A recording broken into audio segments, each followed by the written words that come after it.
Actually getting quite close to 4.3. Look at that. A couple of extra use steals, I guess. It's not really like I can get more eye level naturally on PvP anyways. You know, outside of getting a better weapon, but...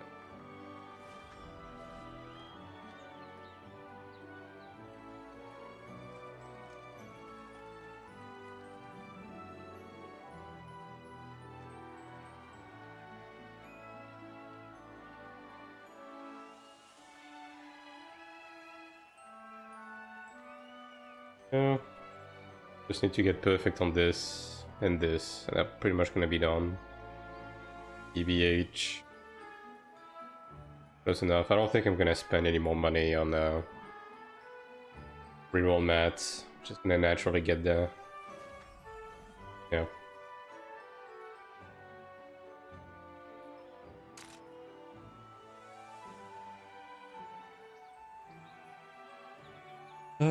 Yeah, just enhancement now. It's pretty tempting to roll Constitution, but kinda doesn't fit into anything. Many things to roll.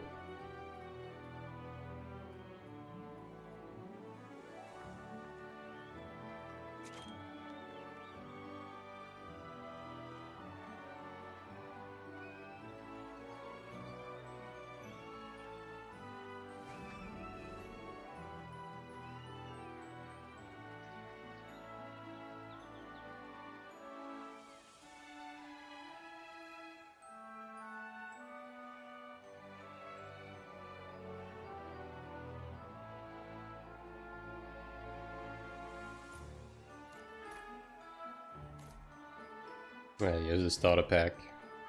Well, this guy doesn't have Smite on his helm either. Beginning Smite on the helm is such a pain in the ass on orange gear, dude. Listen up, Nerk. Kinda stopped counting how many times I tried. Red trap tiles will be mixed in. Yerk. Find the blue tiles without getting tricked. On global, I'm not making the same mistake. I'm just straight up gonna prepare gold gear to transfer into orange. Not even, like, never even gonna try to reroll anything orange. Just not worth it. Cost points. Moving on to the next round. You get extra points for collecting balloons, Nerk.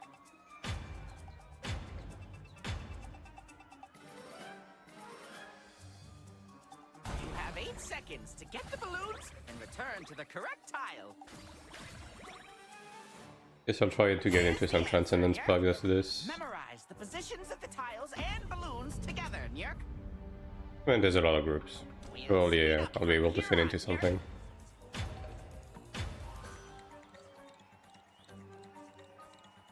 Look out for the balloons and the tiles, Nerk.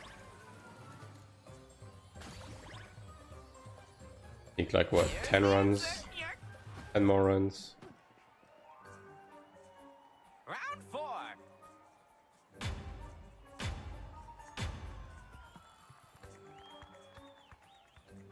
Look out for the balloons and the tiles, Nerk.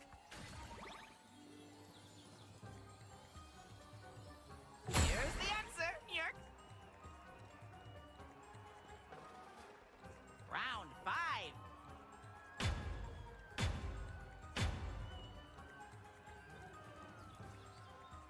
Look out for the balloons and the tiles, Nerk. Here's the answer, Nerk. Round 6.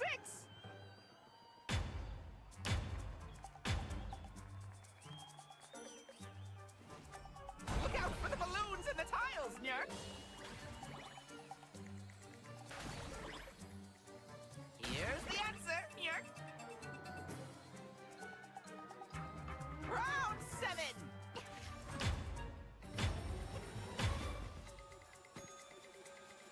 Getting pretty close to getting Condemnation 20 as well in PvE. Yeah, I just need Here's the answer, Nerk. to get a bit lucky on my parchment reroll. Keep going. You like the medicine system on AION, or prefer the one from AION?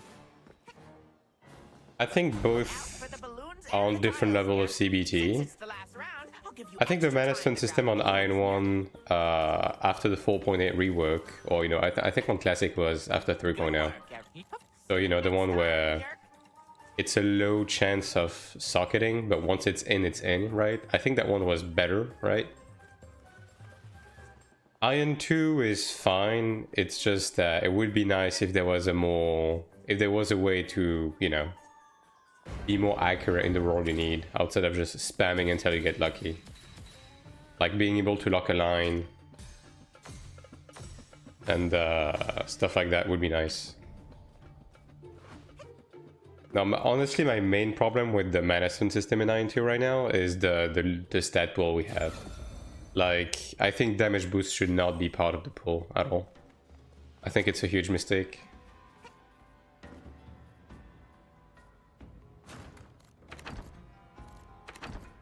That is inherently causing balance problems. But overall, it's one of the less offensive systems in this game, if I'm gonna be honest.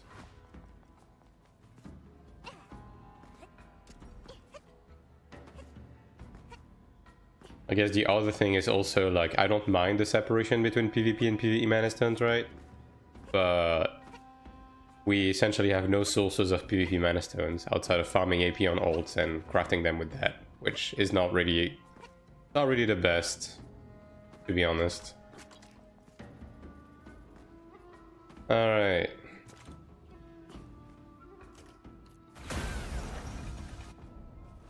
Actually,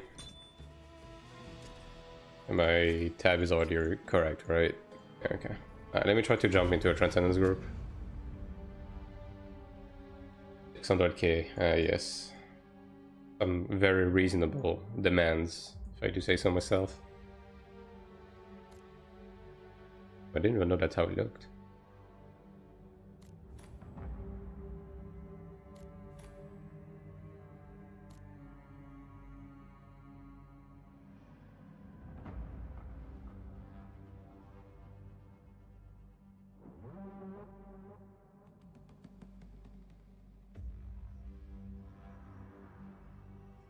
I mean, I might have to make my own group. I guess we'll see, right? But all of these are carry runs, by the way.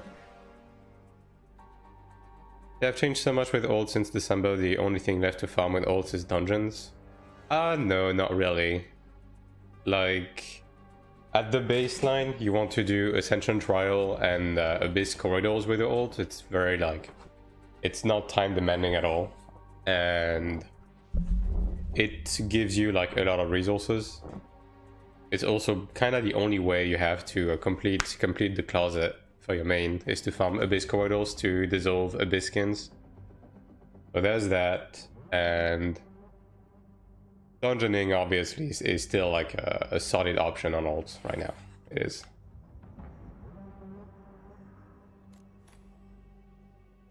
Yeah, I'm assuming they want Chanters, right? Let me refresh. 550k plus. Oh, dude.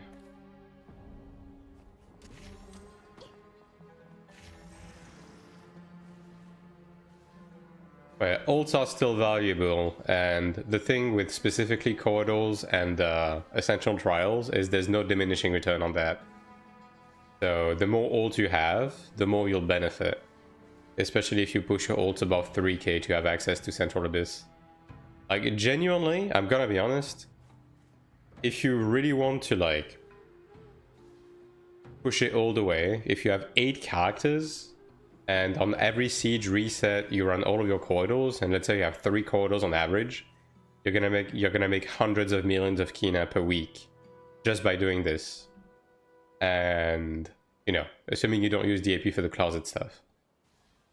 But yeah, you're gonna make hundreds of millions of Kina per week just doing this, and it's gonna require you, like, total with all of the characters and all of the corridors combined, probably like an hour per week,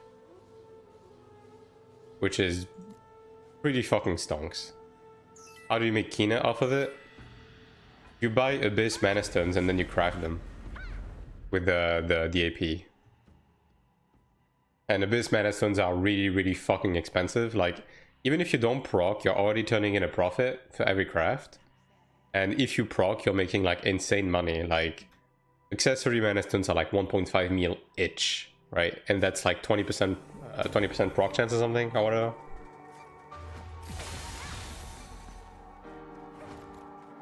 So yeah.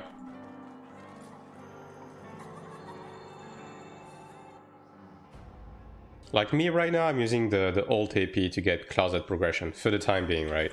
Because it is main character progression, and it's kind of the only way you have to do it realistically. Because Abyss skins are 100% conversion rate when you dissolve them. Like even swiping to dissolve gold gear would not be worth it in comparison.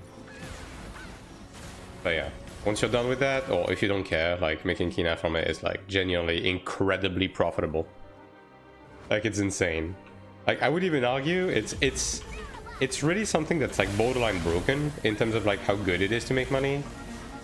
And I am a bit surprised that not more people are abusing it, because if let's say you have a friend, right?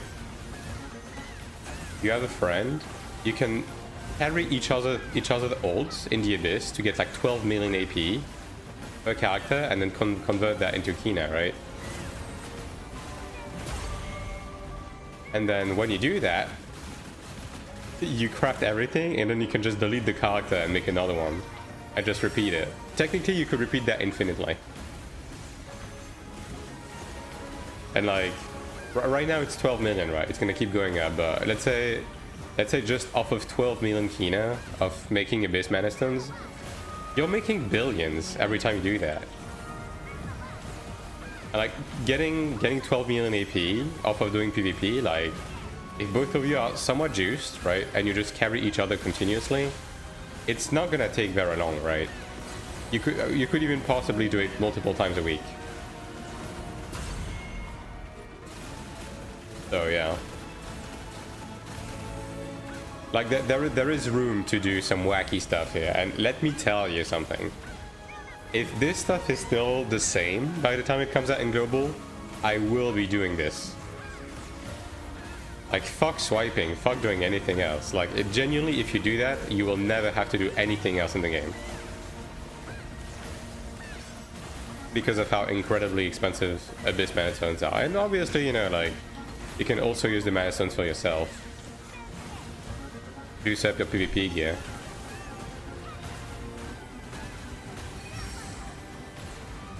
And multiple layers to this.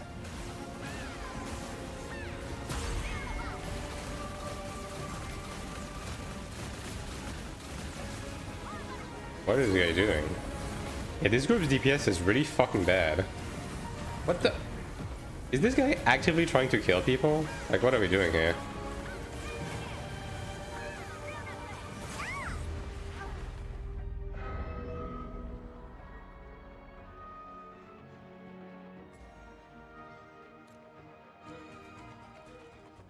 Yeah, I think I'm gonna leave. Like, this gladiator is legitimately, like, insane. Oh my god, dude.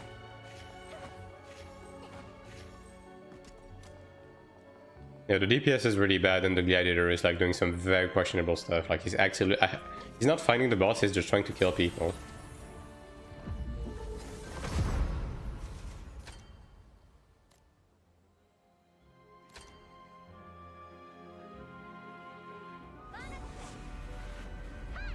Yeah.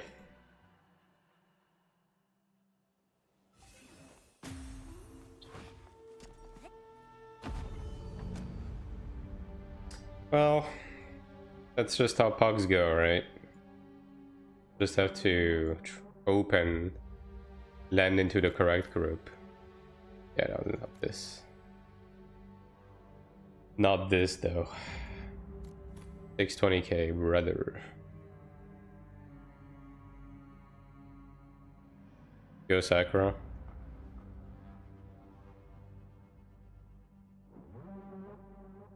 One death and leave. It's not about dying, it's about the fact that this group doesn't have the DPS to clear the dungeon. Like, if you don't know what you're talking about, you're probably best not type anything, because you're just gonna make a fool of yourself.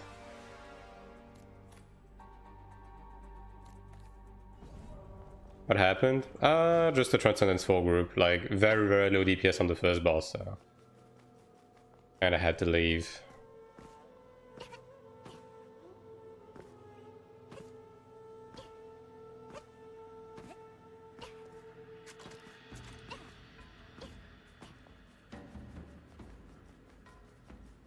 I mean, no Chanta, you know? Is what it is.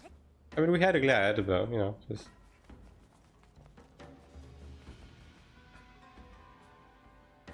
Orc. At least this Orc is juiced, I guess. I mean, finding Chantas in general is, like, such a pain in the ass.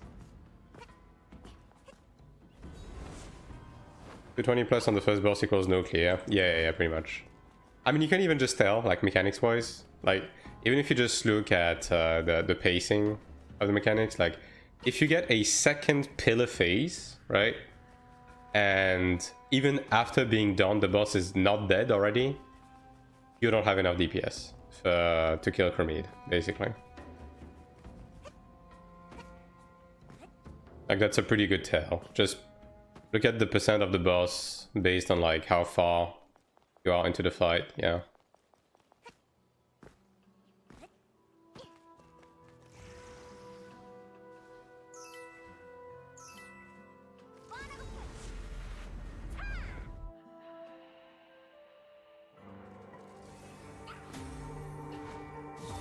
No, let's see if this group is any better. I mean, these guys have a bit more gear, so surely, right? Except the Glad. But, I mean, the Glad is using fucking battle scrolls. Holy shit. That's crazy.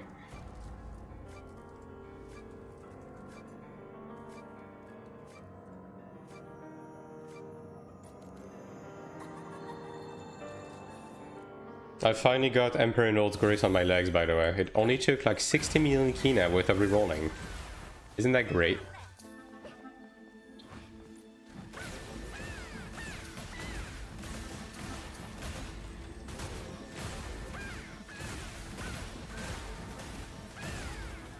But at least I'm mostly done with soulbinds now.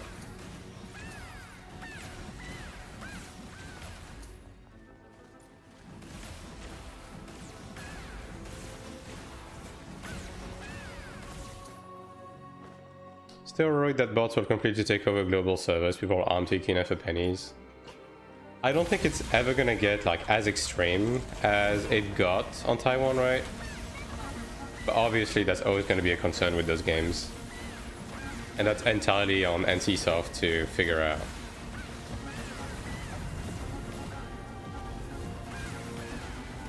In many aspects.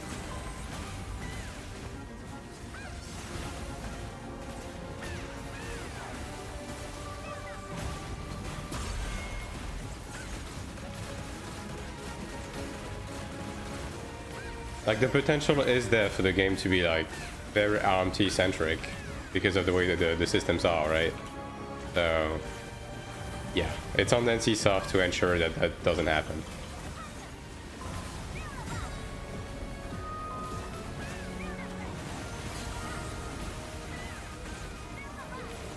On DPS seems to be a bit better, I'll say that. It's not stellar, but it's decent enough. I'll just stay here.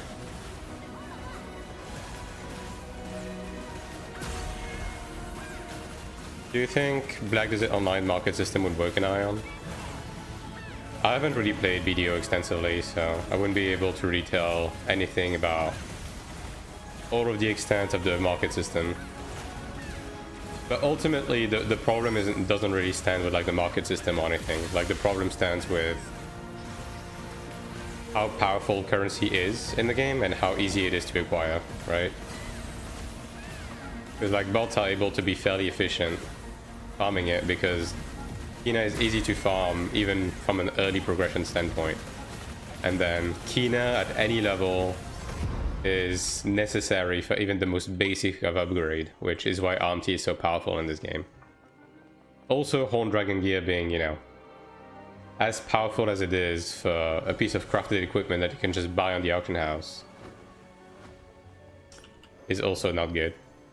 Can't really RMT in video because there's no trade in Black Desert and market has a min-max price. I mean, you can always RMT, right? There's always going to be If there's a will, there's a way. You know what I mean? And ultimately, BDO also has pay to win, right? So.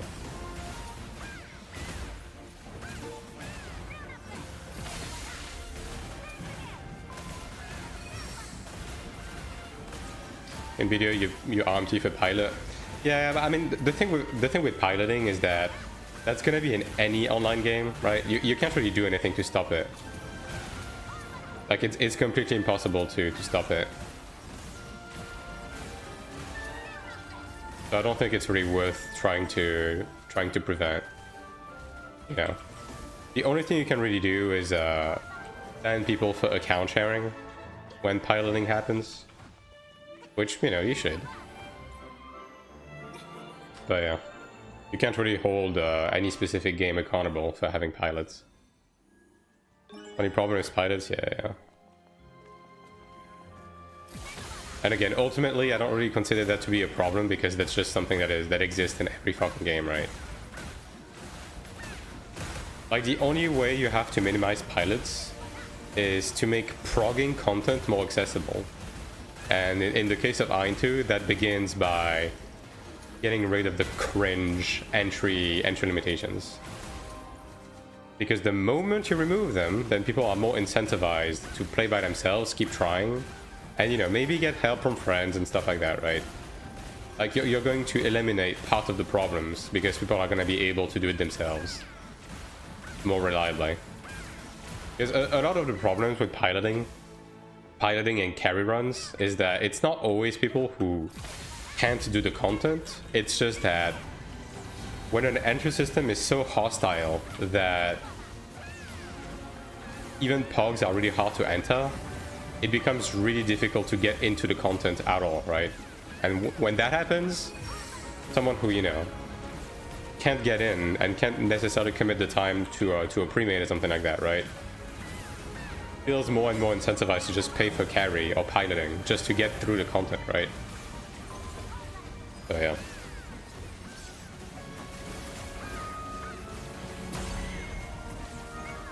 They should limit play time to 4 hours a day per account, promote touching grass and no pilots. XD, yeah, no, that's not a good idea.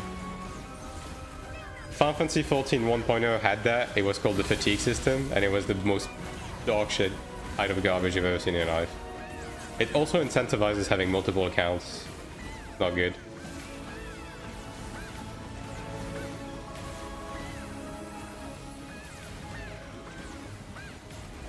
Not a fan of that flower layout, I'll say that.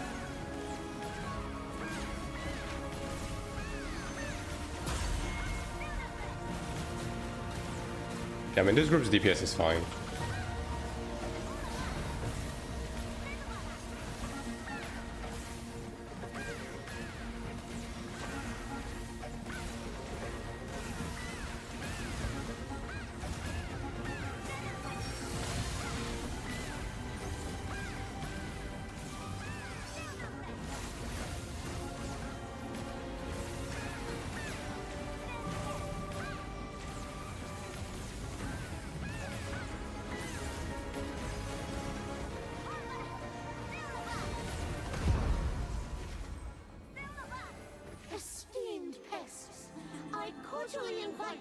To my wedding hall.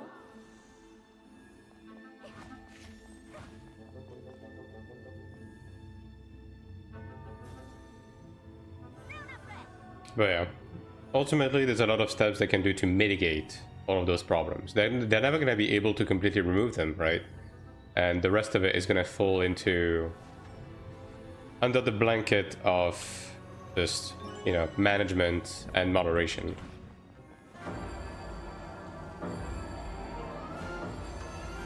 But, you know, they should also help themselves by just solving some root causes. Did you do battlefields? Nope. I do intend on doing them though.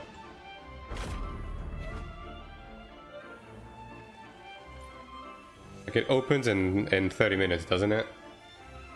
Do you think people should get permaban for RMT on first strike? I don't think RMT warrant a permaban, right? Especially on a game like this that has legal swiping. I do think it should warrant a complete character strip though. Like, entirely strip all of the currency and equipment and everything off the character if you get caught RMTing.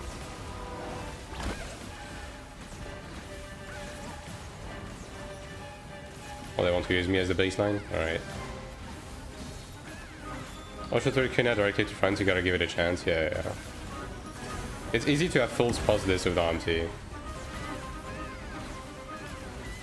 Now, repeat offense should have permanence, yeah, but that is true of anything, right? Like, if you constantly shout the N-word in LRG, then yeah, you probably should get banned after the second or third time, right?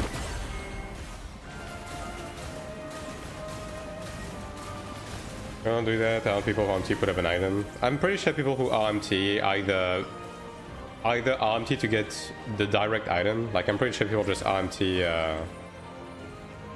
Horn Dragon crafted items, like the end product, to avoid any tax. Either that, or they go through the auction house, you know.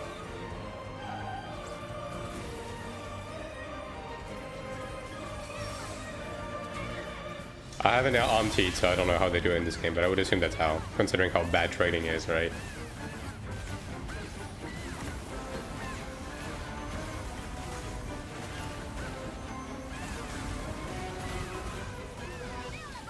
In New World, at least, they only ban sellers, never the buyers. I do think buyers need a penalty, because the thing is if there's no penalty for the buyers, then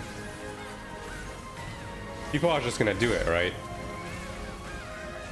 And then they will benefit. Like, even if you get banned, let's say if you RMT an obscene amount, right?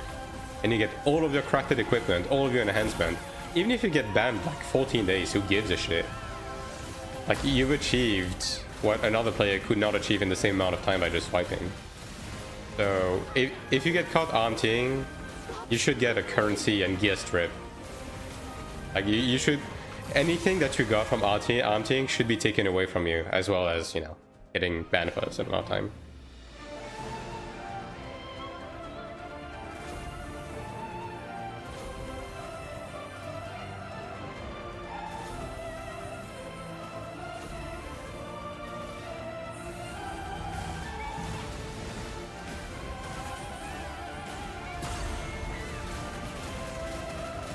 You can get banned if you get large amount of currency by friend, yeah. I mean, the thing is, if you get flagged by those type of systems, it's probably because you've exchanged, like, obscene amounts, right?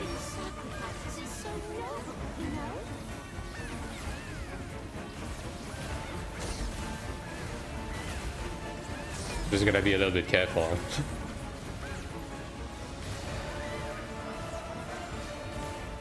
I don't know, RMT because something good Samaritan give out. I mean, there's telltales. Also, typically speaking, when they, you know, if a ban wave for RMT, okay, if a ban wave for RMT happens, it's because they stopped the bot farm and they, you know, they are banning the people tied to that bot farm, one way or another, right?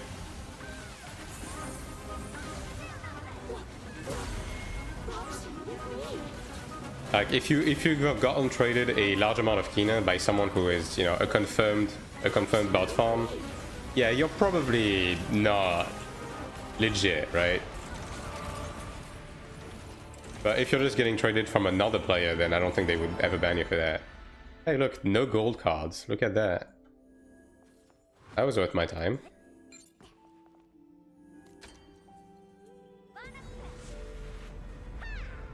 Like, the thing is, anything that involves RMT and bots and everything is, like, the bans are not automatic. It's just always after an investigation. And there's telltales. There's always telltale. Like, you know, they're not gonna ban someone just because your friend gave you a bunch of money.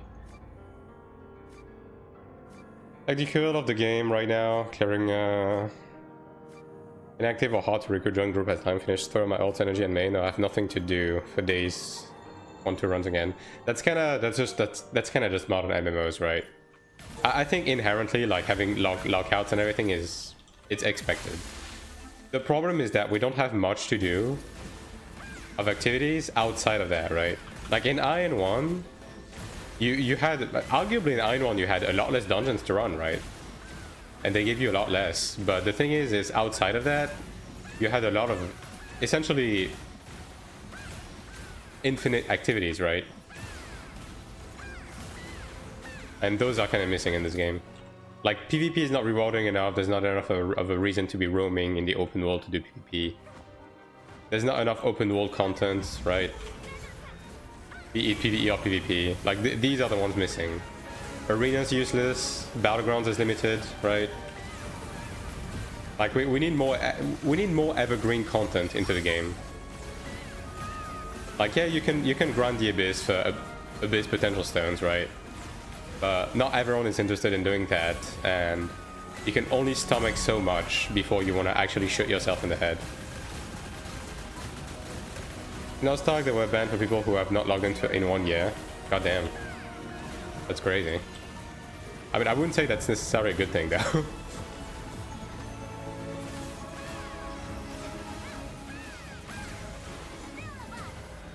I mean, unless they do something like locking your account for safety reasons, right?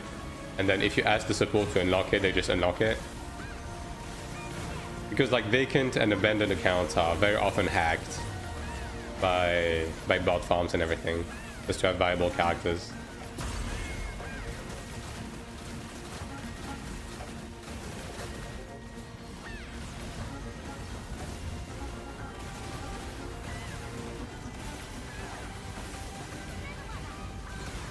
At least we got it into a viable group. A couple of runs.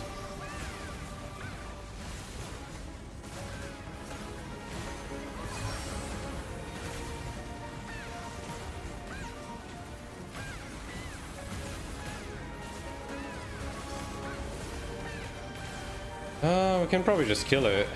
Yeah. Oh, they actually want to do that pillars? Alright.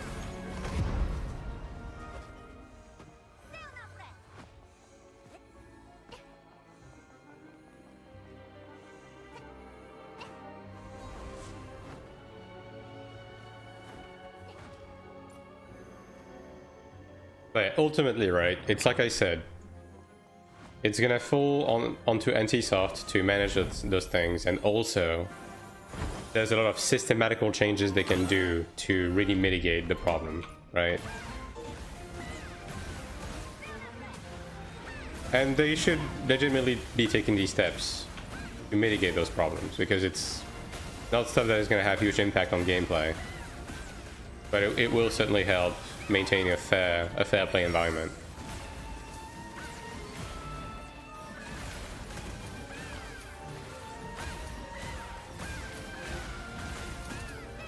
Relative to your, there's always an interesting mission. These were random bans. That's it's kind of insane if that's the case.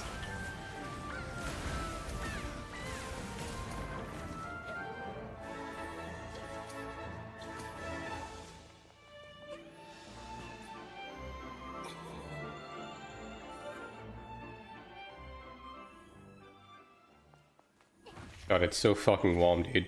I'm gonna be honest. I'm an EU peasant, right? So there's no AC here. The temperature has been rising quite drastically as of late. Like, we have a heat wave currently hitting the country. If the summer gets as hot as last year, which, you know, we were rising above 40 degrees, right? Like, if it gets as hot as that this year, like, I'm not gonna be able to guarantee streams during the day all the time, right? Because I'm actually just gonna be deceased. There's no way, dude.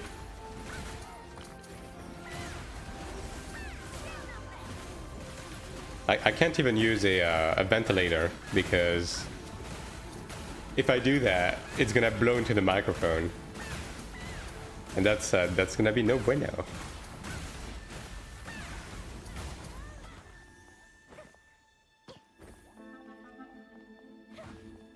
Right, I'm a bit, you know, in distress right now. A bit hot, it's a bit warm.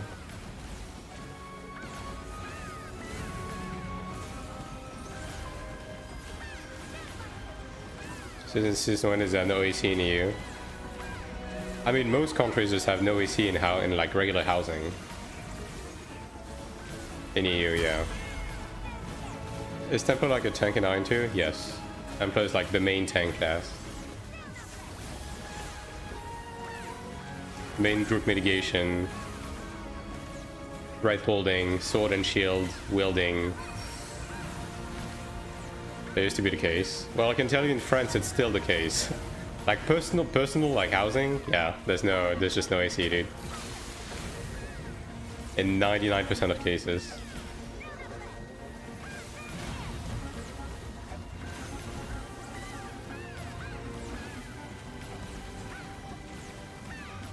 Without template dungeon, all the group content is not doable.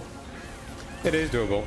Like the whole shtick with PvE in this game is that there's a lot of like ways to circumvent the need for the support classes. They make runs more comfortable, but you don't need them. Same thing goes with cleric and healing. You don't really need a cleric. Run ads and buy mentioned for real though. Yo, let me crank up the ads to 30 minutes per hour. You guys can handle it, right? It's also hot as fuck in Taiwan, yeah. That kind of sucks. Well, there's a lot to be said about the way the Trinity system is being handled in this game. I will say that. I have opinions, for sure. And I might be making a video about it. But yeah, that's kind of how it is. Now that being said, right, Templar is not the only tank in the game. Gladiator is also a tank, but Gladiator is more of a damage tank, right? Like, it doesn't provide as much mitigation, and it doesn't hold threat as well as Templar, but it provides more damage to the group. And that's your opinion. Maybe I will. Like Templar because have sword and shield, yeah. I mean, Templar is a solid class all around, right? But you can run stuff without a Templar. Don't hold the aggro for real though. You know, I'm sitting in the garden on scorching sun, absorbing heat like a lizard. Holy, yeah, I could not. I'm very much a cave dweller. Rip.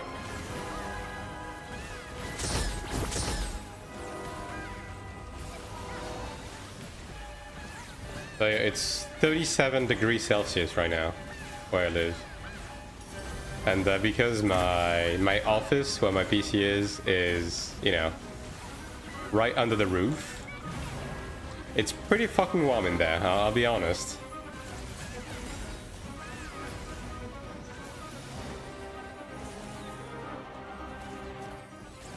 Prices of ACs are not as terrible as they used to be. Yeah, it's just not very common is the thing, right? Especially if you rent.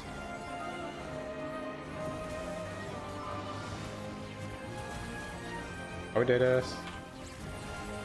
Are they fucking serious right now? Yeah, no, we're dead. How did they fail like 4 times in a row? Let's do battlefields after we finish trends. Yeah. I mean, battlefields open in 20 minutes, right? So I'll be out then, and then we can. Well, there's Rift. Yeah, I don't know. Because I do want a Rift.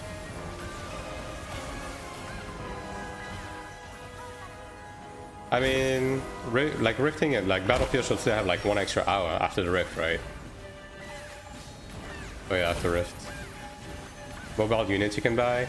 Yeah, but the thing is with the mobile unit is you need to set them up every time you use them, and they are very power hungry. And the thing is, like, the power bill in France right now is fucking insane. Like, it is.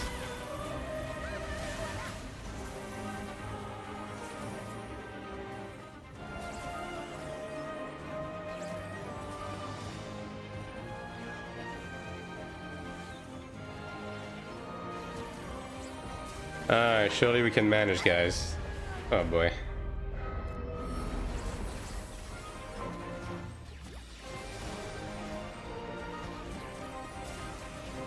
Oh well, we did it in the end, that's what matters. How much PP damage boost do you have now after the gods? Good question. Good question. I mean, clearly not enough, right? How the fuck did I get hit by that? Am I lagging or something? But clearly not enough, right? Because I did some abyss farming to try and get more potential stones, and let me tell you one thing. I have encountered a handful of gladiators that were not necessarily all that good, and I'm still not able to deal any damage to them. I'm still kind of stuck in limbo right now.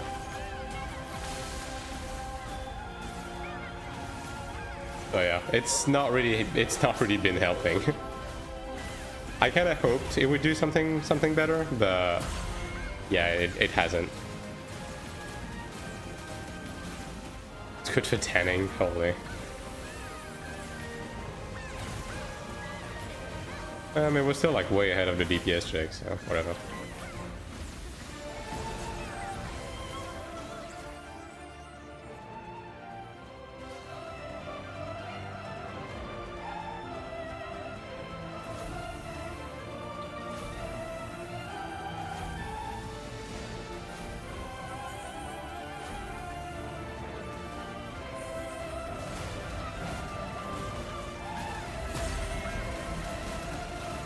20% times 0 equals 0, yeah. I mean, I do feel the damage difference on certain classes, right? Like, it's not very high, but it exists.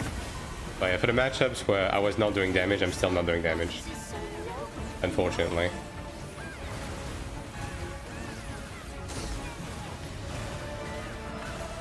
And you know, life-leech is still as big of a problem. So yeah. But hey, at least I got it out of the way by farming by myself, and that counts for something. All of these hours of farming to get the extra 10% PvP damage boost.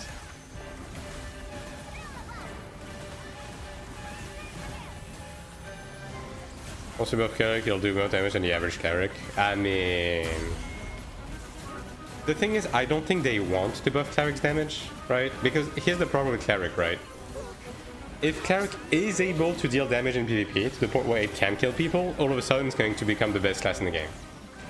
Because of the amount of sustain and how good its buffs are, right? There's just no winning. There really isn't any winning. It's as I've always said, right? The rest of the game need to change, not Cleric.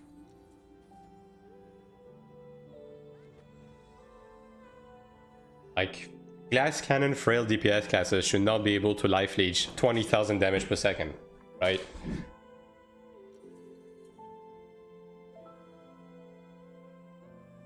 And evasion and block should not be as strong as they are either. The problem is not Cleric.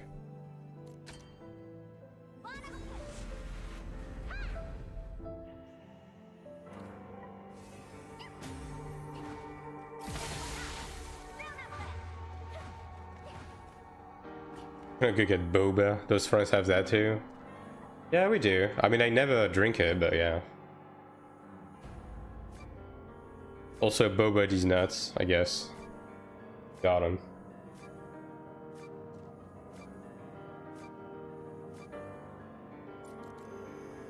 But honestly, like the matchups, like the thing is, Cleric's matchups are only bad because of those broken game mechanics. Like because of life leech.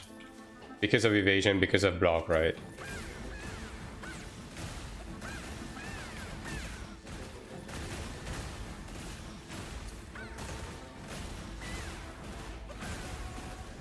Same reason why Sork is on the, you know, not doing the hardest is because of those, all of those exist.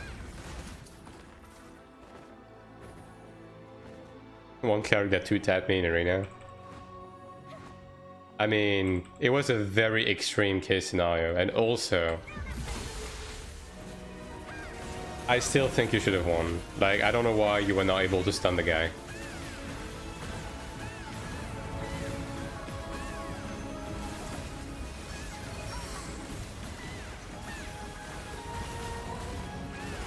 And I can tell you that also this guy is getting folded in half by gladiators. Absolutely zero doubt in my mind that this guy was getting folded in half by gladiators.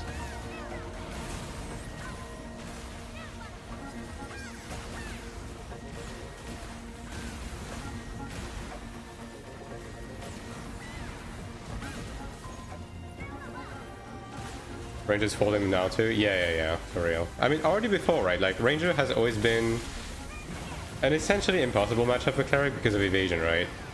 And because Ranger is, like, so unaffected by block, essentially. But now with all of the buffs Ranger got, like, there is not a single scenario where a Cleric can win against a proper Ranger. It doesn't matter what build you have, you will never be able to win.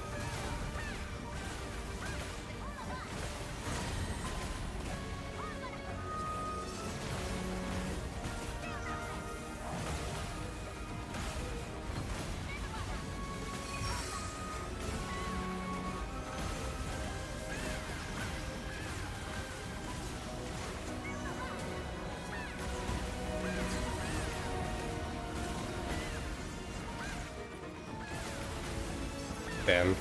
Knocked his stagger bar right before the stagger. That's unfortunate. Just kill him.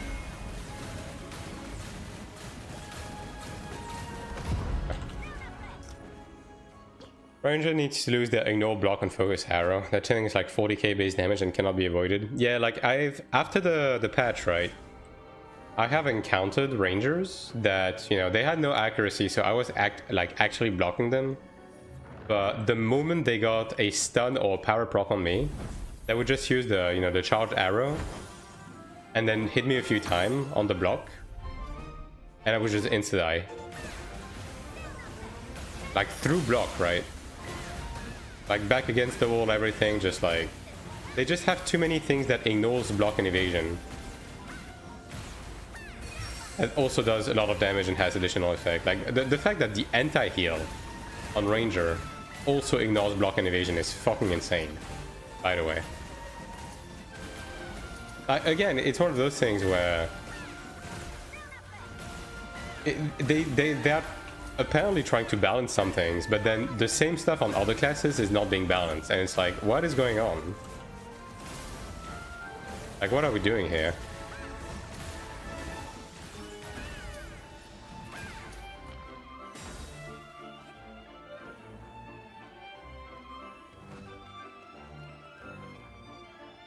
Like, again, like, whoever is in charge of PvP balance in this game is genuinely fucking clueless. Or he's getting paid. I don't know. He's getting paid by certain members of certain classes. I don't know. Like, no matter what the case may be, right? I also don't know what they are trying to balance around. Like, are they trying to balance around open world PvP? Are they trying to balance around group PvP? Are they trying to balance around solo PvP? Because... like, the game really only offers, like, abyss roaming PvP, right? That's it. But the balancing they're doing doesn't really pertain to that aspect of the game. Like, it feels like they are trying to balance around group PvP. But group PvP doesn't exist in this game, for all intents and purposes. So yeah, I don't know. I don't know.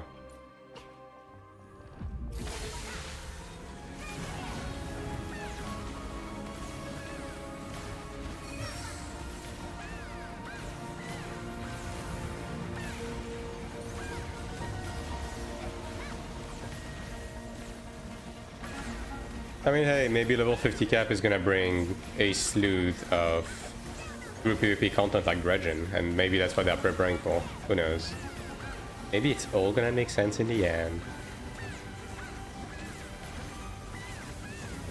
Surely. Well, that's a less than stellar line, I'll say that.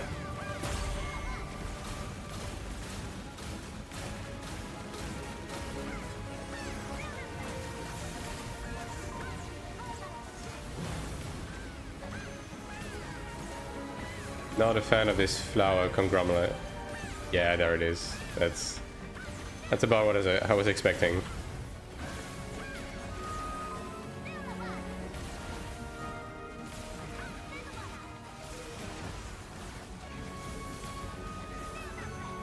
Also, I don't really understand why Gladiator just doesn't have an equivalent to second wind in this game instead of just having infinite life-leech. Like, if you want something to buff their tankiness and survivability a bit, AION had already solved that problem.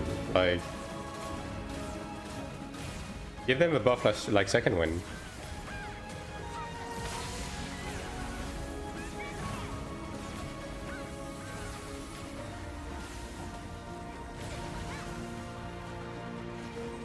Holy moly, dude.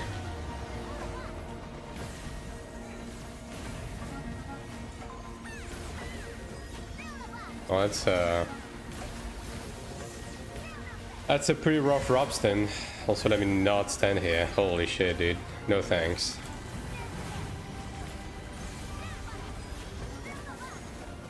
I should probably use the multicast thing on Healing Light instead of the CD reduction in PvE, actually.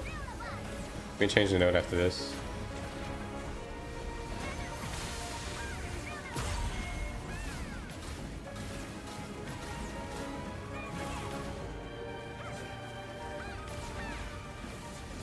I kind of forgot about the existence of this.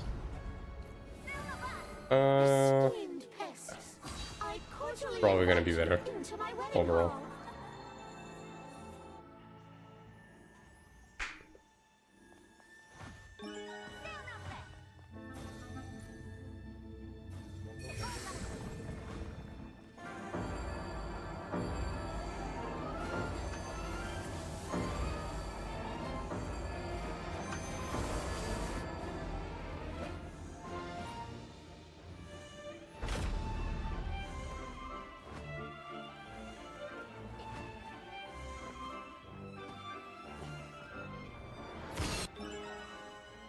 $52. Yeah, I guess that'll be my last run until the Rift.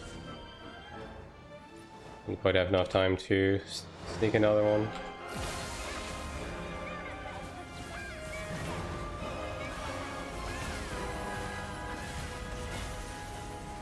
Man.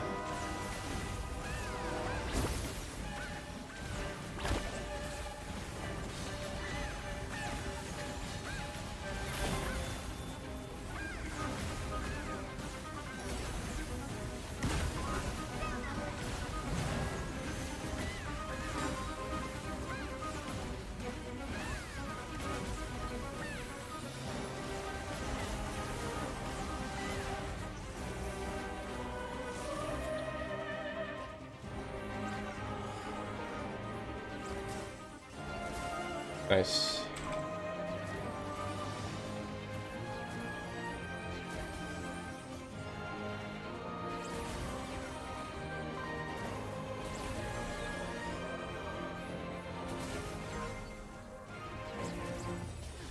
Thank God.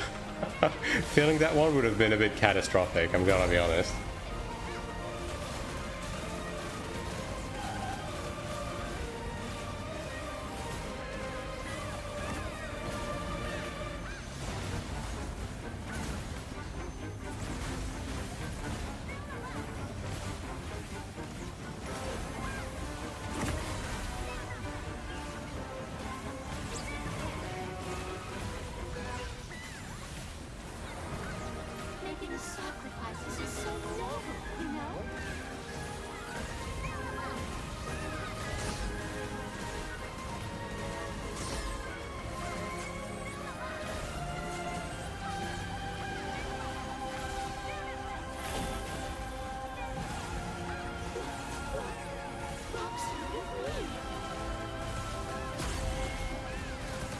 Damn.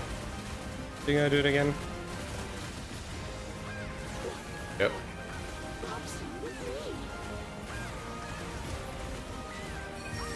Should be the path, right? Yeah.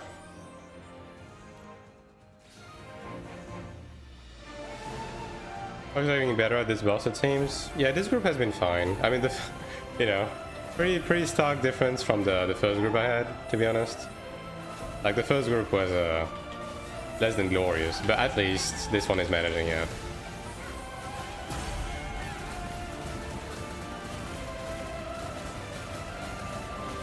I mean, just like anything else, people eventually get used to it.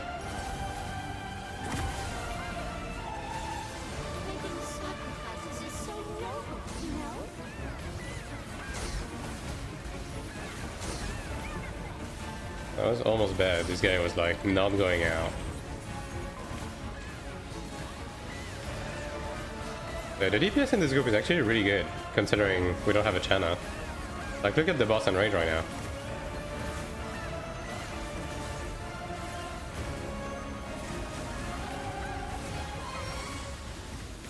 Like, we're not even close.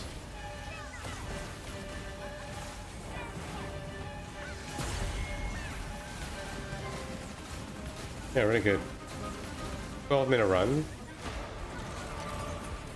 Say 600k. I don't think so. 560, 580, 580. No gold cards again. Dude, I literally did. I did all of these runs for nothing. That's insane.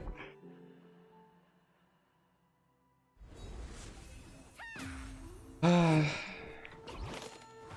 well, let me turn these cards in.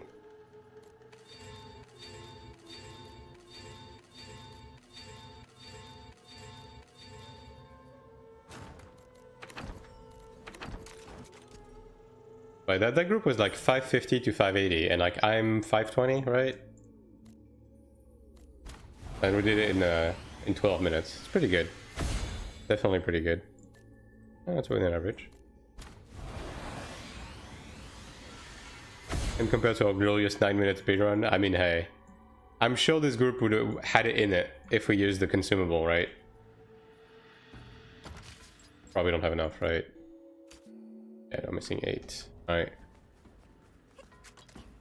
Alright.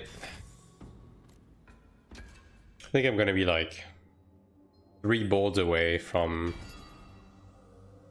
It's only MP nodes, right? Yeah. From being 4.3k in PvP. Big moment. Yeah, 3 away. Look at that. I'm almost able to change the stream title. Isn't that great? I mean, to be fair, I should probably use the stream title based on my PvE, which is 4.5 at this point. Not very appealing to be 4.2 at this point of the game. Change the tab, and I'll grab some discs, and we'll take off. Well, my flight pod situation is not the best, but it should be enough for 1 rift, right?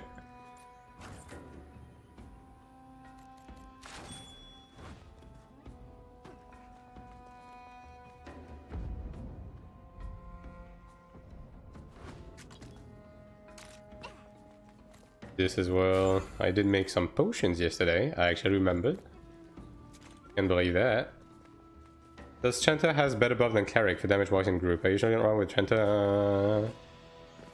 Yes. Chanta is uncontested when it comes to the buffing power for the group. It's kind of insane. Like, Undefeated Mantra is arguably like the best buff in the game, and it's always up. And Cleric doesn't really compare. Like, LOP is an actual piece of garbage in comparison, and you don't run LOP alongside Undefeated, so yeah. And Power of the Storm is fucking nuts. Like, it's up half of the time, and the amount of DPS it gives the group is like... You would not think it gives that much, but it really does. Storm doubles assassin damage, yeah, exactly. So that's the other one, and then... You have all the minor stuff, like you have some debuffs, like some defense shreds with passives, and you also have Sprint Mantra. And Sprint Mantra is heavily underrated. Like, Sprint Mantra makes doing the fight much easier. It helps with uptime, it helps with the speed of solving mechanics. Like, I would argue that Sprint Mantra is a DPS increase, because it helps you with uptime overall. It also minimizes the chance of, like, you know, someone being late or something. It minimizes the impact of body blocking. Like, yeah. Okay. What Mantra versus Cleric like buff? Yeah, no, I mean, Chanta just has everything in terms of buffs. It's really, really good. Assassin Assassin the most, yeah. I'm 4.4k in PvP, 4.3k in PvE. How is your PvE that high? My PvE is so ass. I mean, I guess the main difference is that my PvP is just purely PvP gear, right? It's only yellow gear, so I'm losing a lot of eye level from that. Whereas my PvE is entirely made of orange gear pretty much at this point.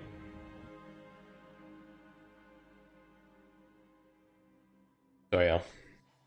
Alright, also you were asking how much PvP damage boost I have, right? Okay. PvP, there it is. Almost 120%, almost. If I enhance a few accessories, I'll have 120. Still doing no damage though. The better accessories and all-star dragons. Yeah, my PvE has demonic and splendent ebony as well. Which, yeah, does help with idle a bit. There we go. Alright, surely there's gonna be people, right? Like, we are matched against a dead fucking server, so... No guarantees here, but okay. I'll go check zoom in real quick and then I'll go to the sugar games. Yeah, let me grab some potions, because I already know I'm gonna run out. Oh, 1.9, that's very inexpensive actually. Let me grab that. Yippee. Oh yeah, my Empyrean Lord's Grace in PvE is level 28 now, so... Also level 27 Earth Grace, and that's considering my my PvE cards are like level 1 on the passives, so I could technically have both at level 30 once everything is said and done. So great things are happening. Condemnation is almost level 20. Like my PvE is starting to be really good right now. I just need to finish leveling my cards. And I'll be pretty much set up. Also gonna enhance my armor a bit, get a bit extra health from that. And hopefully, I mean, that should be enough for Sanctuary. Like, I can't really push any further outside of having Horned Dragon. Which I really hope the new Sanctuary is not going to require you to have full Horned Dragon, because that would be fucking stupid. I guess we'll see. Alright, any clients over here? No.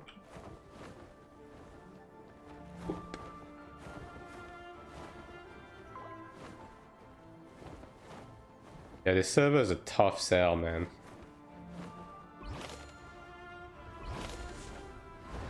Nope. Alright, well, I guess Sugar Games is the play right now. I'll do this rift like normally, right? I'll try to roam, see if I can kill people. If I can manage at least 15 kills, then I'll just keep going like this. If I literally can't fucking find anyone, I'm just going to use the Kisk tricks on bots off stream or something and just say fuck it. But yeah, like my PvP side is really... At this point, I'm just trying to replace these two with High Commander. And this with Horned Dragon eventually. Like, that's really the only thing I need to replace in PvP. Obviously, I need fucking... I need Faded Bracelets, but my god, man. It's insane that I still haven't seen one, considering how long we've been doing Corroded Sanctuary for. This server looks dead. Yeah, this server matching is really, really bad. You don't need to choose targets to heal group members, right? No. The way healing works in this game is heals are either AoE or they automatically target the lowest HP target in the group.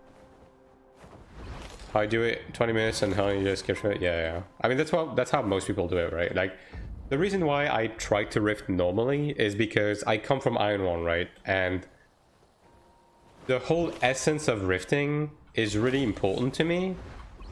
Because that's why I played AION 1, right? That's why I play AION. So if I can try to help it, I will try to do my quests organically, because that's how I have fun with the game, right? Actually, a guy here. That's crazy.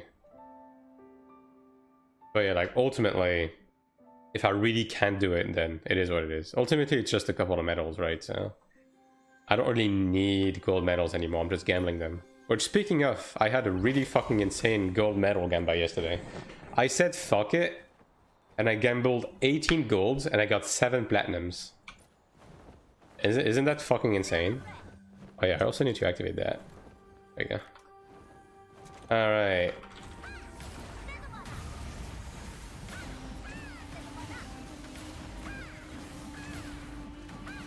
Oh, this guy was AFK. We'll take that. A couple of people should be coming out of the Sugar Games at this point, so...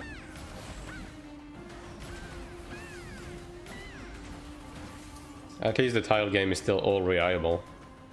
Supposed to get only like 3. Yeah, you're supposed to get like between 1 and 2 on average, right? I'm gambling 18, but I got 7. Like I got 5 regular crafts and I got 1 great success, which is kind of insane. Hey, not complaining though, not complaining. But I'm gonna start to gamble my my gold medals more and more. Try to get my High Commander pants and chest piece.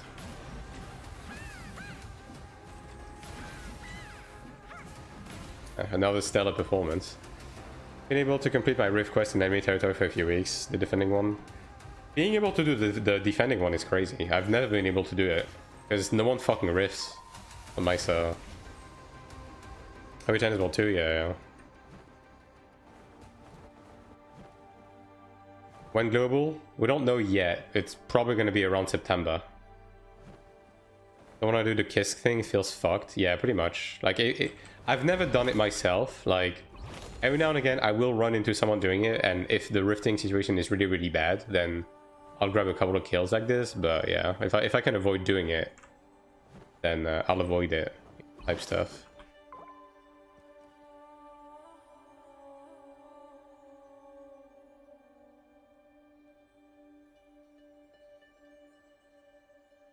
Alright, I'll give it... Let's see, it's 06, right? I'll give it like 1 or 2 more minutes. See if there's more people that come out. Yep, there's one guy here now.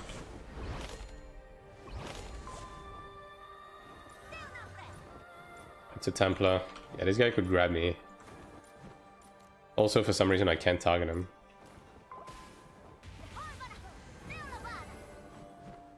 Depending by waiting sugar games, yeah. I mean, it's just the most reliable one. I actually can't target this guy. This guy is untargetable. Yeah. Like, for some reason, like... I don't know what it is. It just automatically untargets. Even though he's 20 meters away. Yeah. I don't know... Like, anyone knows why it's doing this? Like, this guy is in range. But every time I target him, it just automatically untargets. Bugged? Maybe. Let's see if the other guys also does that. Yeah, no, this guy's fine.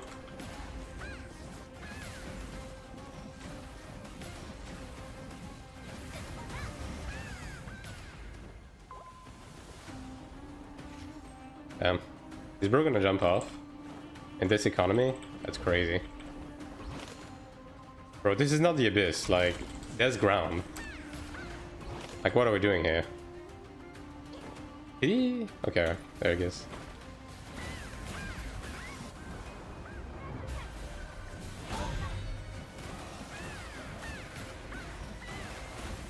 Yeah. Unfortunately, there's ocean here, so... Brutal nerf cleric, yeah, for real. I'm totally not catching people with PvE gear. By surprise. Definitely not.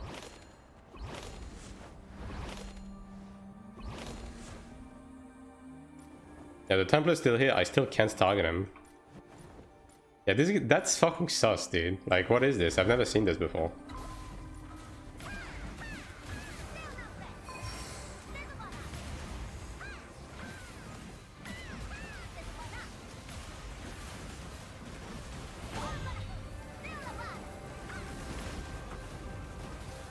I mean, granted, Cleric is actually pretty strong in Rifting because of the absence of the healing debuff, right?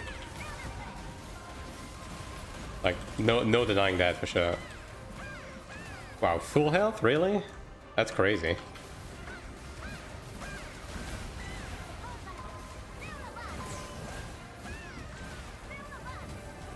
Like, especially after the healing light buff, like, it's kind of crazy in Rifting. I still don't understand why... Okay, I can't target him now. What the fuck? I still don't understand why they did what they did with healing light.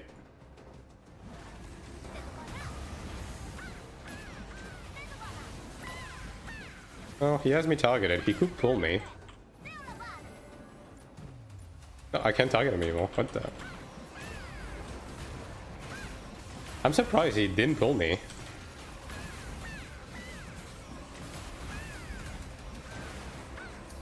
Oh, there's a marshal. Hello. Oh, this guy flagged for me. And the Sork is back. And I'm taunted. Alright. Love SM. Isn't Sork usually full accuracy? I mean, yeah, that's kind of the only thing you got. It's just like SM. You just run accuracy damage boost, because that's the only thing your class is good at. But it wasn't a tanky set either, because I mean, This is about the amount of damage I do on any sulks. It was just probably a PvE set or something. Is all.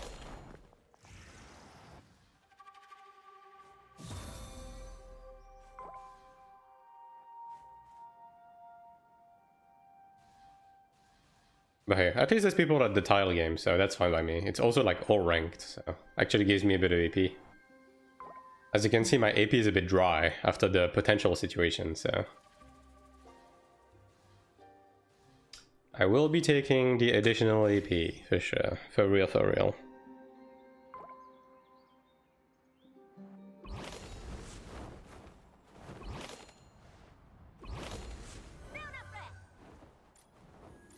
Partial. And this guy's back.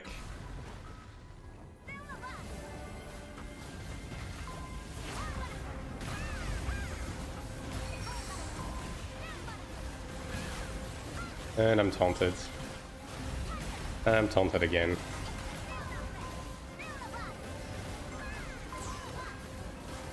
I'm taunted again. Yeah, there's nothing I can do, dude. Taunt is just insane. Like, maybe if the SM was by himself, but nah, not with a Sulk also DPSing in my back. Not happening. Alright. I'll go check Dawn Village.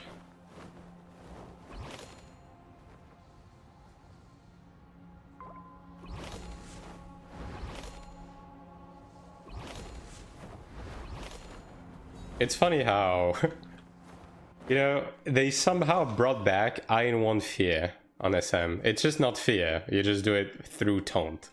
But it's functionally the same thing now. Pretty funny.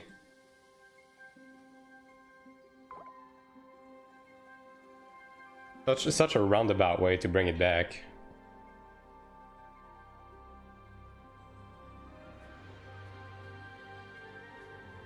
I'll check zoom in again, just in case. There might be people who rezzed from the sugar game, actually.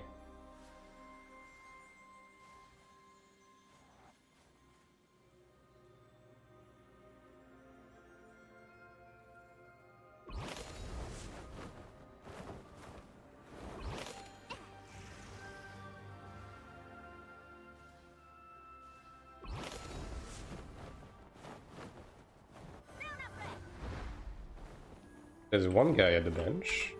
Right? Supreme Commander, I see. Can I target you? Please? Oh, fucking god, dude. I mean, okay, if I die and I res under the tent, I will be able to kill him. Do I just do that? I guess I can, right? Yeah, why not?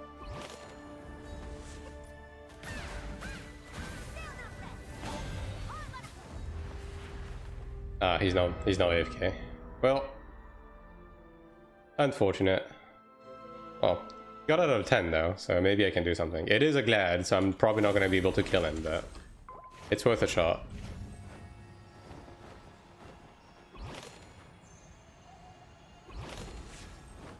But yeah, Gladiator being what it is, very, very low chance I'm going to be able to do anything.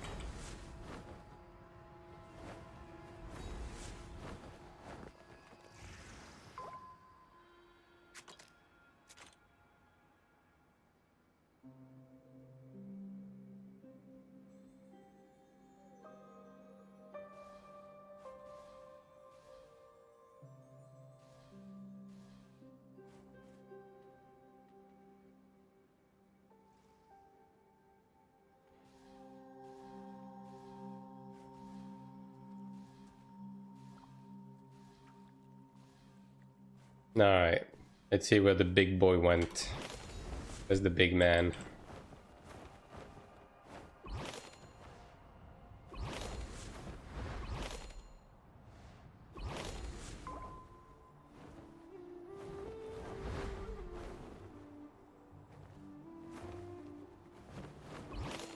Hello, Hyper.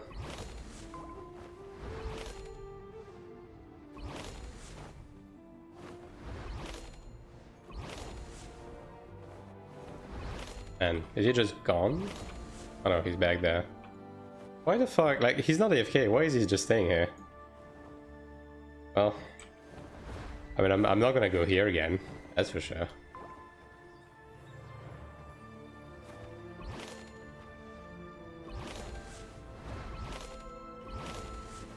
Fool me once type stuff, right?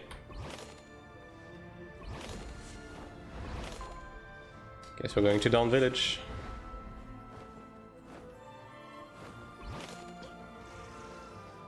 Dude here.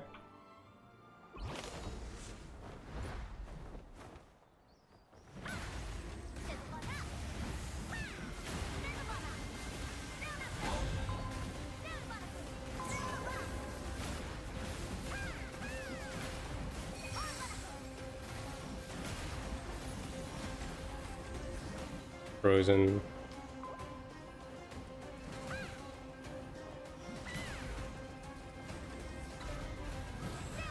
And the Supreme Commander came out of his tent, because of course he did. What did I use by Defiance? I had a feeling they would... Okay, well, they actually have a full group. I saw that right after I rezzed. Okay, well. Alright, I'll go straight to Dawn Village. Yeah, I saw a Cleric and a Channer just get in at the last second.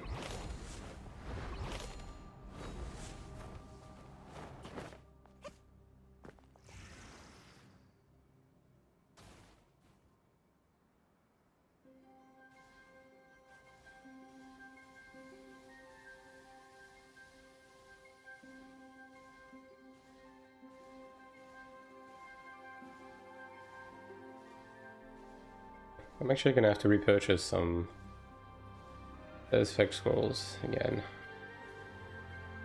I mean, 46 should last me a while. I'm not doing that much PvP as of late. DBF.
How many do we kill already? 6. I mean, we might be able to get through to the 15 threshold I was talking about earlier. We'll see. It just sucks because outside of camping the tile game at the very beginning and the very end, like, it's really difficult to find people. That isn't just a Zerg at Zoomian Village.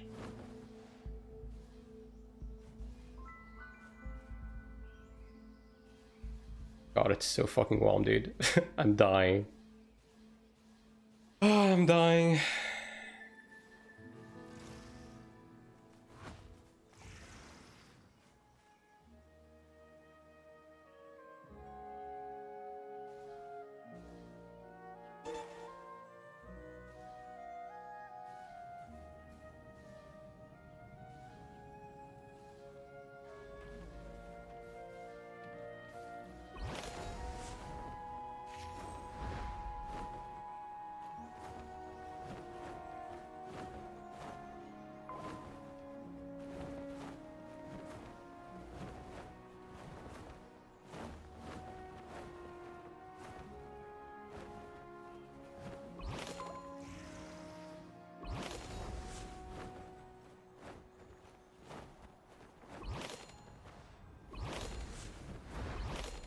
Alright. Anything here? Nope. I can't say I was expecting anything else, but still disappointing, nonetheless.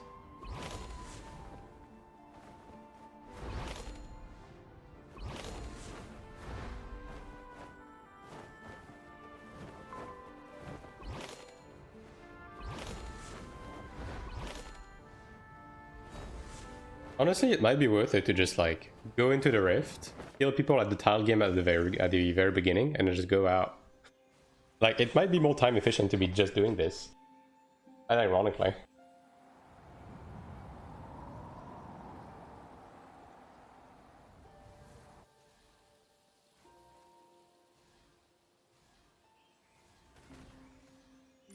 Oh.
Yeah, I'll give another quick look at the tile game after that. Maybe one of either the Sork or the SM left, and I can kill the other one.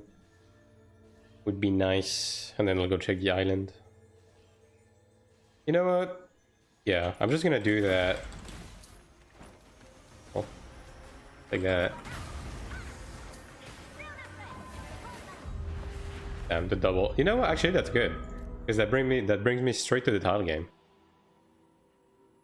Nice, nice time save actually. Yeah, I'll go check it. Go to the island. Take zoom in again, and I might just exit early to go do battlegrounds. Yeah.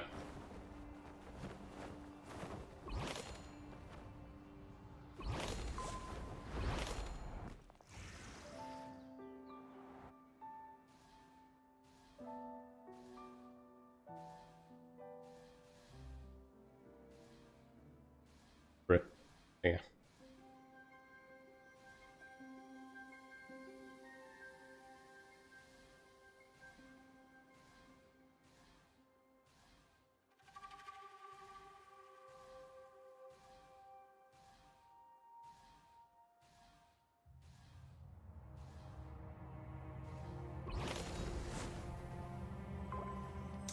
Alright, any leftover?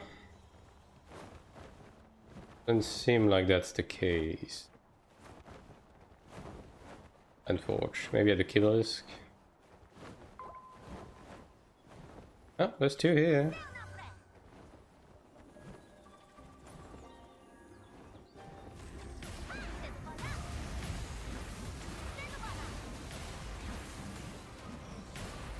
What if you did an arena stream?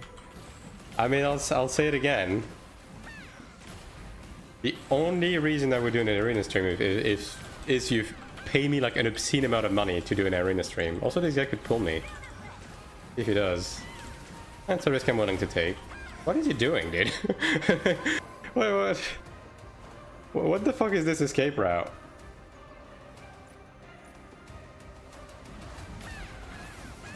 I mean, hey, if he pulls me into guards, he pulls me into guards, you know? This guy's not the smartest cookie there is, though. I'll say that. Oh boy. Oh, he's buffing up. Buffing up to run away, though.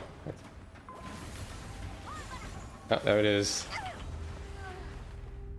I mean, hey, yeah, win some, you lose some.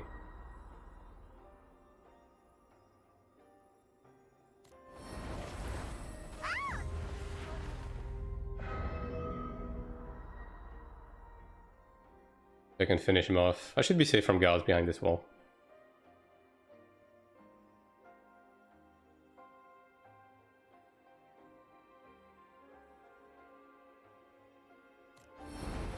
Yeah, alright. He is half health.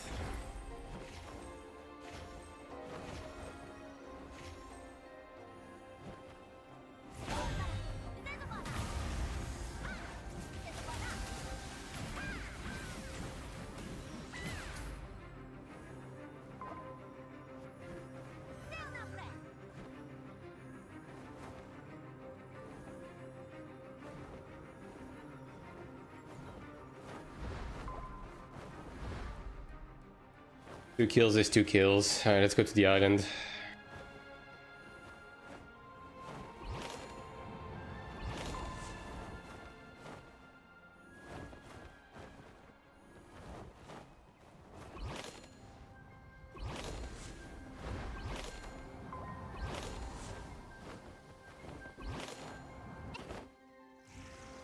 It'll bring us to 10, right? About.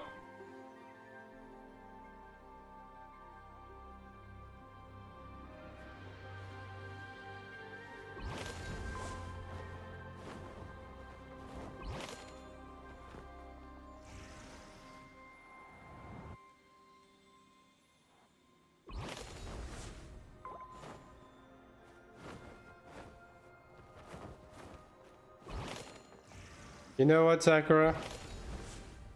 I check the island and then I'll queue 1 arena. And then I'm gonna hate myself, and then we can go do battlegrounds. How about that?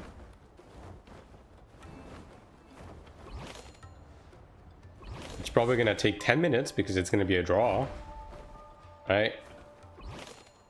As usual. I mean, you know what? It's not gonna take 10 minutes because I'm gonna enter, I'm gonna get bored, and then we're just gonna exit the arena early. Yeah, that's what's gonna happen. Of course Cyber wakes up, of course.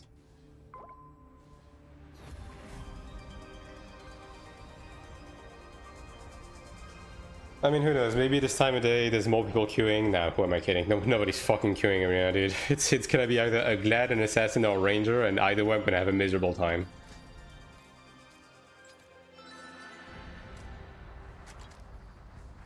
Let's not kid ourselves here.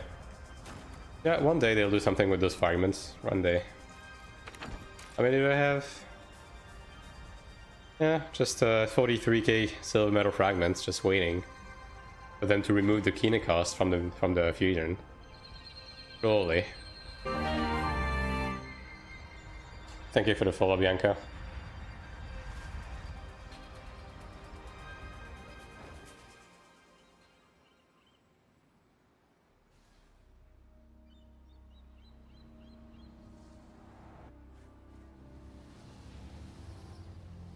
Alright.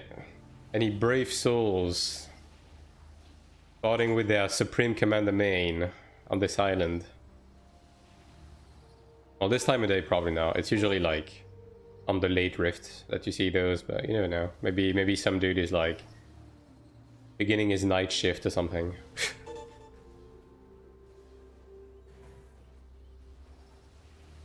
I will queue. I mean, what elo do you have in arena? I would assume you're probably higher, if you even if you queued a little bit. Because I haven't done any fucking arena this season.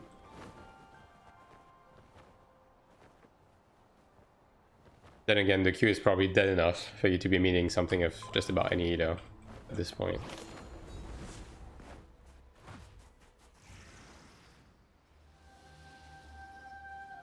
Wait, what elo are you?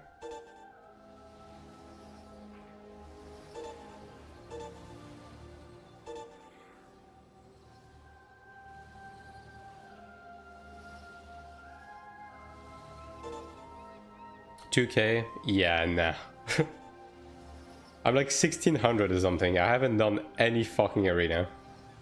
Outside of like testing stuff and just exiting when I'm done. Yeah, there's fucking no one. I'll check the middle just for, you know.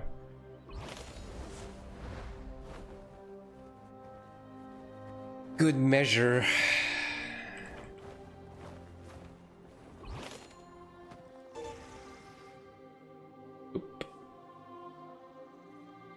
Well, there's a commander here, but he's AFK, so...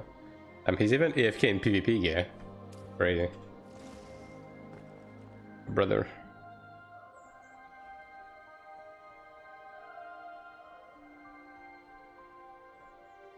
Ah.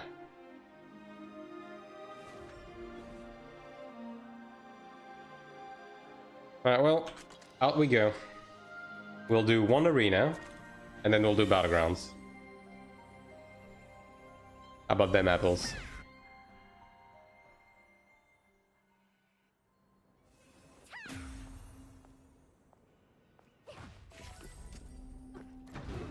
Yeah, I'm 1608. There you go. That was fast. Alright, is it gonna be a gladiator, a ranger, or an assassin? I wonder. Or the secret answer, a cleric that got lost, and then we just stare at each other. That's a Templar. 1641. You know, this guy could be juiced, but the unfortunate reality of it is it's a 99% chance we're not gonna be able to kill each other, and then we're just going to like stare at each other for 10 minutes. So I hope you guys are ready, because you wanted this. You paid for this, alright?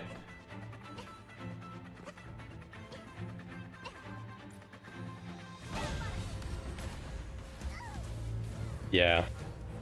Can you tell?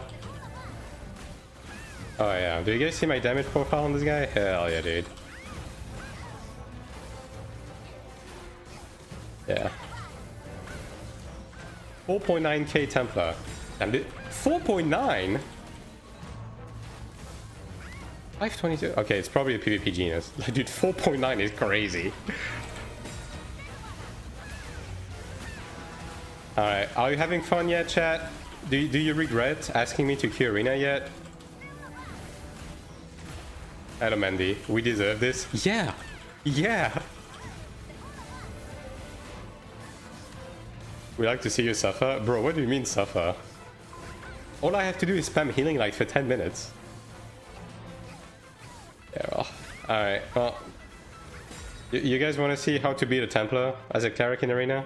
This guy is higher Edo than me, by the way, so I'm actually gonna get Edo from this. I didn't even know 4.9 was possible. I didn't know either, but lo and behold. Yeah, that's crazy. Yeah, look at all of this damage we're doing to each other. I watched ads for this, yeah. Alright, so this is the moment where I go in a corner, right? I use this to target himself. I press dodge, and I can't be killed anymore.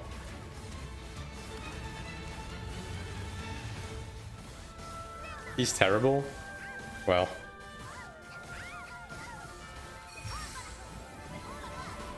You know, I could just like use steals and go AFK. Ah, he's giving up. No, he's back. Yeah, I mean, this guy's full block even, so yeah. Nah.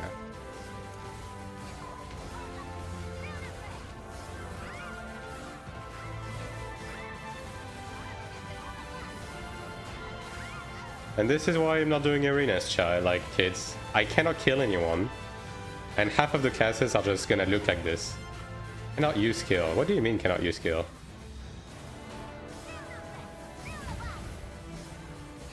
It doesn't let me use steals.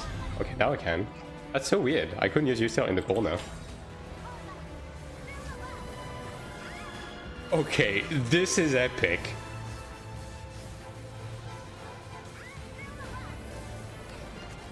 Yeah.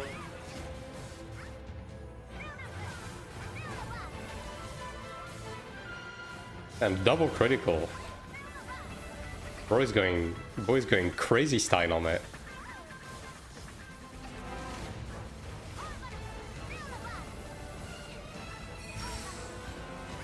Let's check his full gear.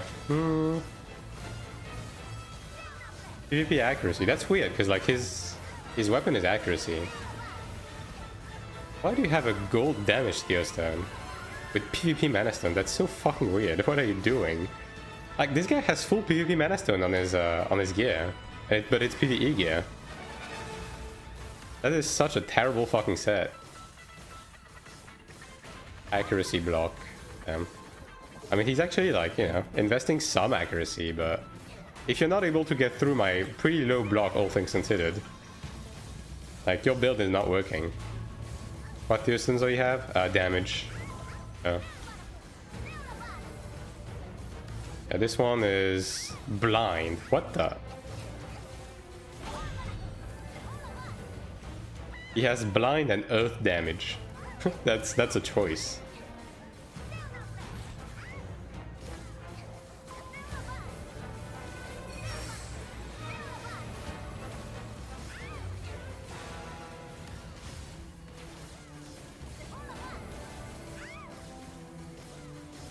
I mean, the blind Tear Stone is proccing. It's not doing anything.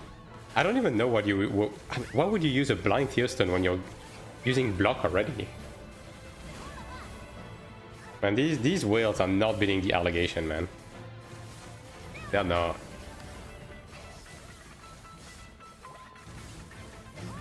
Like, this man probably has paid thousands for his character. Just to be doing this to a random dickhead with 200 ping. That doesn't pay any money. Oh, there he is. Okay, well, never mind. What am I watching? At a rate. I was asked to queue an arena, and I said, one or two things are gonna happen. Either I'm gonna meet a gladiator and assassin and I'm gonna 3-shot, or I'm going to meet any other class, and we're gonna be staring at a screen of someone wailing on my character for 10 minutes. And now you get to see what happened. And now, never ask me to do arena ever again. Oh, he's actually going for my back. Hey, it took him this long, right? Let me go try to go on the other end of the room, see if I can actually stand on the back of this one while using skills. It's so weird that you can't on this one. Let's see. This one, maybe? Looks like the character sound we're getting hit. It's just average current game, right? Why is this counting as a back attack? Well, I can use U-Steals on this. At least.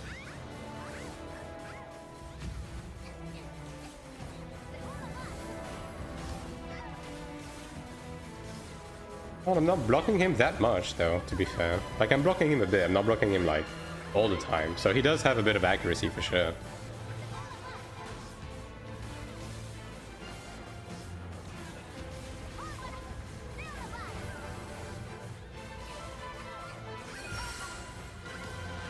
Oh, he's even using blue belly food. Accuracy food. Okay. But 4.9k is crazy though. I'll say that. At least his class deals damage, you know? Like, if I try to attack him...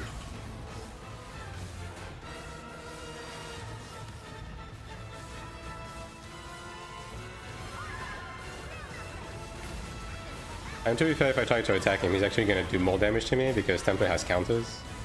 But, you know. Like, that's the difference in damage profile. Yeah, Cleric does a lot of damage, guys. Yep. Look at that. That's why, like, why bother?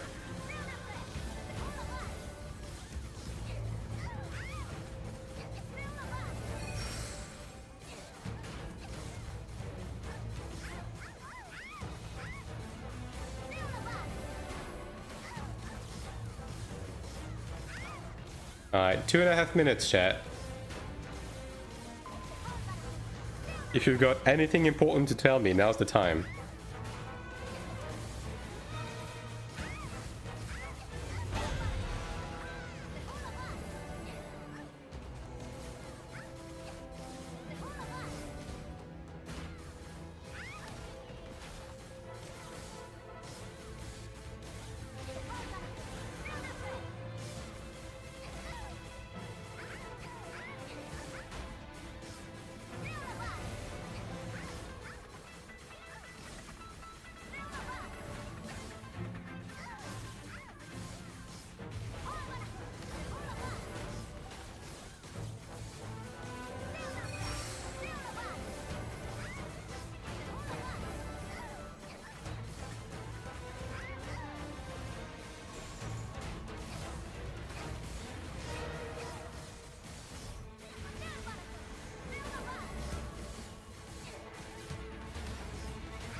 Like, if you don't play Gladiator, Ranger, Assassin, doing PvP is useless. There's no point. It just always looks like this. You can't kill anyone. And the three mentioned classes have no problem, like, completely demolishing you. So yeah, like, if they keep shit like this, like, again, like, you see all of the great numbers here? This is the amount of HP he's life-leeching by just attacking me, right? Like, he's life-leeching legit, like, 7-8k. Like, he's healing back 7 to 8k damage just by using his auto attack every second. And I'm hitting him for double digit damage. Like, what's the point? Every fucking DPS class do that, by the way. Hey, I got 2 points. Nice.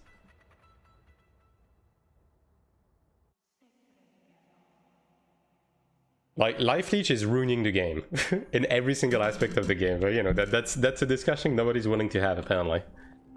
Alright, well, that was fun. Alright, now let's do some actual content. Not even doing damage to you, so what the fuck? Yeah. Life-leech is just broken. It's just broken because life-leech just regenerates a flat amount of percent HP every time you fucking attack. It's stupid. That was cool. Yeah, that was great. I'm sure you're very happy that you asked me to queue arena right now. Yeah. Alright. Understand why they introduced life-leech in this game. We had none in Iron 1. It was great. I mean, Iron 1 had some life-leech, right? And it was strong. Like, the life-leech in Iron 1 was strong. But the difference with the life-leech in Iron 1 is that it was only on specific classes and on very specific abilities with long cooldowns. And the abilities in question had trade-off too. What the fuck? Thanks for the gift sub, Sakura. To Taki369. I don't know if this guy is active in chat, but GG's, I guess. 70 cents? Hell yeah, brother. That pays for half a baguette. But yeah, like, it's you know, it's this funny thing called game design, right? Where you balance shit out properly around the way they act and the way they impact the game, which AION 2 doesn't seem to really have.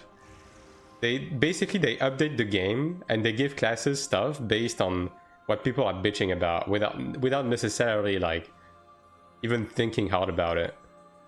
Like, some dumbass on the last Korean livestream complained about Cleric not being able to heal enough right now, so they gave us healing light stacks. Doesn't do shit. We didn't need that.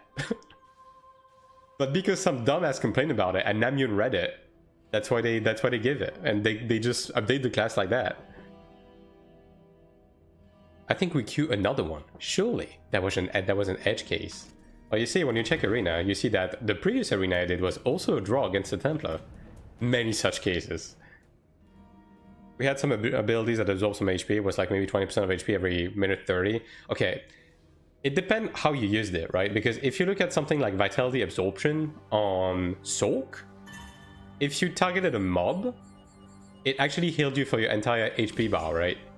But again, you traded off... It was on the same cooldown as Frostbite, so you sacrificed Frostbite to use it. And it was a 1.5-minute cooldown, and you had to tab them up to do that, right? So, you know, again, it was strong. It was nowhere near as bad.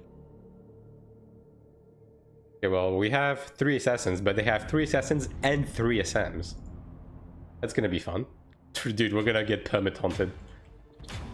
Fuck me. At least I have Sakura in my group. Really, that's good.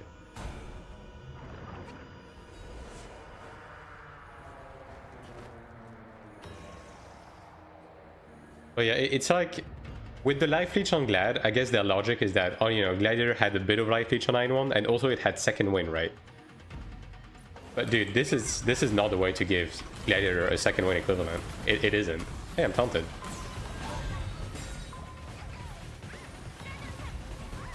I'm taunted again. Isn't that fun?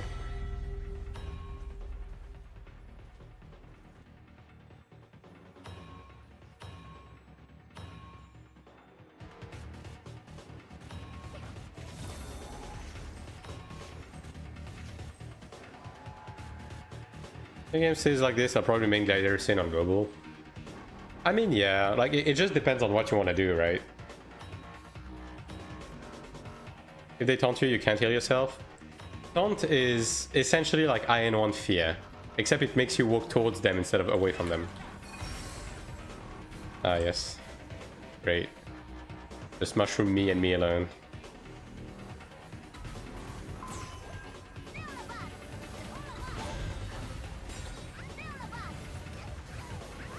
And I'm taunted. And I'm taunted again. Yo, can you go that fuck-ass SM that's just taunting me permanently? Please. I'm taunted again.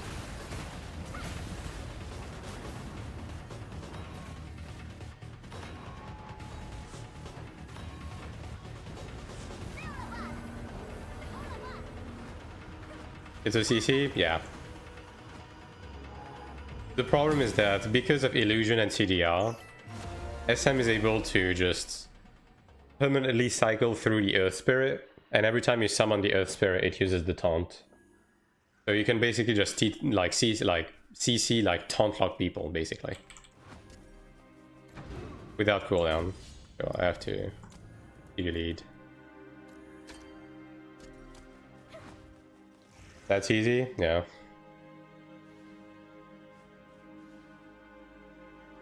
Could be Battlegrounds, I never did them. I mean, there's, you know, Battlegrounds are actually decent. That's the reason to do them. The problem is that it takes 15 minutes out of your entire week to get through all of them. You know what I mean? I can queue it 2 yesterday. Are you fucking kidding me? I mean, I think you still can queue, can't you? Thank you for max rewards. Great. Well, I guess I'll be solo queuing then. Thanks for nothing.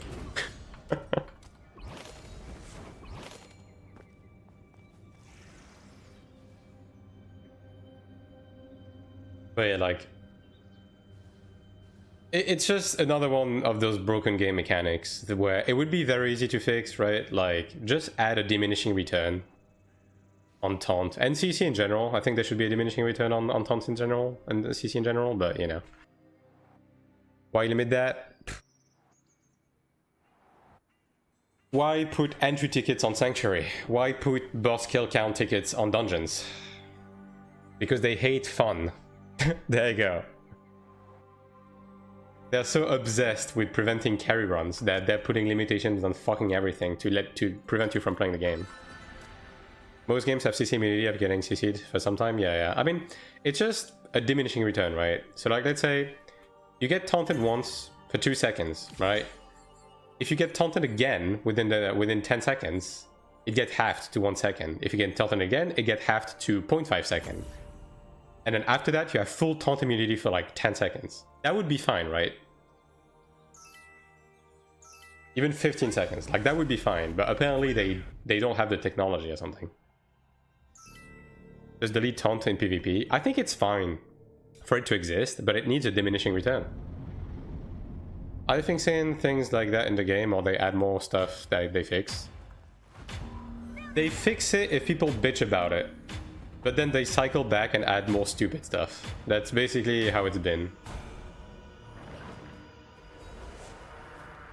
It's like they fixed life-leech for 1 week, and then they were like, you know what? It's not OP enough. So they made it so life-leech is not impacted by healing reduction anymore, and they made life-stealing blade and gladiator completely fucking insane. And now it's worse than it was before, right?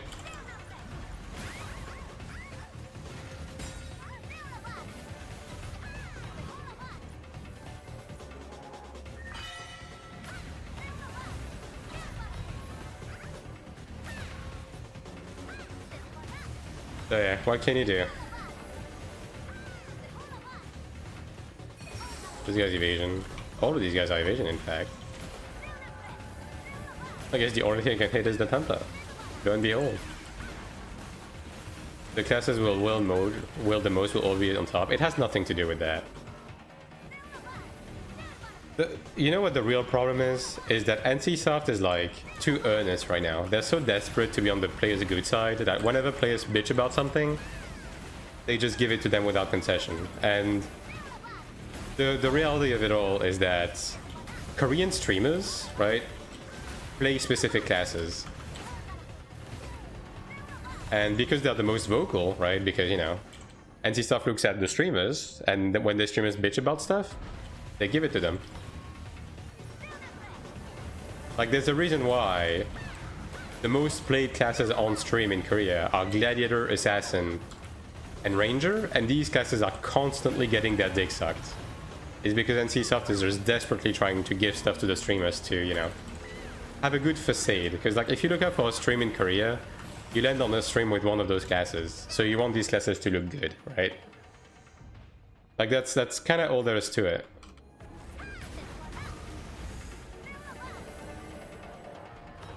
They're not really operating based on good game balance. They're just operating based on, like, who's bitching the loudest.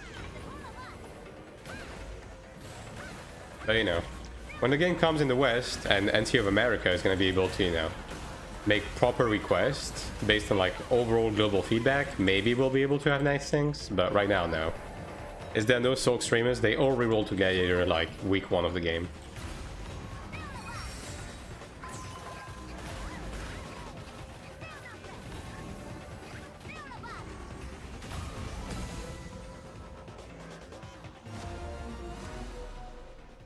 Alright, that's 2.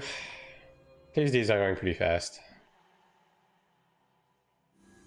Do you think we'll have a different balance in Korea? I don't think so.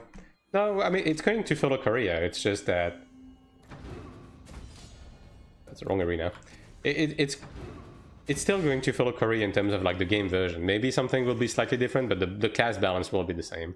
It's more so that when the feedback comes from different sources, then maybe we'll be able to have, like, a better overall end result. I don't know. I don't think there will be separate balance patches for region. Yeah, no, they typically don't do that. If there's any differences, it's going to be within specific mechanics, which I don't think they want to do, right? I'm pretty sure that if they bring any changes that is meant for global, it's also gonna... They're also gonna bring it to Korea. Because, you know, I mean, there's multiple reasons for it, right? Like, number one, the Koreans are gonna bitch if we have something nice and Korea doesn't have it. And number two, it's just always a logistical nightmare to manage, like, different versions of the same game. So I'm pretty sure they're just going to stabilize both versions being the same at the end. Hello, Olte.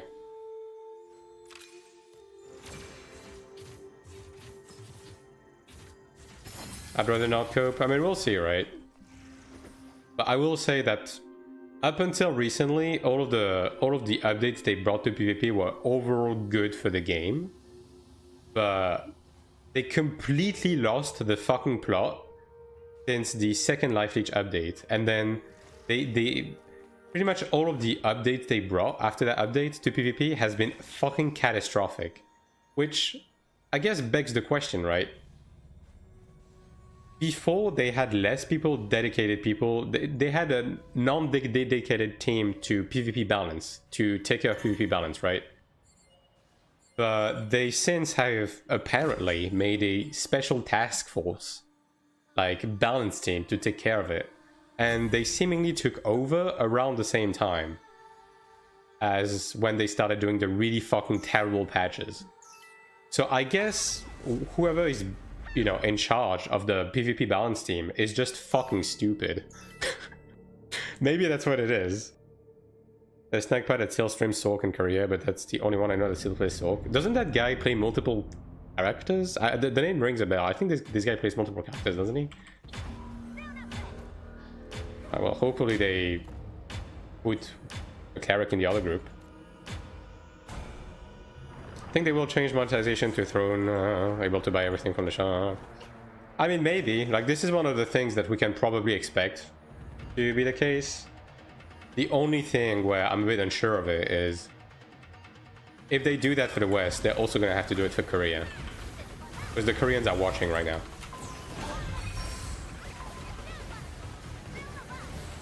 They are watching intently.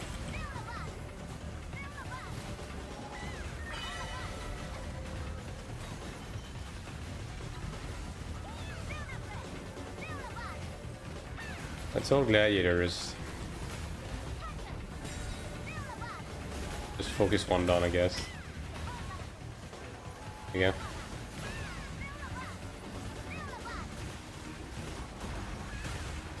Got Cleric.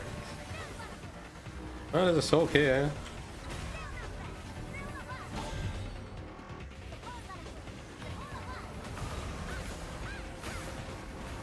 His last stream title seemed to imply he's starting to be done with Sork. I mean, unsurprisingly so. Like, the last patch, like the last balance patch that Sork got was pretty good, but inherently, Sork suffers of some of the same problem as Cleric, which is it just doesn't have enough in terms of its kit, right? And it also doesn't have life-leech in an environment where so many classes have infinite life-leech, right?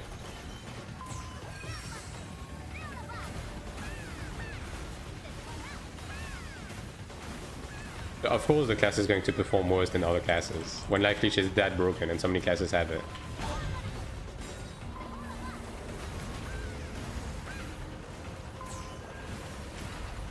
Oh, this guy is getting NATO'd, alright.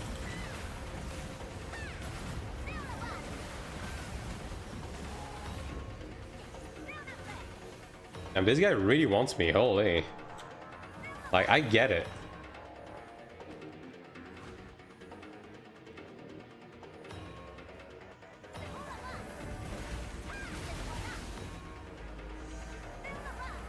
Sork is decent in group PvP, as you said, there's almost zero group PvP. I mean, even in group PvP, right? I think you would rather just grab a ranger over a Sork in group PvP. For like, just about every fucking reason. Because Ranger's anti-heal is better, Ranger is more tanky, Ranger is more mobile, Ranger has evasion, right? Ranger ignores block and evasion better. Like, Ranger is just better. I see, you won 3 in a row. Cleric is OP, nerf it NC soft. Yeah, for real, for real. Well, I guess we're done with Battlegrounds, right? Yeah, we're done. Alright, well. It's back to Transcendence Prison. Yippee! Also, almost half of Sork's stigmas are useless because Burst is king. Yeah.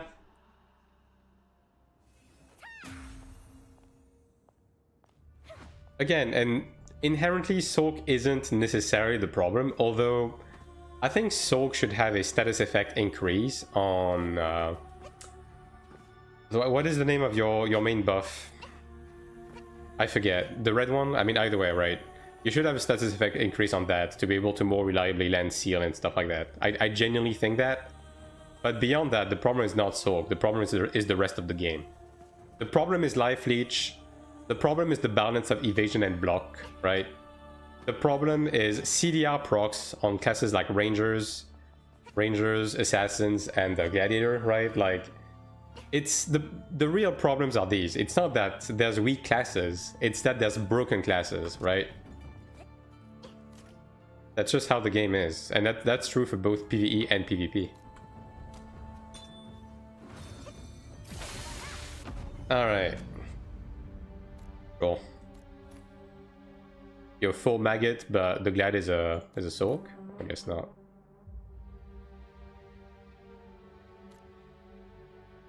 $650. Yeah, sure, dude. People are actually fucking insane.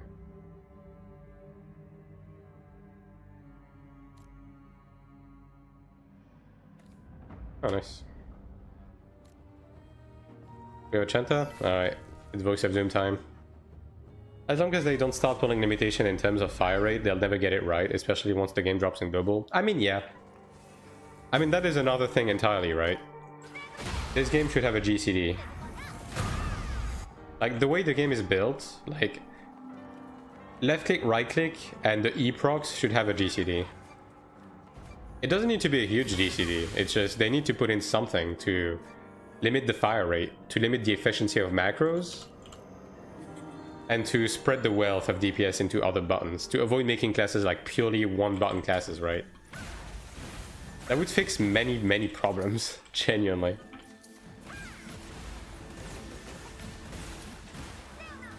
Like, the problem is there's just not much thought put behind a lot of these design decisions.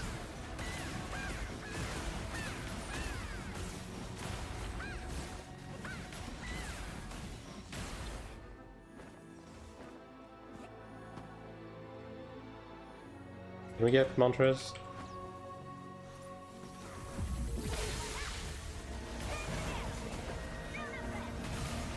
Oh, we have a chanter without mantras. Isn't that cool?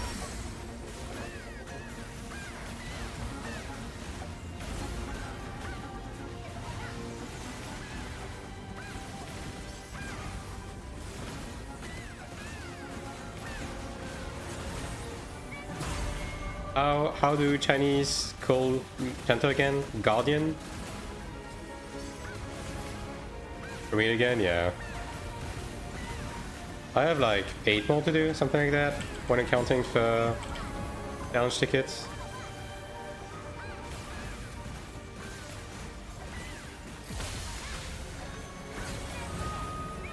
Protector, Guardian is tank. Okay, okay.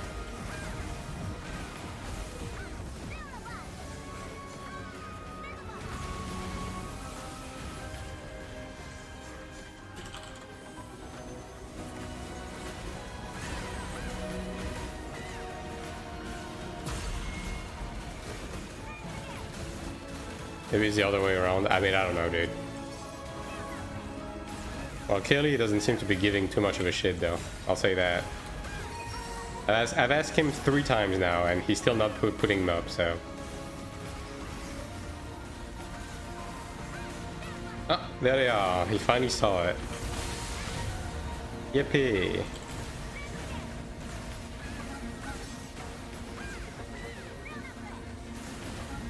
Are you serious? Yeah, I don't know about this group. Like, the comp is good, but holy.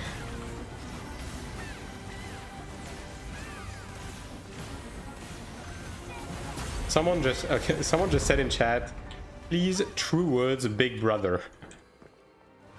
Is the word for mantra like true word in Chinese?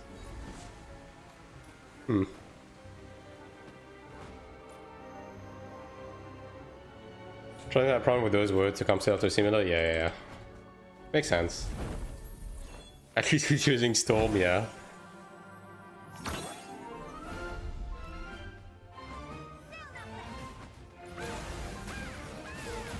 I mean, hey. It's alright. Happens to the best of us, alright?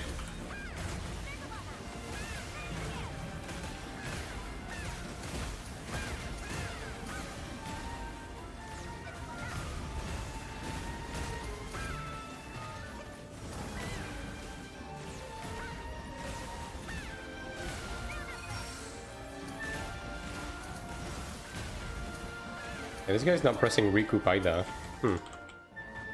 Interesting Chanta we have here.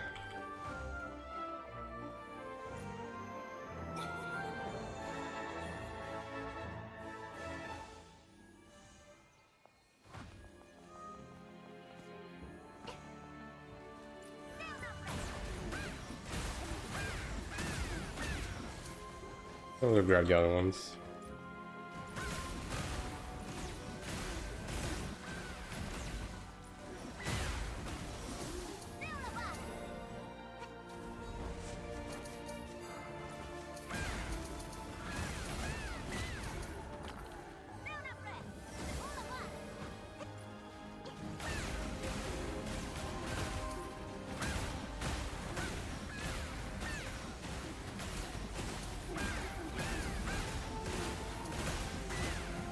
Yeah, and the Chancer just left us with those rash mobs.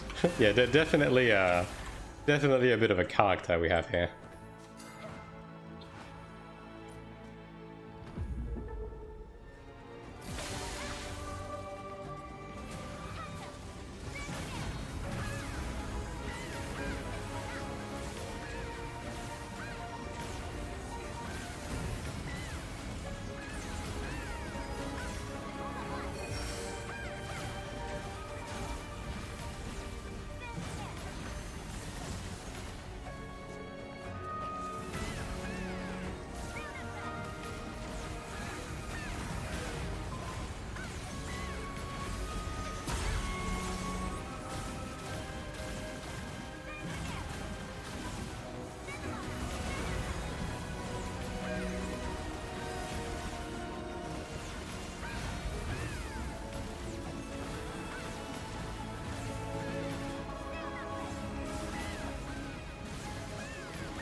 I mean, this group's DPS is honestly pretty good.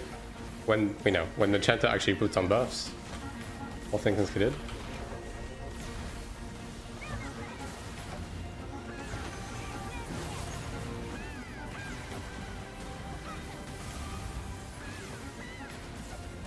Yeah. Pretty decent. Yeah, we're still missing one mob though. Missed one in the garden, I guess.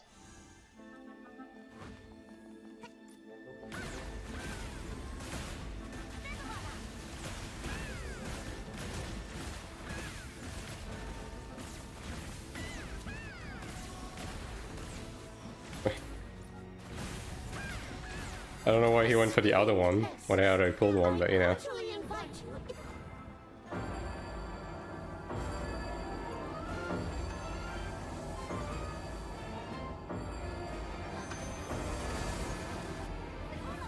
You know what? Let me turn on the DPS meter for this.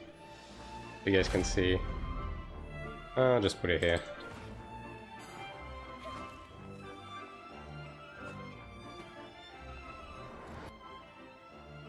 Our Wrathful Witch went from 400k to 1.5 mil in 2 days. I mean, it's mostly because people are not really running dungeons anymore over Transcendence, right? That's the biggest reason.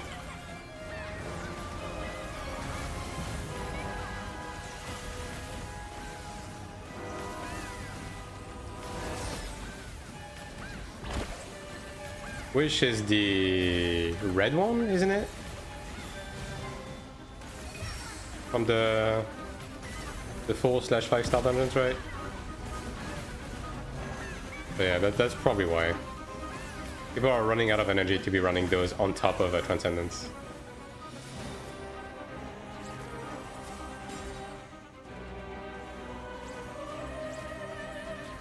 Really?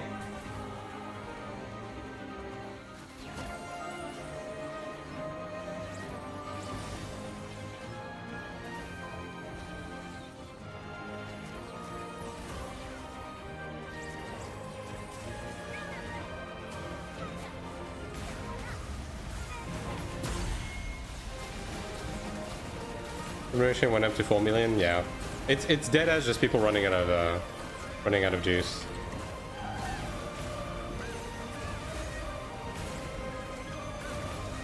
I appreciate the last second marking, but I went on the jumping man.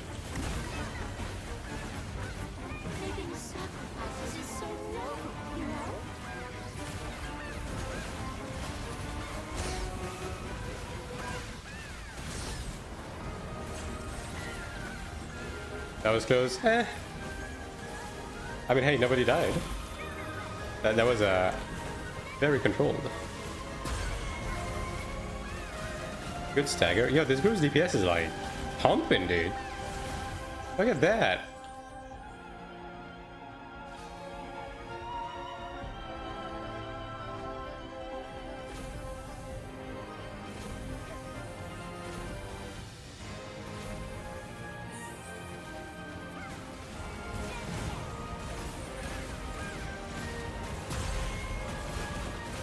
I better once Ochenta use mantras? Yeah, for real though.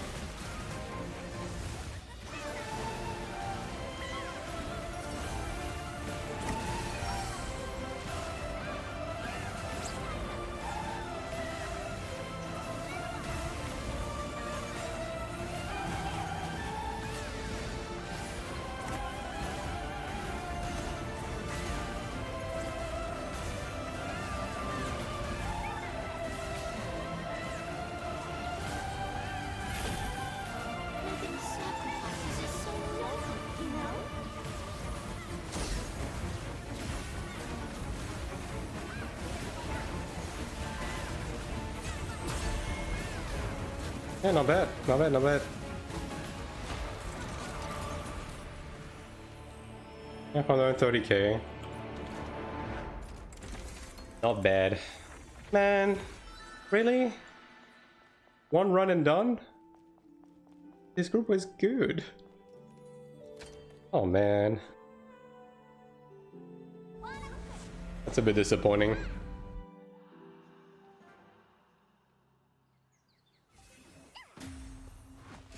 Alright, well, I did get a chalice though. Is that a PvP or PvE chalice? That's PvP, I think, right? Yeah. Gold and I. Wow. That is like not bad. I mean, that's a fucking healing chalice which is pretty good for PvP. Like Bolt is, you know, it's not the best, but I mean that's pretty fucking solid. Yeah. Yeah, decent scale. From the chest too, of all things. Look at that. I mean, this one is also pretty good, honestly. Yeah, that's crazy. Yeah, let me knock both before an accident happens.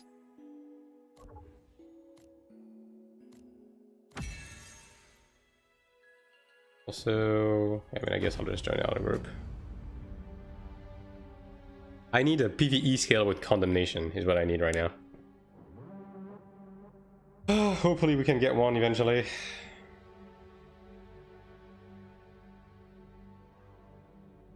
$600. I don't know what this group is asking for.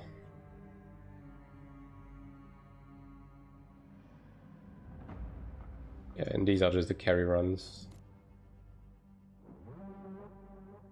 100. I just join. Well, the Shanta is a bit dubious, but honestly that's fine. Let me change that.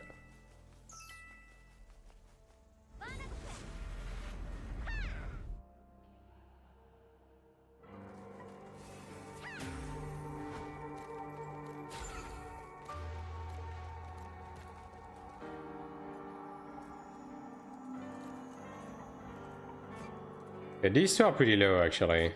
I don't know if we have the DPS. Oh, I guess we'll see. Also, I need LOP. Bad. Actually, I don't. I used it. Be good.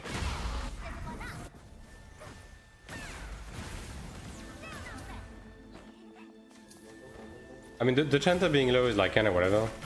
The Sork is a little bit concerning though, but I guess we'll see.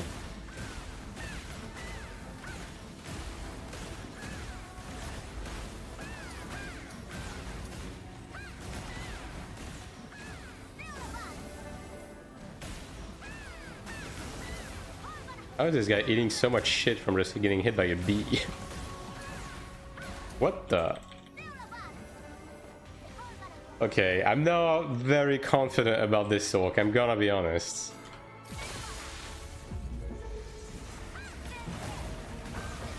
I have a hunch this guy's gonna be eating a medium to high amount of shit. Oh yeah.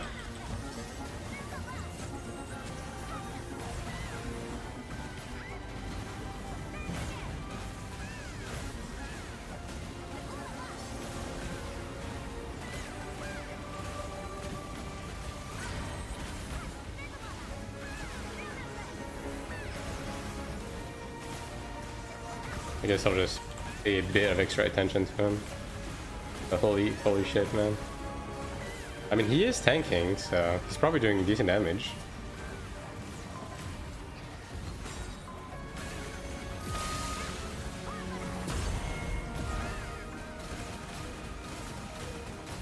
But the overall group DPS is a bit behind, though.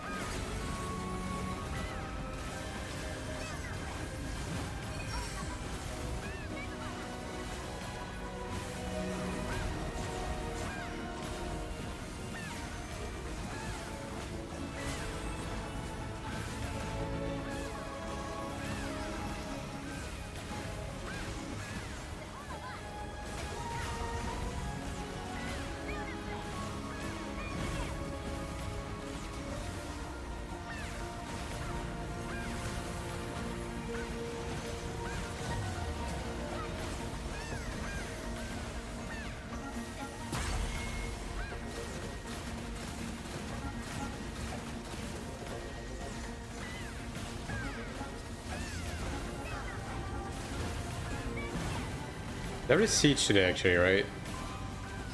Like in 50 minutes. Need to remember to do that. Actually, you know what? Maybe I should try to go do siege with an alt. Yeah. Try to get into a group. Get some free AP. I don't know. I guess I'll think about it. I mean, there is world bosses after that, but you know. can just join again. Yeah, DPS is not, you know, it's, I think it's on the line. I think we can clear, but it's a bit on the line, yeah.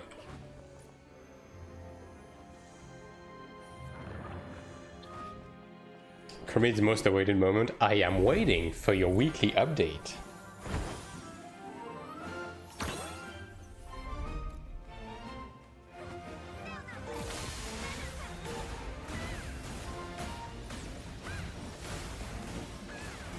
I'll be very disappointed if you manage to get an artifact. Like, you guys have a reputation, you know? You need to abide to it. Otherwise, what's the point?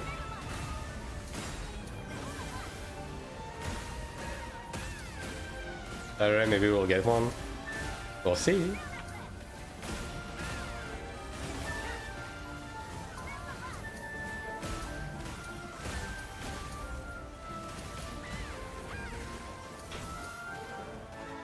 God, dude. Oh my god, dude. Wombo comboed by the fucking ground AoE.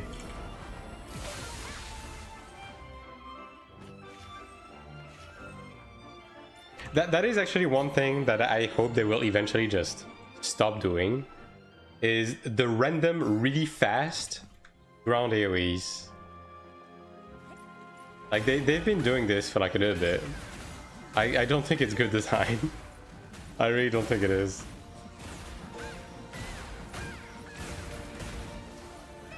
Especially as with hyping. And also, like, especially because they keep making them like stun you and stuff, you can just get stun locked sometimes. If all the servers go for one, I guess we can do it. I mean, that's kind of the point, right? Like, even if you're getting Omega overwhelmed, as long as you play your cards right, it's not too difficult to get one or two, right? But, you know, you do need to be, like, at least a bit organized. Maybe they get you dancing are hard to avoid, yeah. You know, it's just that AoE type. Like, I don't know if you remember on Cradle, like on the second boss, the AoEs that stuns you as well, that drop at random. Like, those are pretty bad too. It's just, it's something that they have in a lot of fights. Just random dropping AoEs. Like, random AoE spam on the ground.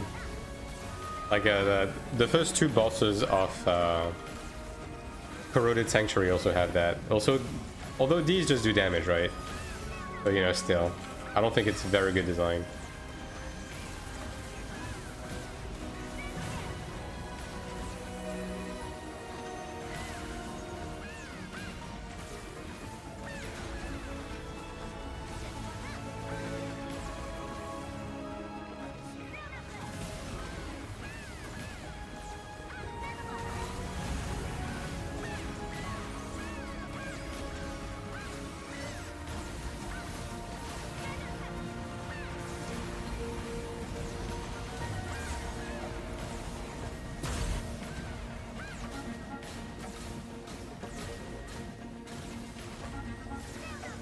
I mean, 3 range on Robston is certainly very stable.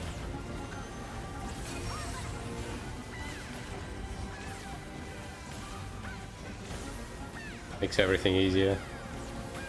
Will you ever stream with Team DPS meter on? I mean, I could. It's just that it would require me to play, to either like have a scene for it or to play on full screen. Which, you know.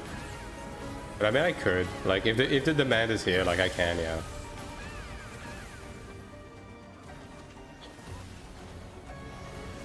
It's just that I don't necessarily care all that much. As long as the boss dies, right? Type stuff.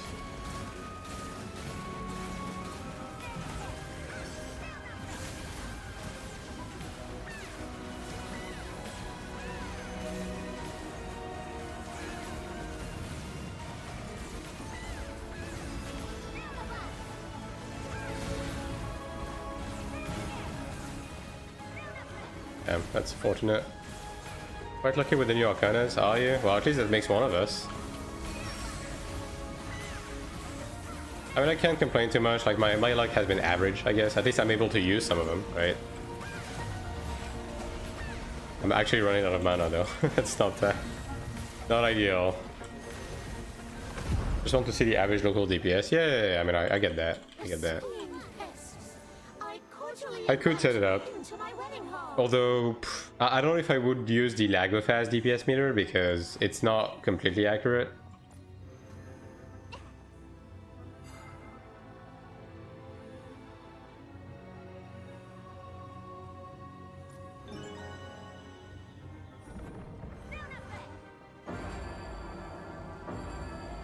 So maybe I would need to set up like a proper one. Oh my god, dude.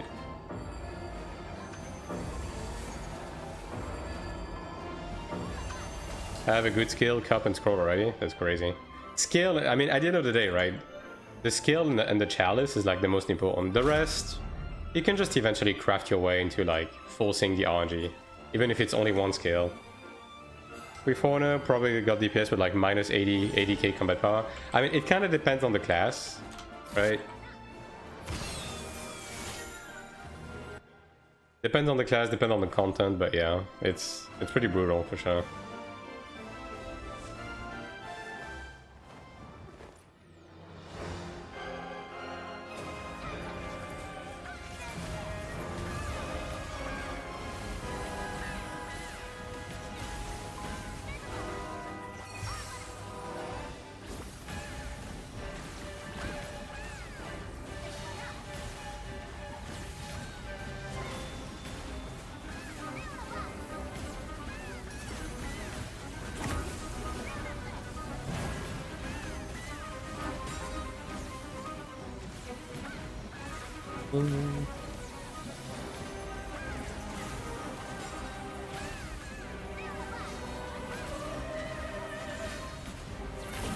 But like I can tell that basically with the gear that I have, I'm doing about half of the DPS of a local, and that's with like using a macro and actually min-maxing my gear and so on and so forth. So yeah, it's a bit rough out there.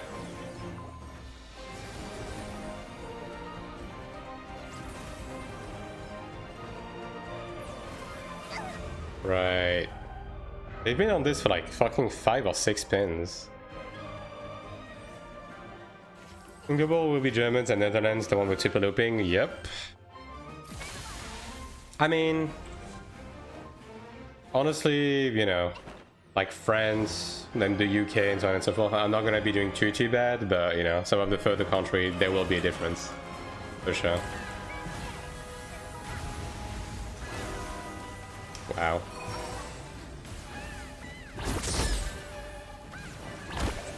Crafting this game is weird. I'm professional at 21. No. Oh yeah. Like the failure rate never goes away. It just goes down a little bit. Pretty bad. Crafting in general is just very poorly thought out in this game. Like it's been getting better with the guaranteed crafts and the upcrafting, but like the base system in itself is just complete shit. Like crafting consumables is terrible, and crafting anything that doesn't have the guaranteed craft is terrible as well.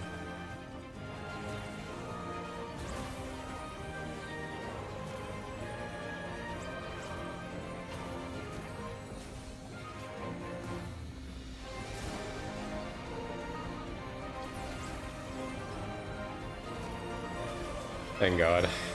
That was a last chance. Netherlands are still banned on Steam in the allowed country stream. I mean, being in the allowed country doesn't really matter. Like, you can just play on purple and you'll be fine, but ping-wise you'll be doing fine. Like, it's nothing new, right? It's with those games, like, those countries are always banned. Like, even on AION 1, those countries are banned.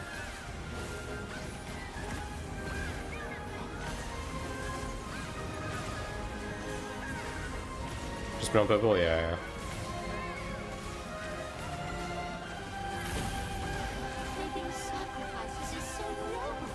But it's just like, you know, loot boxes and RNG laws and so on and so forth in gaming. Like in Korean MMOs it never flies because there's always like some sort of RNG bullshit mechanic within the game that falls within the law limitations.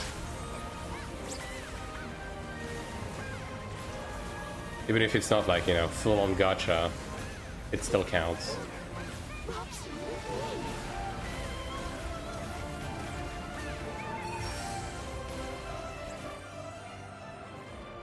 Multiplayer through purple? Yeah. It's just that it's not gonna be available for you in Steam, but you'll be able to just play with purple.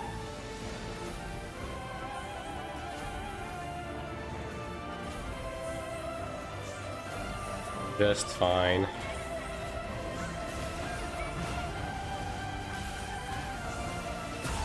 And this group is getting really close on everything every time. But hey, as long as the boss dies, that's fine by me.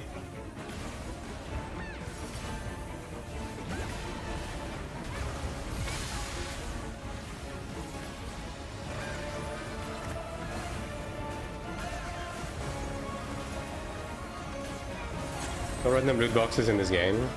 It's not just loot boxes, it's even like, you know, the Genius Insight mechanic? Like, that's already enough. Like, that already falls within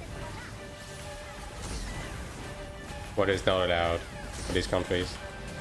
Which, you know what? Fair enough. Like, fuck the Genius mechanic. Fuck Genius, fuck Mana Stone, fuck Arcanas, fuck the Soulbind system. Fuck all of it. None of those should work the way they do.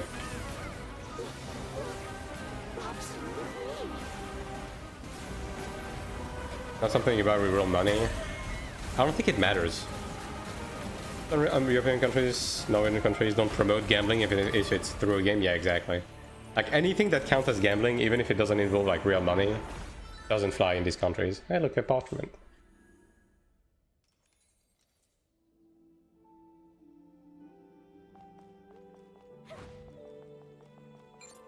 So if you buy real money and has random content, I mean, I don't know the full extent of it because I don't live in these countries, but I'm assuming that because the game offers a paid service and that you can also pay for currency, right, that it still falls within that.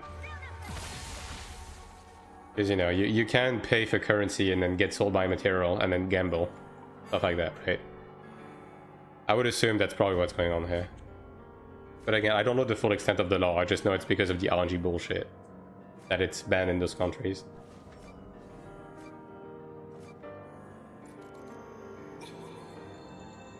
God, it's so warm, dude. Like, I'm gonna be bitching about this all day. Like, I am legitimately just dying, dude. Like, be thankful there's no webcam, because I'm drenched. Like, dead ass.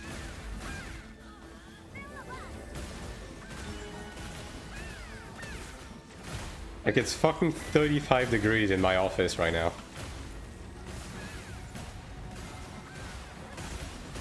What do you think to do? I think I'll play through purple. I mean, yeah, just do that. Like, it's fine. Realistically speaking, purple is technically the superior platform because purple is going to allow you to sell your account easier. Right? Whereas Steam is going to be more complicated. Like, there's kind of no downside. I mean, purple is a piece of garbage, don't get me wrong, but, you know. Realistically, it's not going to make a difference for you. Can the healer switch to revive? No.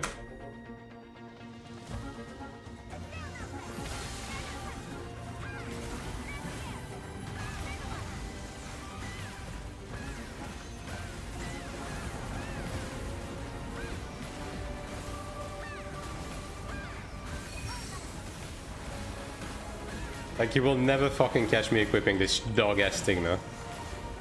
Like, I'm not wasting a whole-ass Stigma slot to save one Resurrection Stone every 2 minutes. Like, nuh-uh.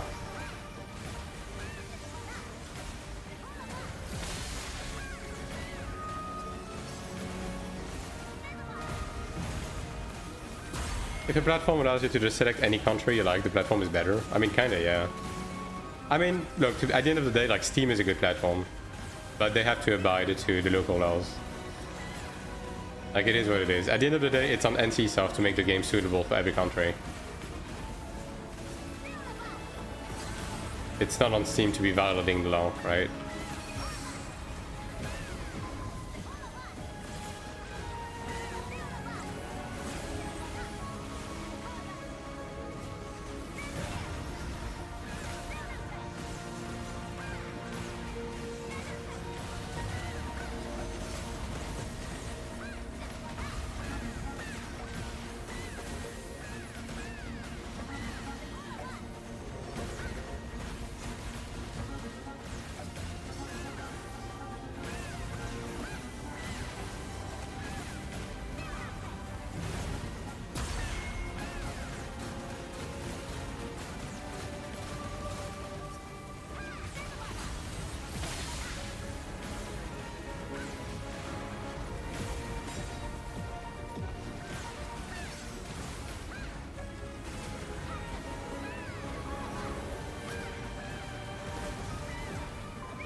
I mean, I think this guy is upset that I'm not willing to equip the res.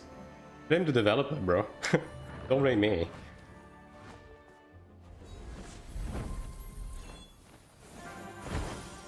Like, if they want me to use Resurrection, then don't make self-res turns fucking unlimited. And don't make the Resurrection be a fucking 2 minutes cooldown when self-resurrections are unlimited with no cooldown. You know what I mean? Like, I don't know. It's just like everything else. Just make it make sense, right? Just make it fucking make sense.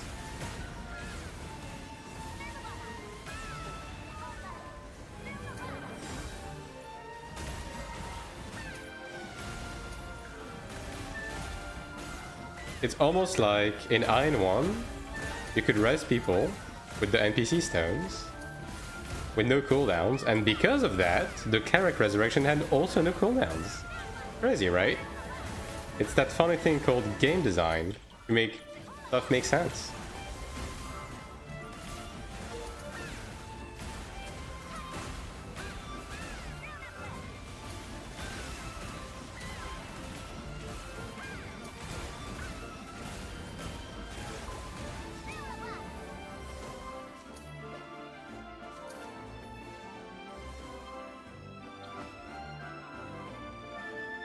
Like, it's not like you can even resurrect people in all of the PvP instances that exist. Like, you can resurrect people in open world PvP. But I would argue that even if you could do that with unlimited cooldown, that would be okay. I don't think that would break the game. And you know what? If you don't want people to do that, just deactivate summon resurrection in PvP, just like you do like self-rest turns. It's that simple, right? Did a few arenas and SM is pure cancer? I mean, yeah. The taunt stuff is like really rough. 2 Earth Spirits and 1 Ancient and I just don't move. Yeah, it's like I said, right? If you have enough Illusion and enough CDR, you can just infinitely cycle through the fucking Earth Spirit.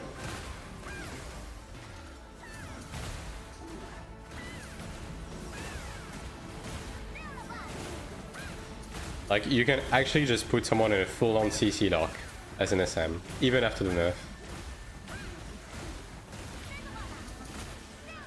Maybe someone a pet it exhibit? Yeah. But because you can just spam it, you can just keep them up. And also, while the pet is up, like, if the cooldown comes back, he's gonna reuse the taunt too.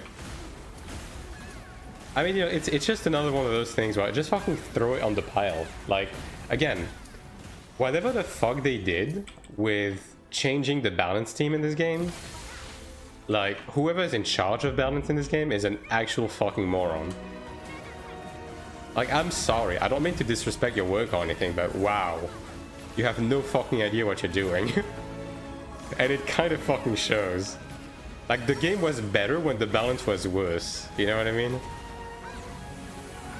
But hey, maybe it's all going to culminate on this really, really good balance at the end of the day once they're done cooking, right?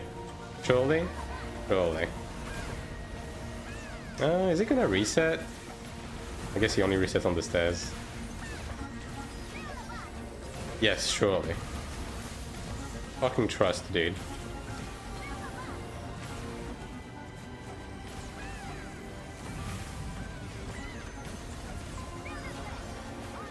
Holy shit.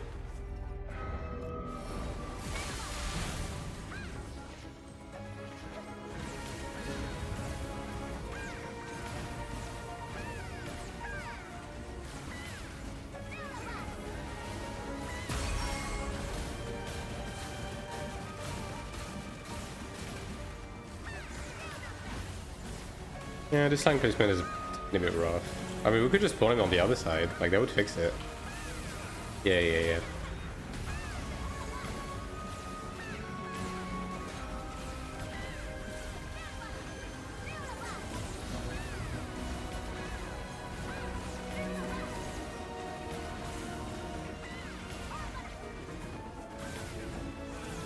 But like, that's another thing, right? Like, why is Summon Resurrection not a 15-second cooldown like the rest turns? Just fucking make it make sense, dude. Like, why would you ever go out of your way to invest Stigma Shards into Summon Resurrection and waste a Stigma slot on running it? What reason is there? There's no reason. It's not even good. It even has a cast. It has a cast and a range. It's worse than a self-redstone in every single aspect. Oh, but it saves a stone. It's 100,000 kina that you're saving once every 2 minutes. If you die constantly, which you shouldn't to begin with. It's so bad.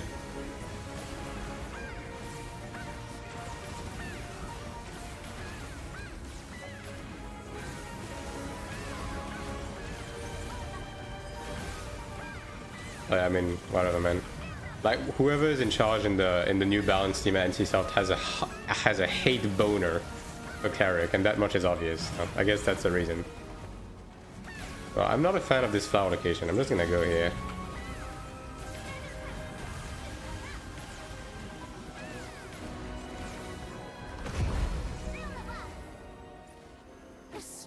My computer randomly reset and only happens while playing AION 2. It might be an overclocking issue. Because AION 2 drains resources, right? So, like, if your computer just fucking shuts down when you're doing something that has like heavy load, it can be because of a bad overclock, whether it's RAM, CPU. It could also be like an underpower power supply, but that's pretty unlikely.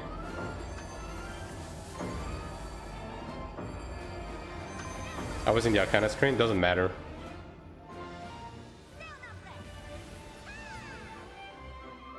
Could be overheat. I mean, yeah, but overheating is a bit less likely with a desktop. I mean, if you're playing on laptop, yeah, that's possible. This game doesn't have any CPU requirement. Yeah, but it could be RAM, right? Like if your RAM is running at slightly like too high speed, it could eventually make your PC crash. Regardless of what you're doing, right? It's just like a time thing. Like, I know for me, I ended up having to run my RAM 100 Hertz lower than, you know, its advertised maximum because it was doing this. Like my PC was just like shutting down every now and again when I was running stuff. I'm just gonna do that because the DPS is a bit sus.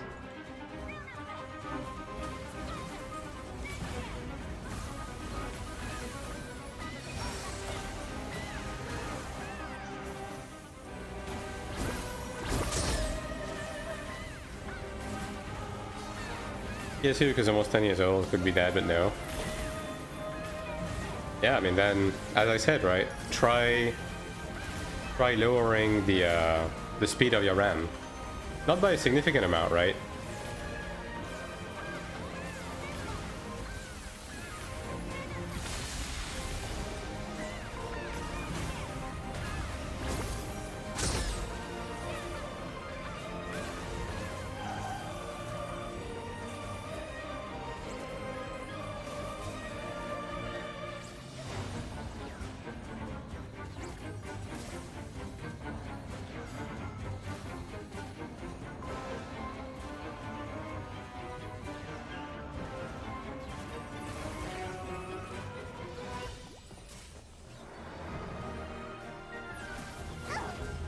Why are they so slow, dude? PSU, GPU, or driver? It could also be a driver issue, yeah. I mean, I can tell you that, I mean, it might be completely unrelated, but the mix of the latest NVIDIA driver, as well as the latest Windows 11 security updates, really fucked with my PC, like, in a major way. I had to reverse both for my PC to go back to running correctly. Yeah. Accuracy gear Cleric with the new Arcana set. When I kill it, wasn't even evading at all.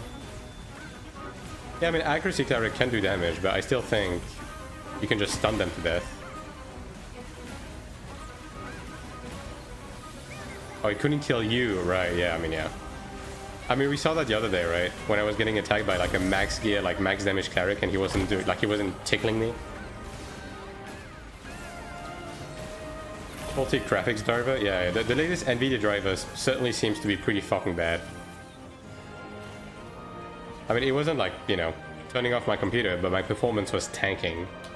And also some of my software just completely stopped working overall.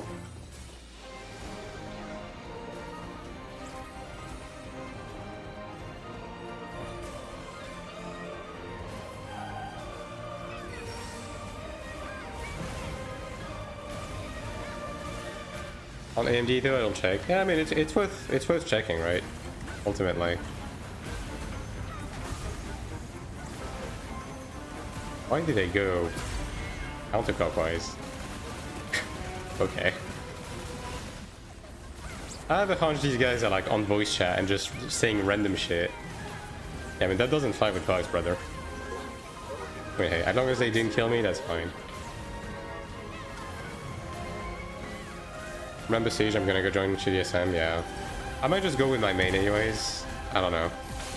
I mean, the thing is, I just need to like talk with Eugene so we can get the stuff organized. We need to get around to it.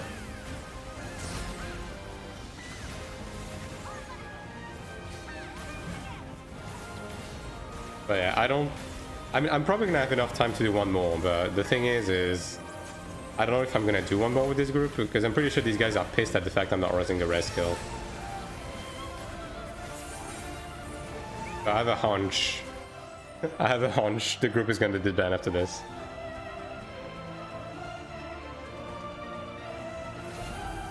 But as I said, right, it can also be, like, as I said, the latest Windows security update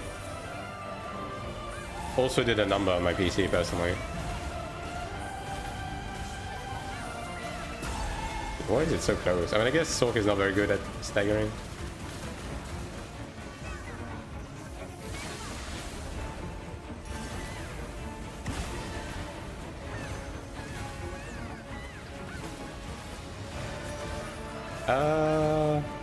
Right.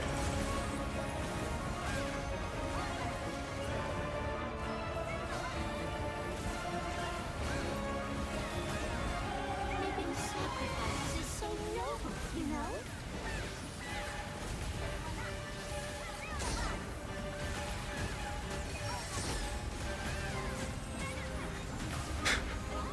Yeah, this is not going the greatest, but somehow we're still meeting the DPS check.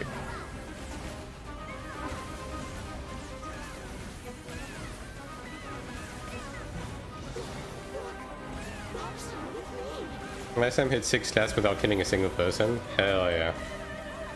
That's kind of crazy, actually. I mean, I guess depending on how competitive SM ranking is. So how much AP have you found on it so far?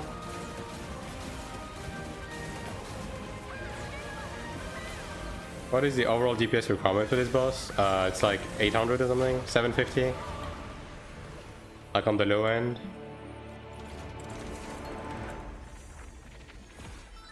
I think 800, yeah.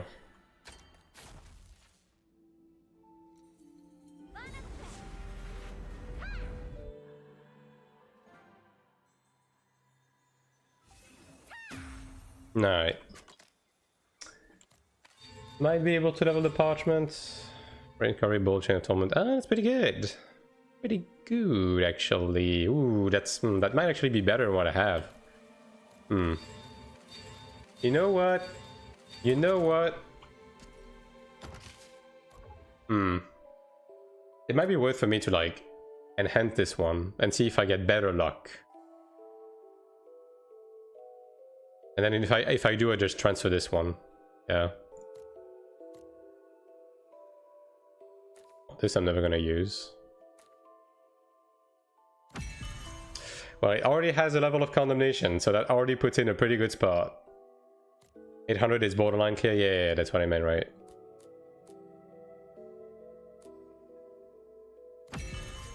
God, that's pretty fucking good.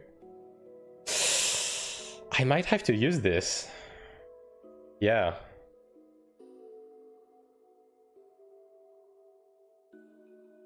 Okay. If I equip this and I feed it this, okay, it's barely gonna be +4. Okay, if I get one level of radiant recovery, like this is just fucking straight up better. Yeah. I mean, I'm losing Chain of Torment, but I don't need level 16 anyways in PvE. Because I'm just using it for the shred. But I am missing one level of Radiant Recovery.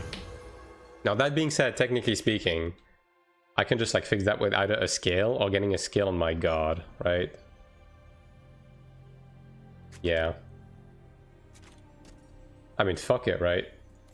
Condemnation is just more important to me right now. Yeah, I think I'm just fucking gonna send it. Yeah. Alright, well, Godspeed. What do you think about reducing combat speed and adding cast times to skills in Iron 2? I mean, the thing, I think when it comes to combat speed, like the ship has sailed, it's more so about animation locks and cooldown, really. Like, if there's anything they need to do is add more animation lock to certain skills, especially the spammable ones, and add some sort of like GCD to left click, right click, and the E proc. Yeah, I think I'm doing it. Alright. Level 4 Condemnation is really good. But I am missing one level of Radiant Recovery. Yeah. Oh yeah, that's kind of insane. I just send those, send those. This one is shit. Condemnation, Divine Aura. That's kind of interesting.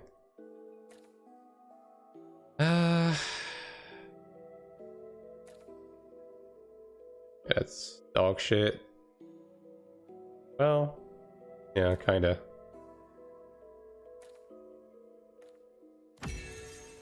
Yeah, honestly, yeah, this parchment is like, it's good.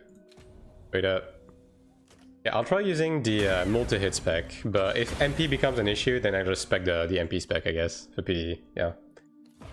Now, Radiant Recovery, I am losing the cooldown reduction right now, which isn't honestly a bad thing. I guess I can just wait until I get the level and then use a scale or something to fix it. What does that give? It gives Grace and Judgment Thunder. Not the worst. I could like replace Judgment Thunder by other stuff. Although, I mean, you know, Judgment Thunder is always good to have because it's more damage on my main skill. So my second skill, I guess. I can just get Radiant Recovery on this, worst case scenario. Until I fix it with a scale. But yeah, honestly, yeah, it's pretty good, pretty good, pretty good. Pretty good. Might also be usable for PvP, by the way. Might be. Because I think I have a Condemnation Parchment in PvP too, right? Yeah, this one has +3 though. But, you know, I can balance things around. Also has level 1 Radiant Recovery. Yeah, I can just like switch Bolt and stuff, right? Yeah. Yeah, that's good. Good. Really nice. Alright, well, I guess to the Abyss we go. Let's try to find a group.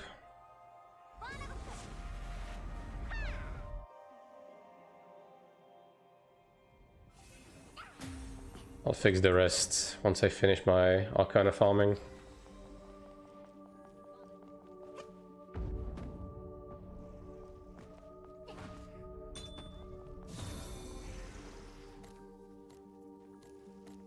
Okay, question for you guys. When you guys switch preset, does your Pantheon also get stuck? Or is that just me? Because I've been questioning whether it's just a bug or whether it's because of like the way my Pantheon is set up on both of my sets. I'm wondering, right? Because it's very annoying. Like when I'm farming in the Abyss and I'm in PvE set, and I want to like quickly switch to my PvP set when I get attacked, my Pantheon gets stuck. A lot of people have that bug? Okay.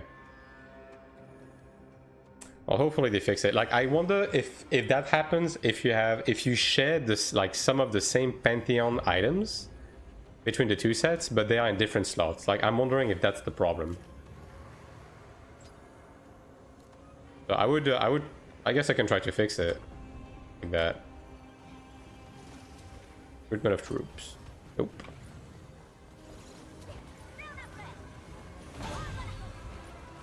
I'll try to join a group once one shows up. But it's pretty annoying in the Abyss. Because obviously I have a more like wisdom / DPS centered pantheon for PvE, but then I want to switch to like space and stuff like that to PvP. Transforming dads. Is that how they call X forms in Chinese? That's kind of crazy.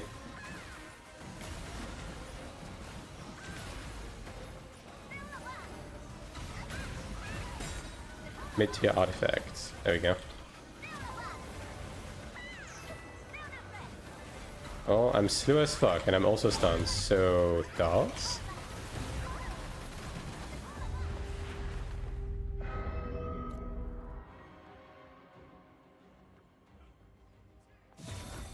Alright. Okay, they're just camping in the middle. Fine by me. Alright, hopefully they fix that. I mean, I guess it's not as bad as like your genus getting stuck or something, but it's still pretty annoying.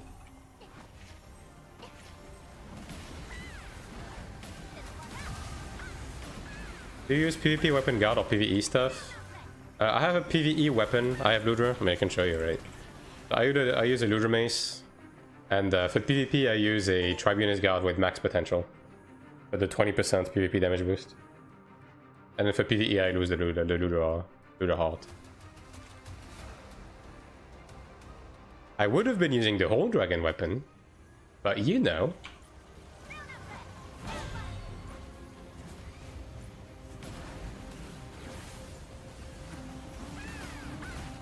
You guys can update your whiteboards. Days since I've bitched about failing my on dragon weapon 0.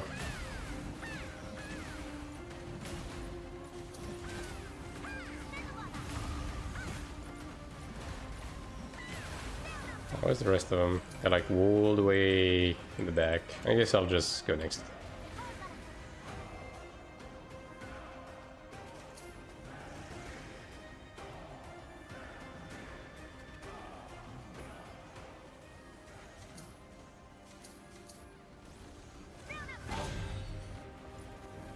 Yes. Hitting people in chokes is my passion.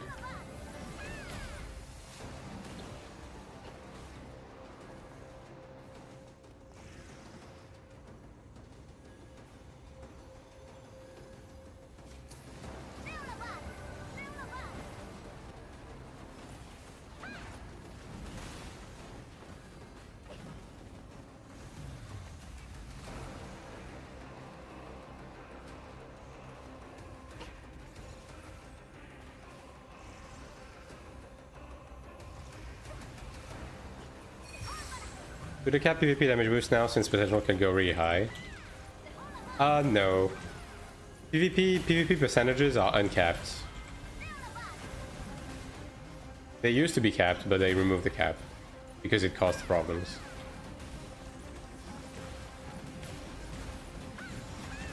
But yeah, I mean, it goes both ways, right? Because potential both gives defense and offense. Although it gives a bit more offense than it does defense.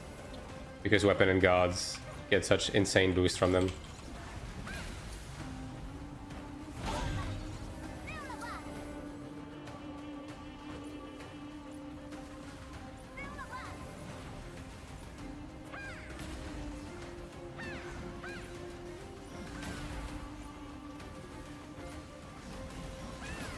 How the fuck is my group, actually? Okay. Half of them are just chilling in the base. I don't seem to be in the winning group.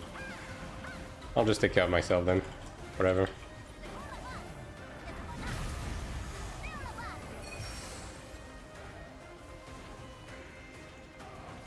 But yeah, the thing with potential stones is that they are very troublesome to farm, right? So a lot of people just kind of go for stuff like the guard, and then they just kind of let the rest go. Also, a lot of people are still using pieces of PvE equipment in PvP, so, you know, you can't get potential on those. Like, a lot of people are still using weapon and guard both in PvP. I'm like Horn Dragon. The only people you really see with potential on guards are people running High Commander, which there's not that many around. They exist, but there's not that many.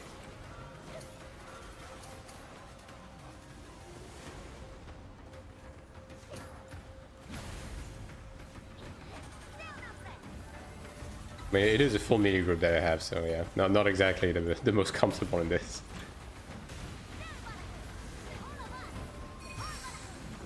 Also, I hope the stream is watchable, because there's a lot of frame gen happening, because there's so much shit on the screen.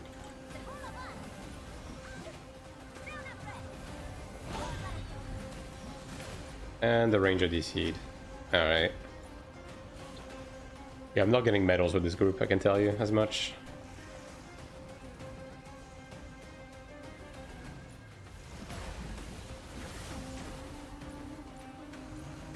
I should have went on an alt.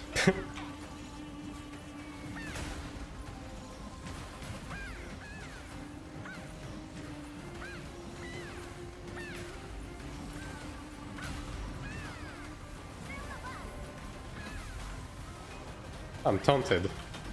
That's fun.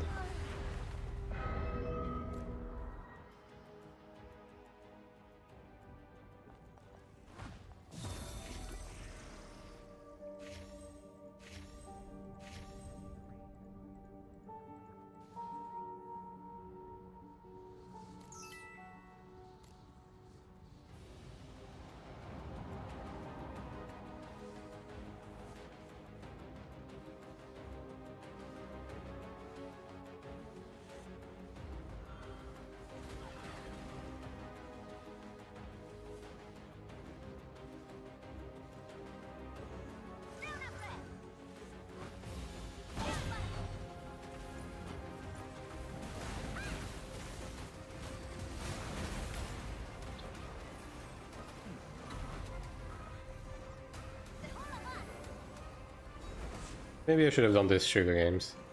What server are you on? I'm on Neem on Asmo. Exclamation mark server.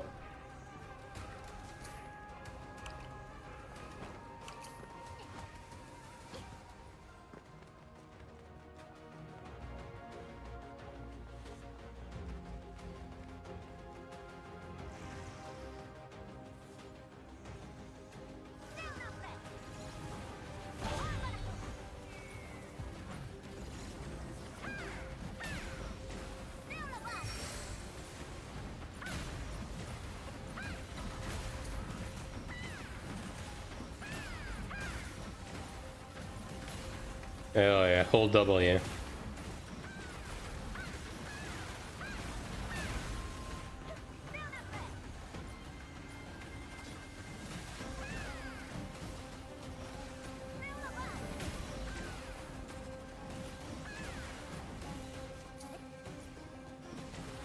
Well, my group is just AFK at base, dude. Shit sucks.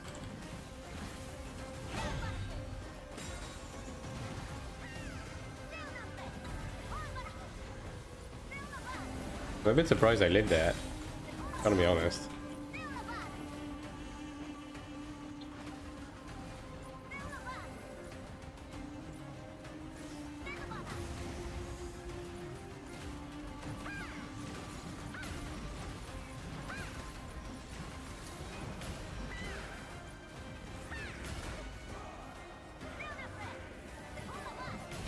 I'm actually kind of pushing that shit in.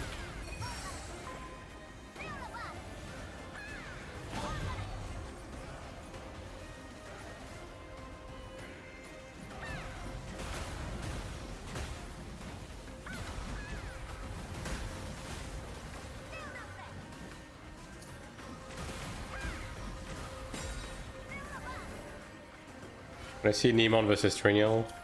I mean, it could happen. I don't think we are very different in power.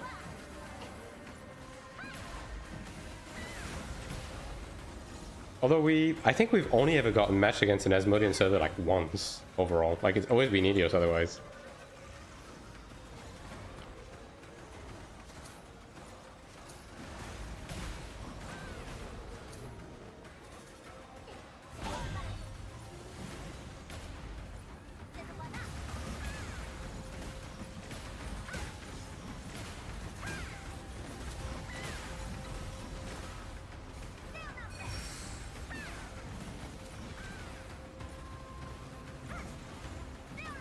Oh boy. We are getting rammed from behind, as it may.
Many PvP players in Abyss on a non-siege day is new to me. Chromate is useless.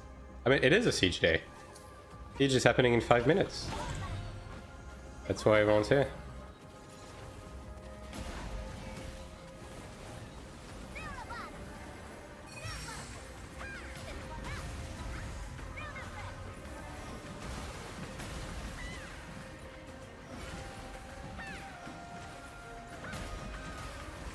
Siege and then wall bosses, as it may.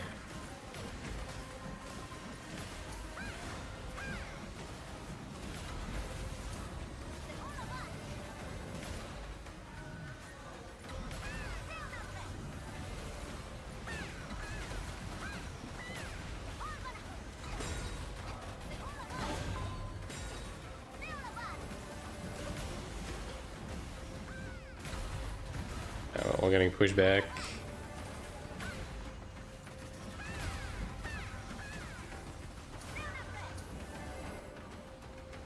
Okay, well, this guy's fucking dead.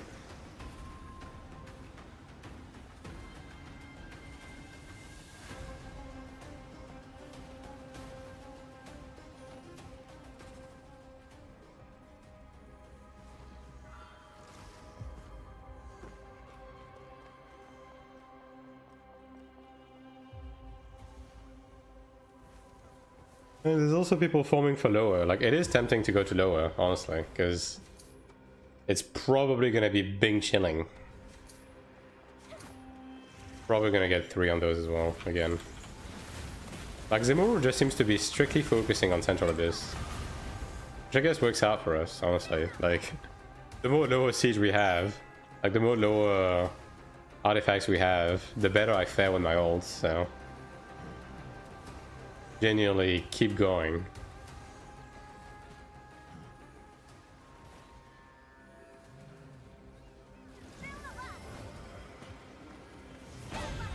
When I got 100k AP this time, I think I joined too late. Unfortunate.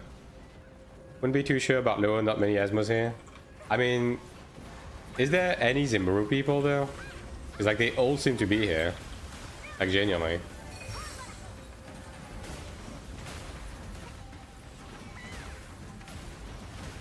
Holy moly.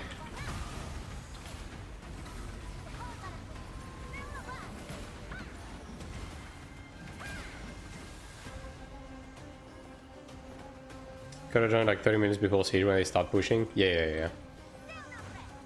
I mean, the thing with the old stuff is I still think, you know, having an agreement with someone to do, you know, PvP, open world PvP is probably just going to be straight up better, straight up faster, but we just have to get around to it, really. Like, just good motivation on a weekend or something. I might have been able to save myself, but the input lag is a bit bad right now. But yeah, like, I think within the span of a weekend, I think you can achieve the cap, or at least close to it. A couple of flying around, haven't seen it all. Unless they're waiting somewhere. Nah, I'm pretty sure they're all here. That's the thing. Pretty sure all of the Zemmour Elios are here.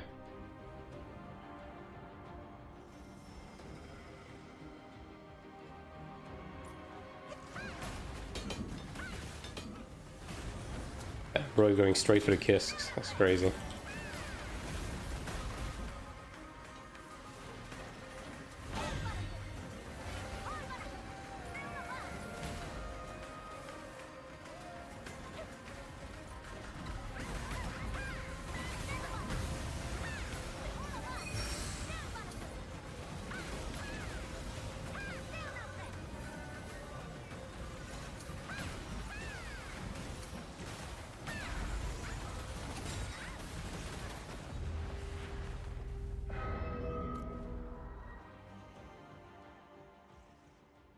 A bit too feisty with my positioning. Getting greedy.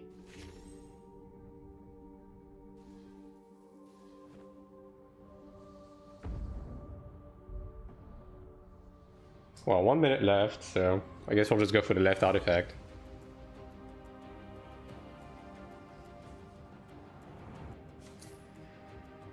Yeah, 50 seconds.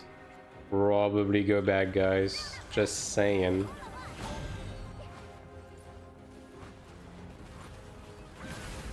Yeah, I'm just gonna go camp next to the artifact. I'm gonna be honest, I'm not gonna risk getting pulled and fucked. Also need to switch to PvE mode.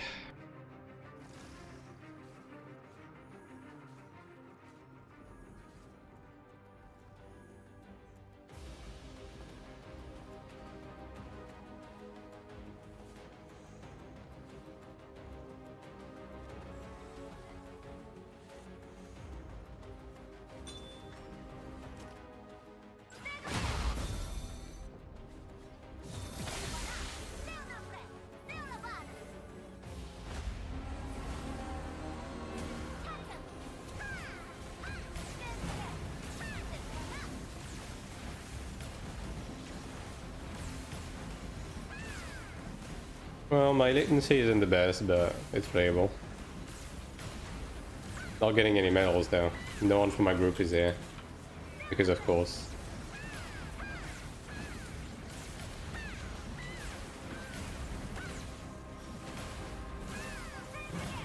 Oh, yeah, it's a bit rough.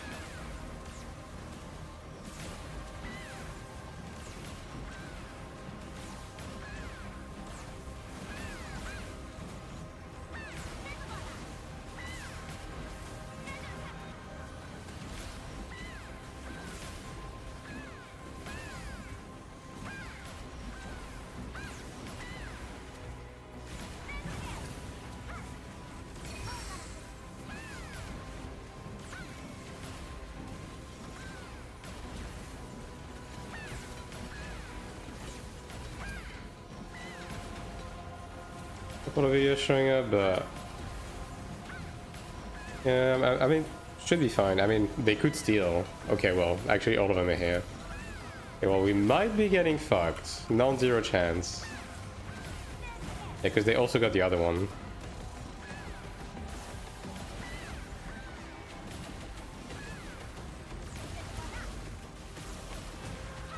Are we getting lucky? Oh, we got lucky. All right, nice. We got all lower. Okay, well, 4-2 again then. Nice. What a nice computer you have. Stream VPN AION 2 still works currently. I wouldn't say it's fluent, but I would say frame gen is like doing a lot of heavy lifting, but yeah. Game runs are okay.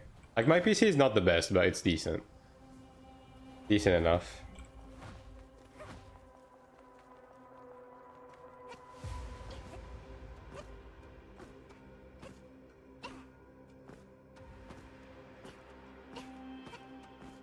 Alright, I guess we wait for the world boss now. 18 minutes.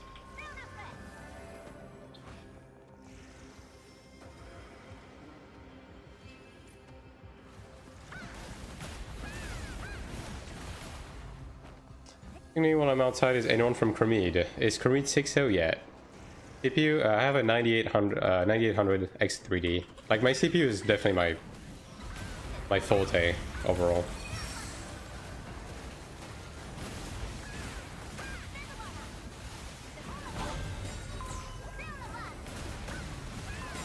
I don't know about this one, Chief. Like 9800 X3D, and I have a 4070, just regular one. I think to see if it's Nemon versus Trinial. You think so? Is Trinial out like higher population wise? The UI seems different now. The UI is about the same, it's just that you are able to customize the UI now, like move things around, resize, truncate, etc, etc.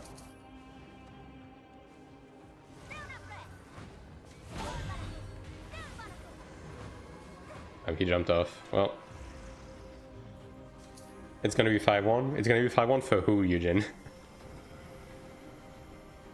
I mean, don't forget that Trinial lost a lot of people.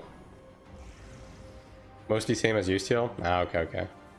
Yeah, if it's an actual population-wise, like population problem, then yeah. Deadburn and Cremid 603 weeks now? Yeah.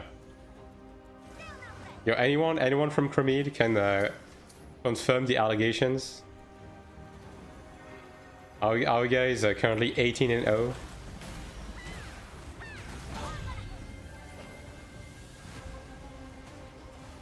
You want to visit Trinial? Yeah. Like if Trinial has the same population as Usteel, then yeah, it would absolutely fuck us, because that's basically 3 times as many people as we have, right? Checking now, looks like it's 18-0. 06 again. Massive news for Kermit.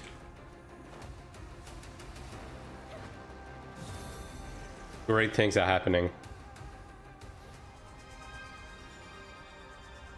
We tried, but it's not possible. Unfortunate.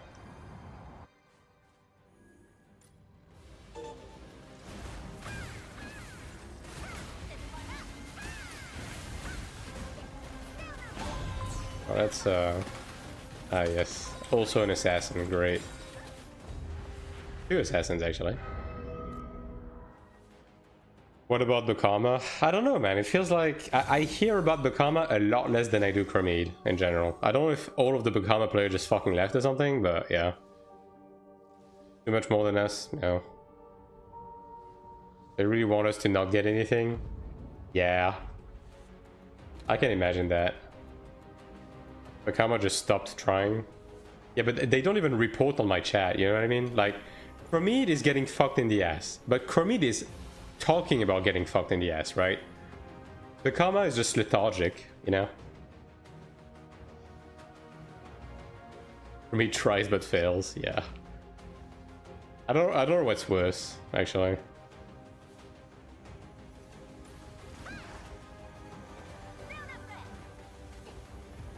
I guess I might as well run my, you know what? Yeah.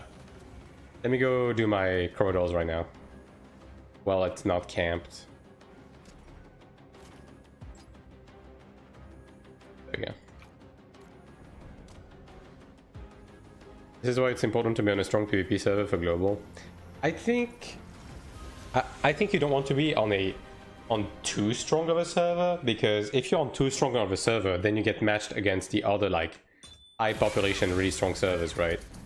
And if you do that, you run into the problem that open world PvP is kind of unplayable for you 24/7.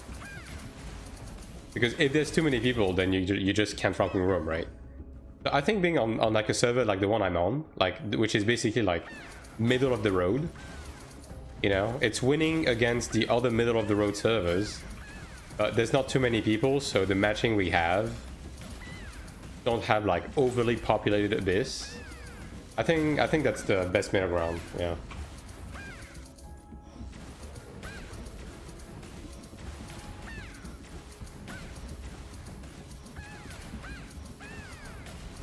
I mean, that being said, global is going to be different anyways. In terms of how the community and the PvP balance and everything is going to be.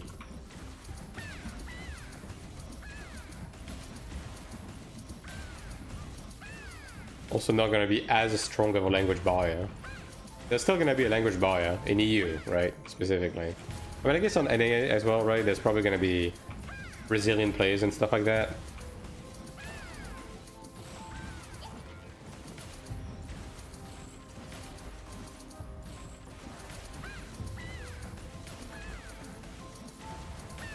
But it's not going to be as bad as here.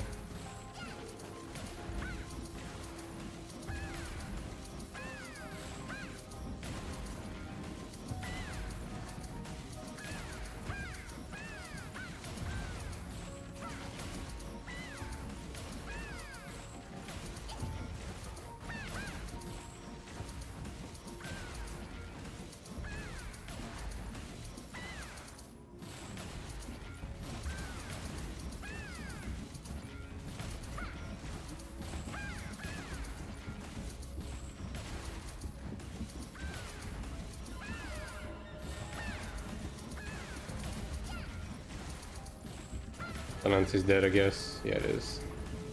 Alright. It doesn't really matter anyways. Like, I'm just going to get 1 token from the board bosses anyhow. If I can get 3, that'd be nice though. So I can get a platinum box. That'd be pretty cool.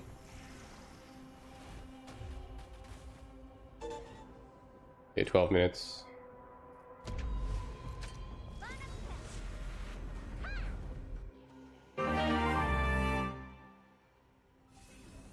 Thanks for the follow, Big Pasha. Appreciate it.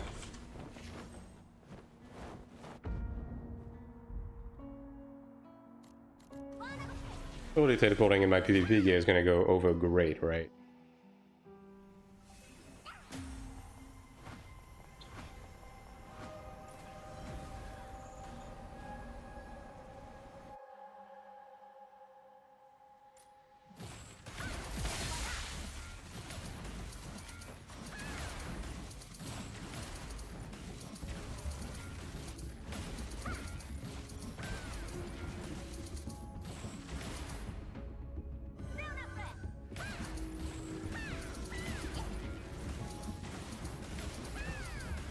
On the wrong Pantheon again. And I really hate that. I hope they fix that eventually.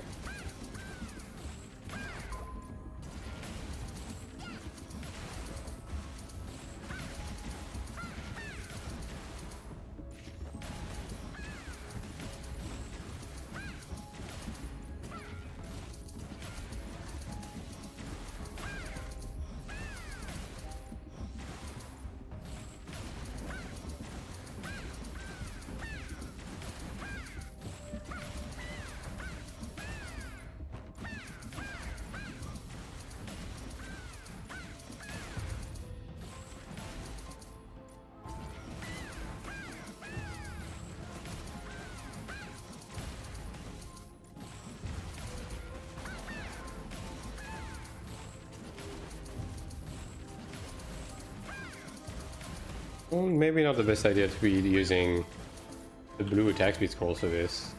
You know what? Actually, I genuinely just need to do a big fucking batch of scroll crafting off stream at some point.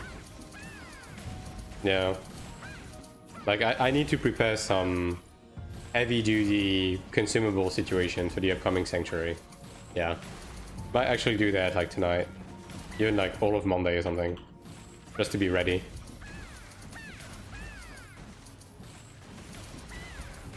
No, not going to cheap out on this prog. I'm really looking forward to it though. Please be good. Please be good, man. And please remove the stupid entry system so we can go day one and just like do the prog within a week. Please, dude. Like, you know what? I am wishing for a lot of things with this game, with the coming updates. If there's one thing that I really fucking need to see right now, it's the removal of the, like, it's the complete overhaul of the entry system for Sanctuary next week. Like, if there's one thing that needs to show up on the next stream, it's just the announcement of the overhaul of the Sanctuary system. Oh boy. Right, well, maybe that was not my best play. My AION is DCing. Is Taiwan having issues? Mine's fine. I mean, you know, siege and world bosses are happening, so obviously the servers are maybe a bit laggier, but it should be fine. If you have any problem, it's more likely to be your VPN.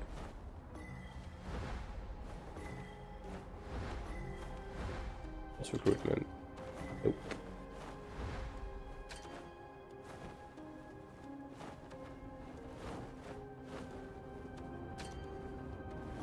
And these just insta-fill, dude.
I'm actually just fucking dying of heat stroke right now, dead ass.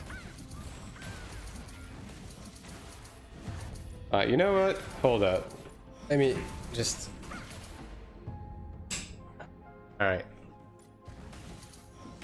You guys tell me if you can hear this, alright? Tell me if it's bad. Oh yeah, it's definitely gonna be bad, dude. It's blowing directly into the fucking microphone. There's no way. Yeah, no. Alright, I'm turning it off. That's it.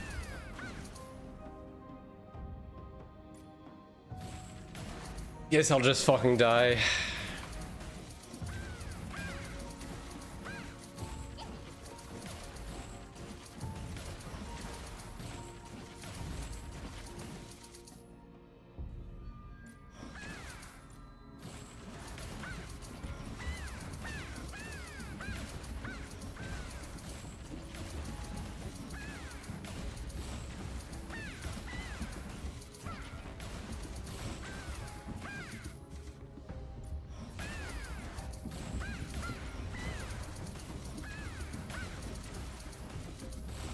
AION's dying? I mean, I'm fine.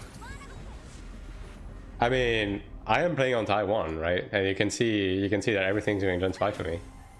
At 25. I still have time to do the last one. Hopefully it's not camps. I mean, barely. Maybe I shouldn't. Yeah. I'll just go to central this. Works out for me too? Yeah, yeah. Like, if you have problem, it's more likely to be like a VPN problem.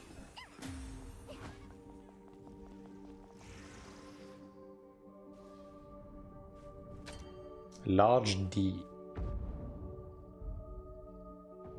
Jumping in the middle, I guess.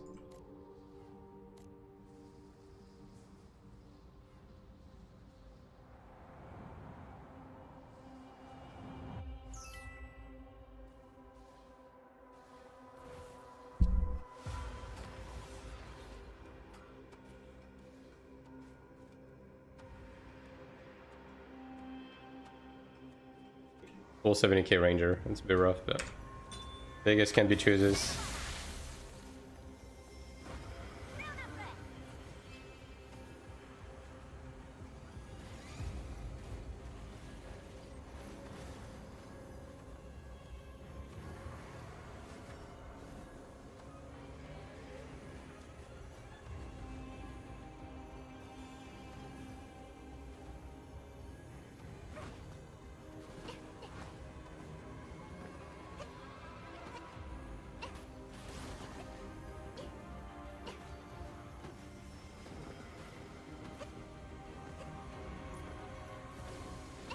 Look at this hunk of a man.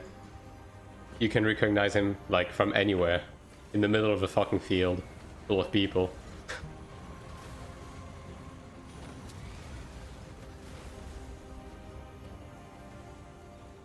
The fact that you can dye your X form is kind of crazy. I don't know if I like that. Like, I guess it's neat, right? But, you know. I still hope they'll give us proper Asmodean X forms down the line, though. Like, it doesn't look bad, but it's a bit weird coming from Iron 1 to be using the same one as the Elios.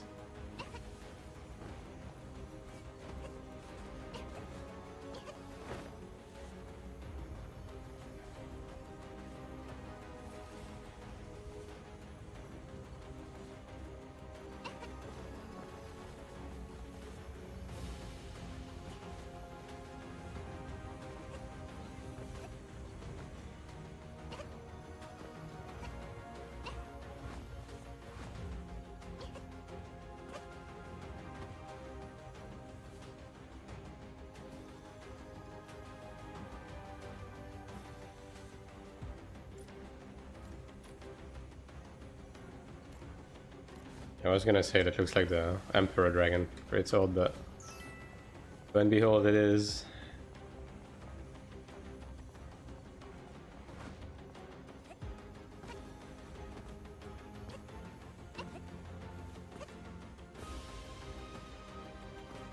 Can't hear it. What, the fan?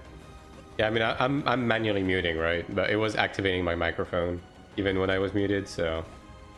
Yeah, it's not gonna be a good match. I mean, I can maybe figure out something. So it blows on like the dead zone of my mic or something. I don't know. I'll see.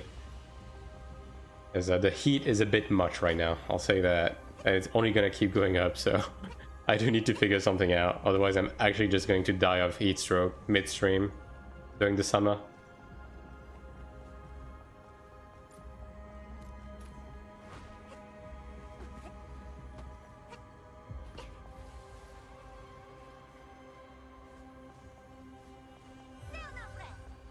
Alright, a few seconds left.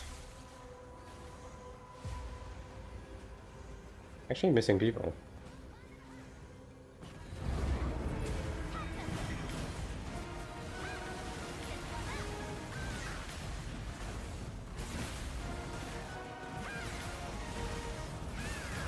What part of France? Well, I don't want to be specific. Because people are weird online.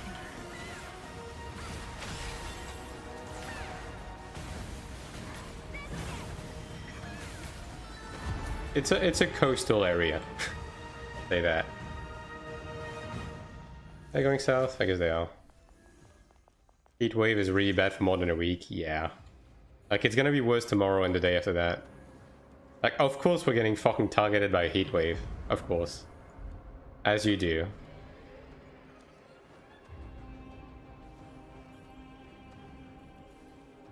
Right. The body blocking, man.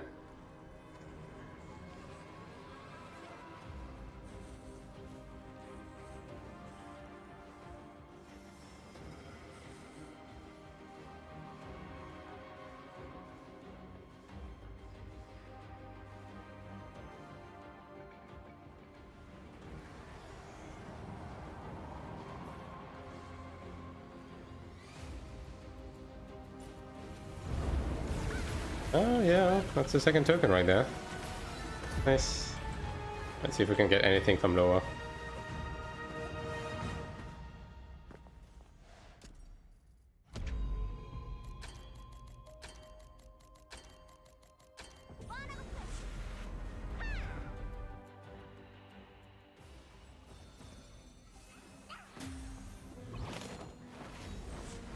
All of these people flying in.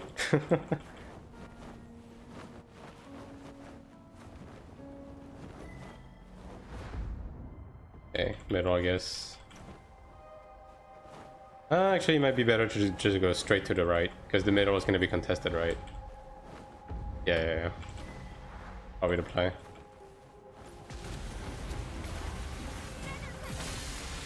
Just get the guaranteed token.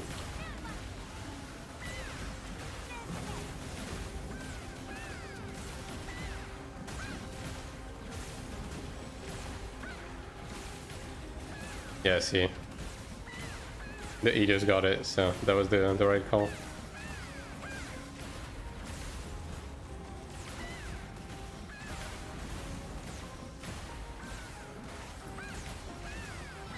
Oh, nice. Not bad, not bad.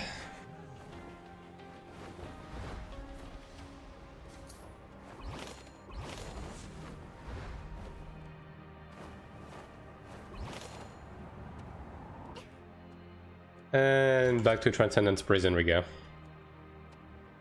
Rejoice.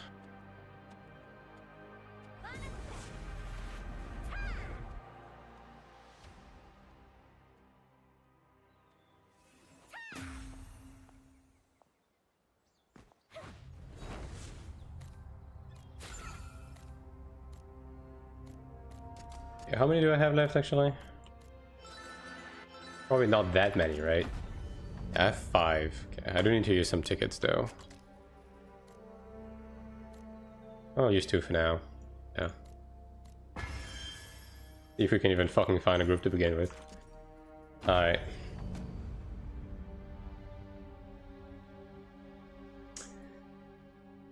Any chanter groups? Any 4 maggot situation? Well, these guys want double support, so sure. Yeah, this guy wants 4 maggots. Really? What do you mean? And bro declined me because I'm 520.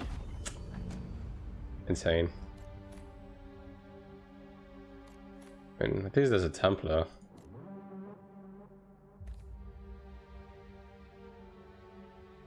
Alright, nice. Hopefully we get a Chanter next. Round 4 ones, put it under your desk, one interim the mic and keep you cool. Yeah. I do have one of those actually in stock, so I might do something like that, yeah.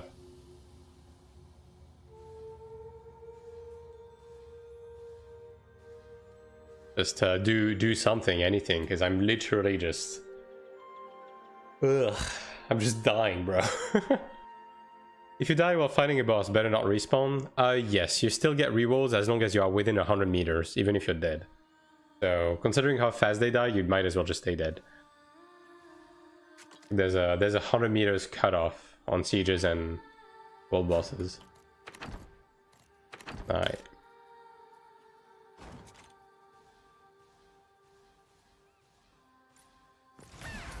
Lesson learned. I mean, hey, as long as you didn't... Oh, we got a channel.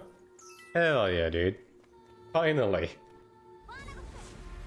But as long as you didn't fuck up on Nama, it's okay. Like, the post-siege world bosses are kind of fucking whatever, honestly.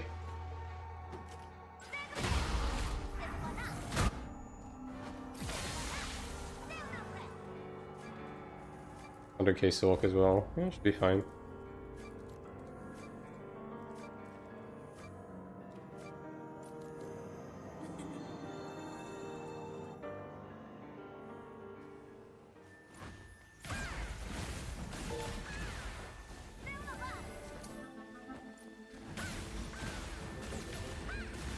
Or whatever, but they still try to deny us on every now and then. I mean, yeah. At the end of the day, it makes sense for them to do that. Medals is medals, right? They're going straight for the boss. Alright. Bet. Am I trying to do speedrun or something? I mean, it works for me.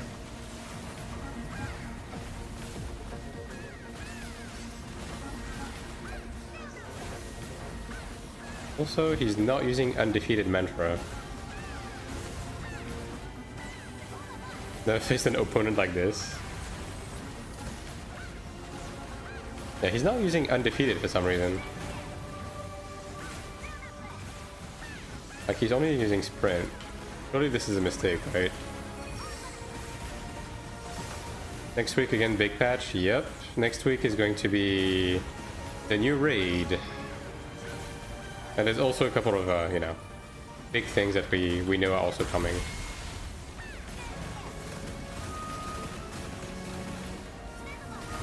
Like some UI updates and QoL and stuff like that.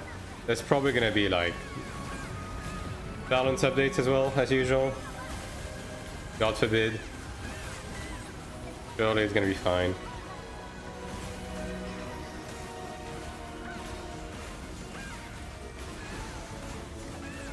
Alright, flash question in chat. How do Chinese people call undefeated mantra? I can tell this guy to fucking put it on.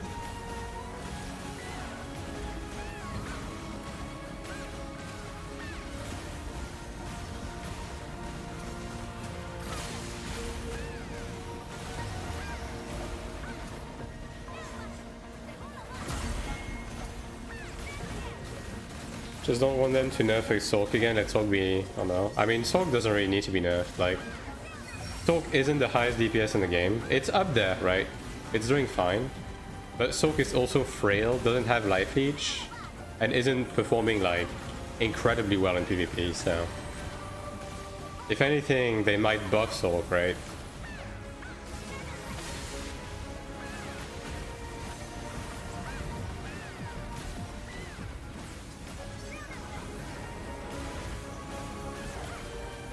Give us mobility on some skills. I mean, yeah.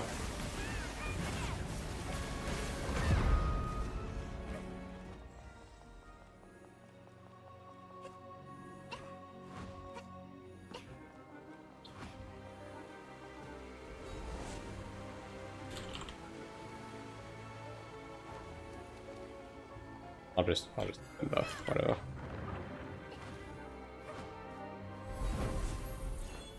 Sork is a lot better now, but can still be better. Sork is a very good and strong class, but doesn't allow mistakes. I mean, okay. I mean, I just keep repeating myself, right? But at the end of the day, the problem isn't necessarily Soak, it's the rest of the game. Because there's some very broken game mechanics in the game, but the problem is that if you give broken shit to half of the classes, then even if the other classes are technically good and reasonable, they're gonna be shit in comparison, right? That's just how it is. So because Soak doesn't have infinite fucking life leech, like the rest of the DPS classes, oh my god, those fucking flowers, dude. Then all of a sudden, it's just worse, right? Both in PvE and PvP. That's just how it is.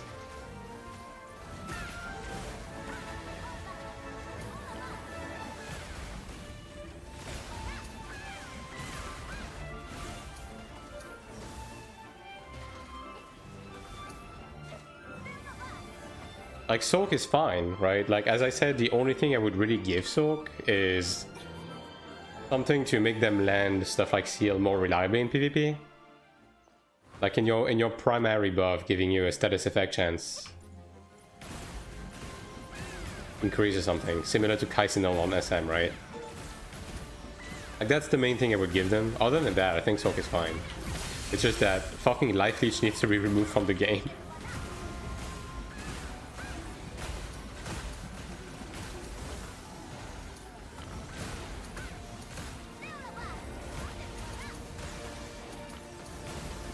Okay, how about that? If they want life leech to be in the game, it should be a buff that you give others, right?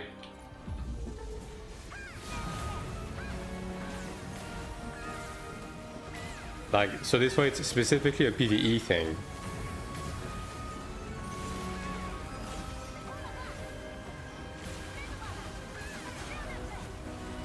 And this way there's no classes left behind.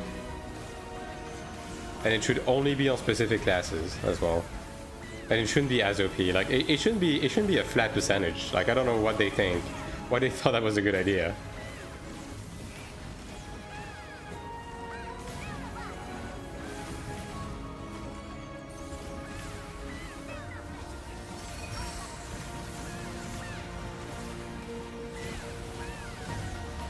Not a fan of this flower placement. Go here. Should be fairly safe. We have decent life leech on the skill almost no one has on their rotation. Yeah, exactly. Which is the thing, right? That's how life leech is supposed to be.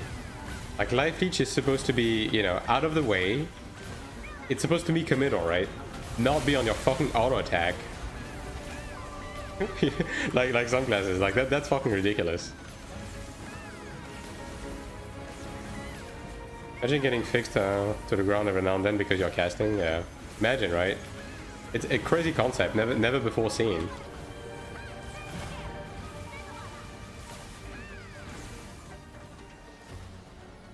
I really don't like for the boss to be stuck in this corner, man. Like, can we do something about this?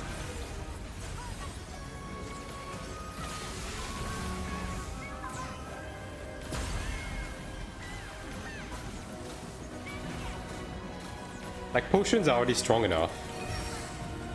Life leech should, you know, be a thing.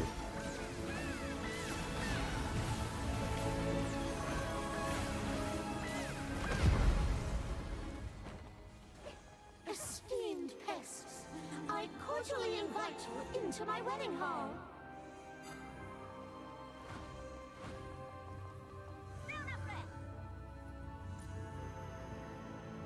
Bakama 1-5 again? I mean, hey, at least Bakama is winning something, alright? Your Osmodian brethren is not performing the hardest right now.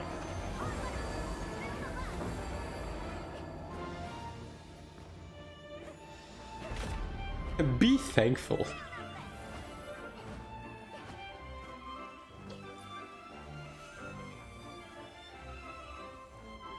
I get a feeling Season 4 is going to be a server merge. The thing is, they don't even necessarily need to do server merge. They just need to match, like, the really weak servers alongside a stronger server. Like, they have already said they can do XVX, right? So they can just do 2v2s. Like, by all intents and purposes, like, that's even better than a server merge in many aspects. Because at least you're not, you know, confined to any specific server. They can keep adjusting based on the population of every server. And then this way you're not like overpopulated on the other stuff.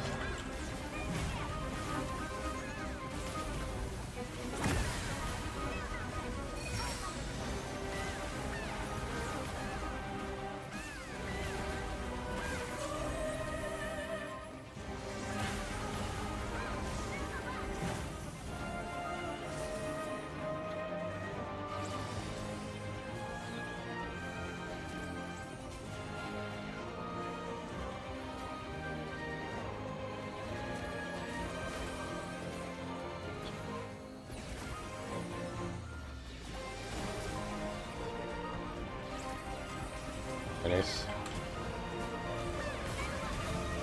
What we're pretty glad is he Giga DPS. I mean, he's the one making the group. So bro is making... He's making 3 maggot and friend, you know?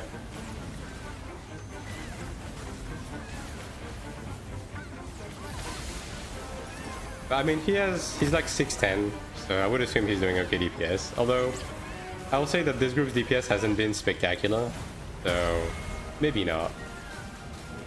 2v twin bring Belows as well, hell yeah. Awake again, good day. Hello again, High Prison.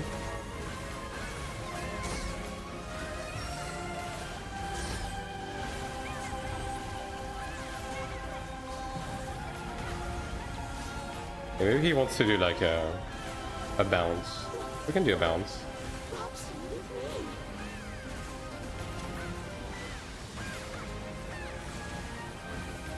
The Below needs to drop juice troops. Yeah, for real though. Where are the Belows in that conflict, you know? Where's the Dredgens? Where's the Commanders?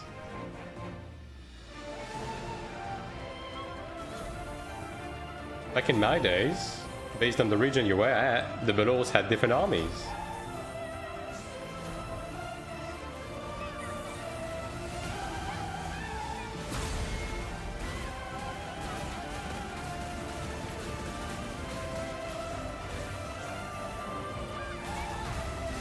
What is she doing? You're supposed to be doing a donut here. Oh, guess not.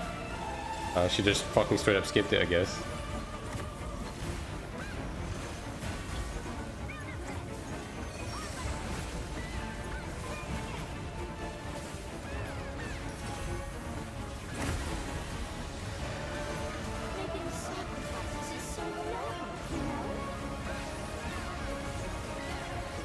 Man.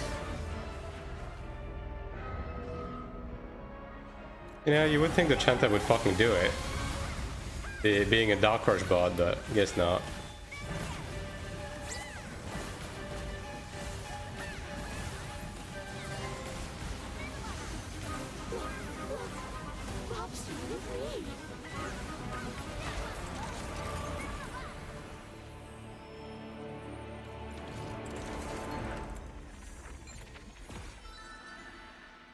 I mean, group's decent enough. DPS is not spectacular, but I just need a couple of runs anyways.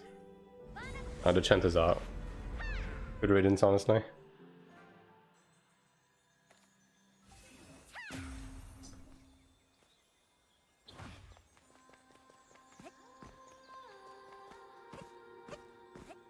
I do hope Season 4 is, I hope there's a lot coming for Season 4, in terms of, like, game adjustments, specifically. And that's why they're not really touching any of those.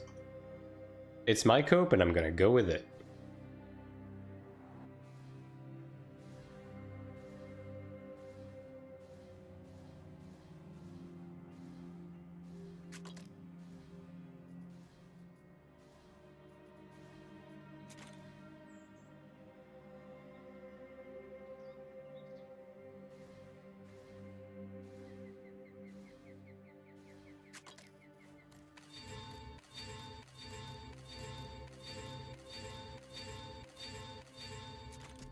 Probably not enough to level up, right? You need so much fucking XP, dude. Genuinely. Insane.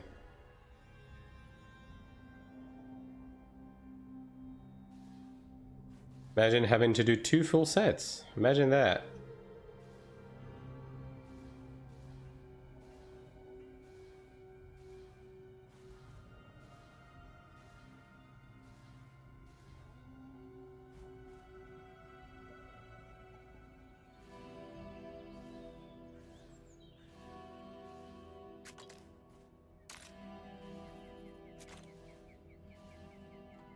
Damn. No chanters. Back to 8OP. With the P standing for prison.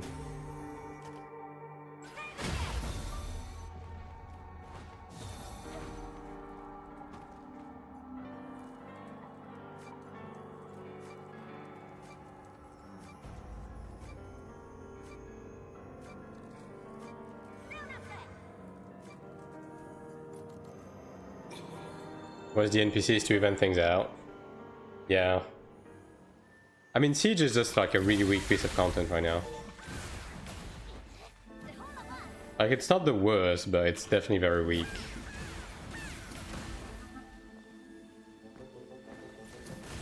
Are we going up? Oh, we're going up. NPC drop potential stones or metals, get rid of corridors, have the battles on spot. I mean, I just hope we eventually get an actual fortress. Like, the way the Abyss is laid out is a bit boring, for sure. Europeans don't believe in air conditioner? Yeah, unfortunately. How behind is the YouTube stream? Holy shit.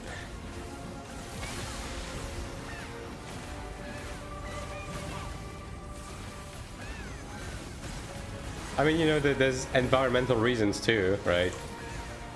Like, I get that. But still.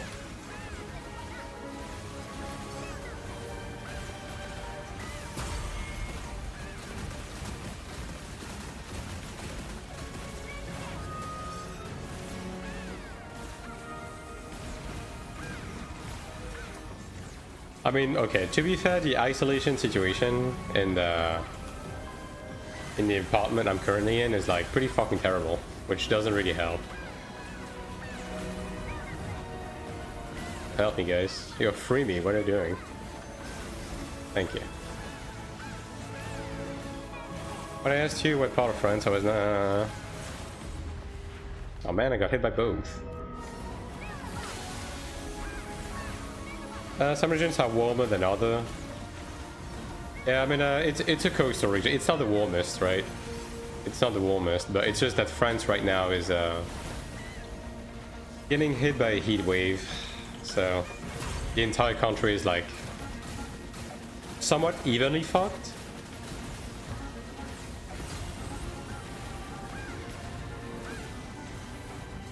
Like, it's kind of funny, like when you look at the cartography of the heat wave, it's specifically a big circle on France, and it's like the fuck you heat wave, like fuck you in particular.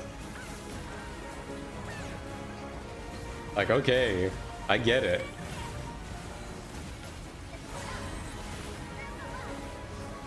Happened in Spain. The south is still warmer than south. Yeah. I mean, it's the same to an extent here, right? But it's about even right now.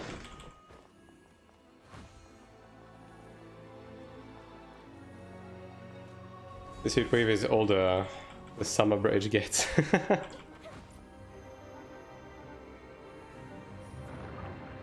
The spirit damage dealing is wrong. Wow, they are ragging on the fucking SM, dude. Wow, this guy is asking the SM if he bought his account 3 hours ago. Crazy call out.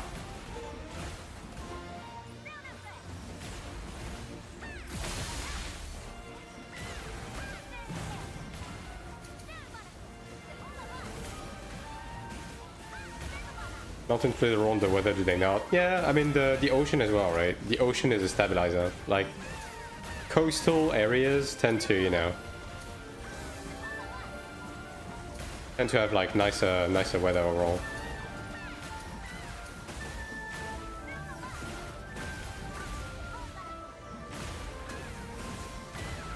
And the SM is just not there.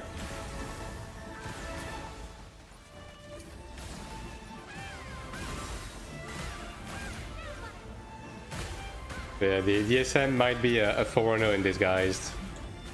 They're onto him. I mean, he has to be thankful that you can't kick people in the middle of dungeons anymore, because this guy would have gotten kicked otherwise. Can't wait to die to a heat death in 3 weeks at the festival. Hell yeah, dude.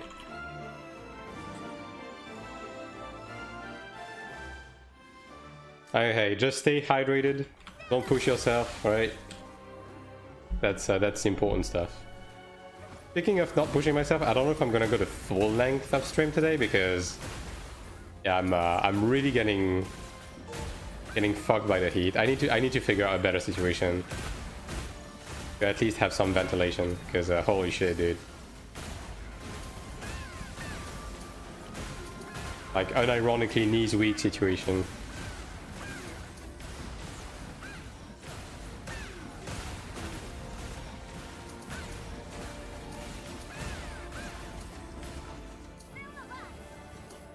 Naked stream? You would never know. Yo, what's telling you that it's not already a naked stream? Oops.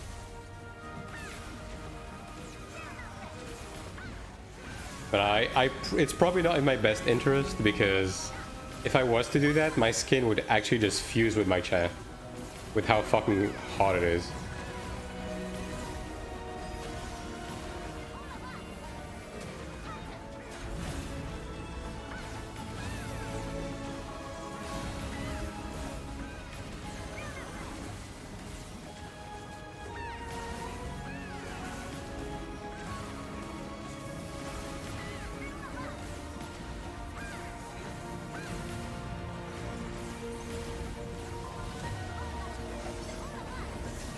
I mean, they are not wrong in that the DPS is like pretty fucking trash right now. Pretty bad. You know what? Maybe I do need to set up a DPS meter on stream. Maybe I do. I just need to use one of the like actually accurate DPS meters. Because Lago Fast I think is slightly inaccurate, right? What DPS meters do people use for this game nowadays? Like is there a free one that doesn't suck ass?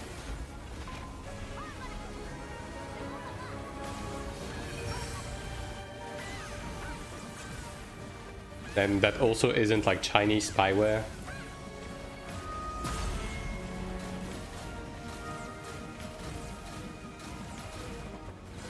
Using the community Discord one? Oh, does it finally work? Because like when I was using it, it just straight up wasn't working. But I guess if it works, yeah.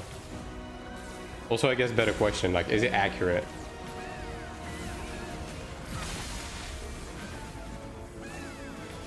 Some issues with so critical wind damage is not counted. Okay, well then, there's no point in me using it then. If there's any amount of inaccuracy, I might as well use the Lago Fast one, right?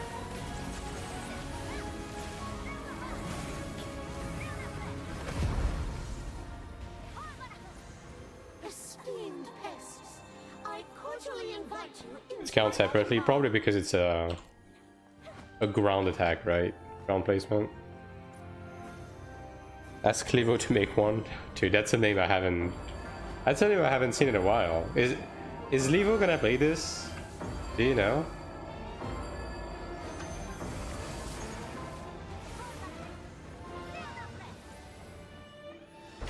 Can I ask? I'm curious actually. Levo was chill guy. Chill guy, useful to the community. Like you love to see it. Like people like him not playing an AION anymore was definitely the beginning of the downfall. According to the dev, it's a limitation you can read from the network traffic or the DPS meter, read the game memory there directly. Ah, I see. Yeah, I mean, I'll see, I guess. And try different things.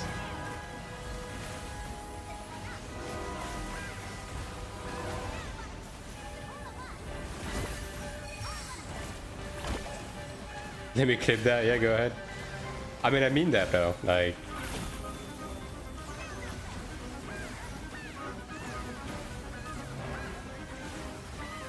Paid one from the Chinese devs? I mean, I might just use the Lago Fast one, if that's the case. I mean, at the end of the day, the Lago Fast one is inaccurate, but it's like somewhat evenly inaccurate. It just adds like 10k to everyone. Type of stuff.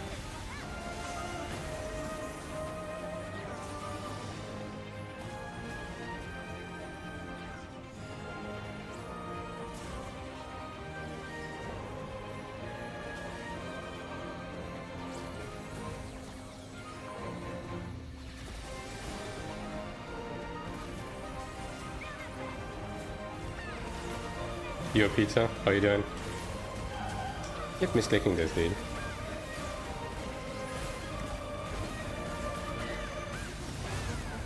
Yeah, this guy is hella dead.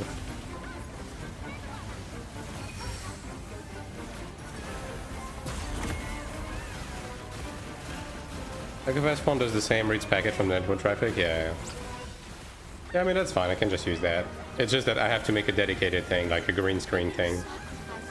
So I can integrate it without having to stream full screen. I bet it's freaking hot outside, how about you? I've been bitching for half of the stream about dying of fucking heat stroke, so same brother. Like it's 35 in my office right now.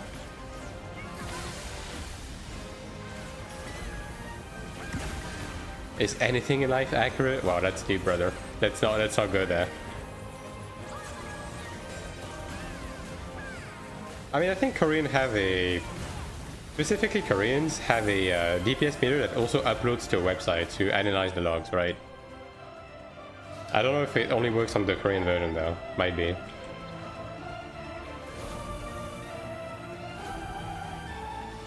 They're going on the right. Alright, well. Might be fucked because of that, actually. Too much zigzag. Oh my fucking god, dude. Yeah, there's no way. Yep. That was pretty close too. All of Europe is fucked. Yeah, it's pretty bad.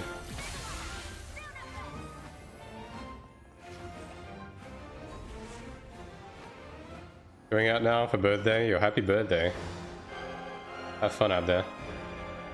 And amplification's on cooldown. Sag. Everything's bad.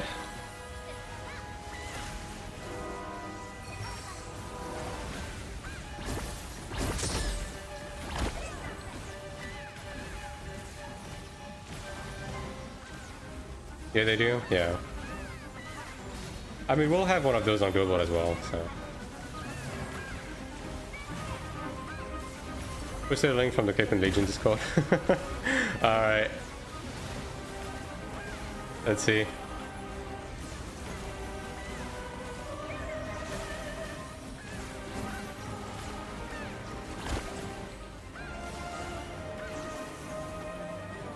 We decided when AI take all the electricity. I mean, hey.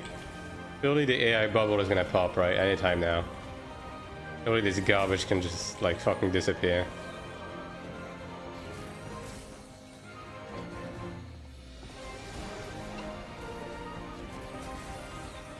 Really?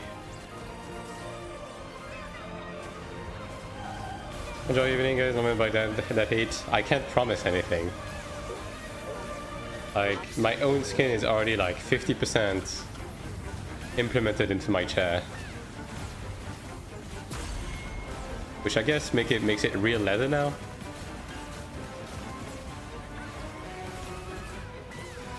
It's a bit close. I guess that works. That's crazy that we died. I guess the body blocking was that bad, huh? Making sacrifices is so noble, you know?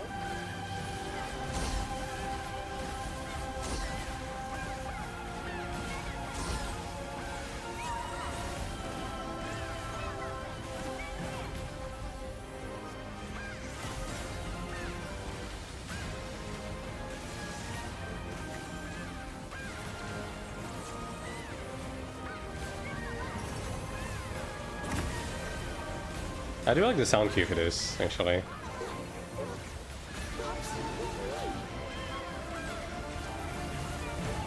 It's subtle, but I like it.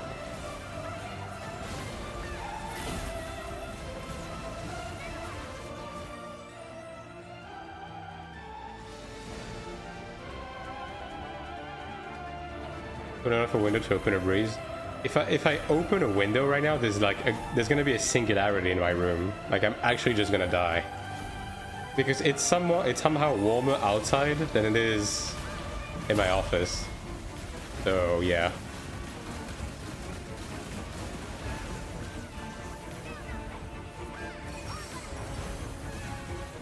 As fucked as it may be. There's also like zero wind.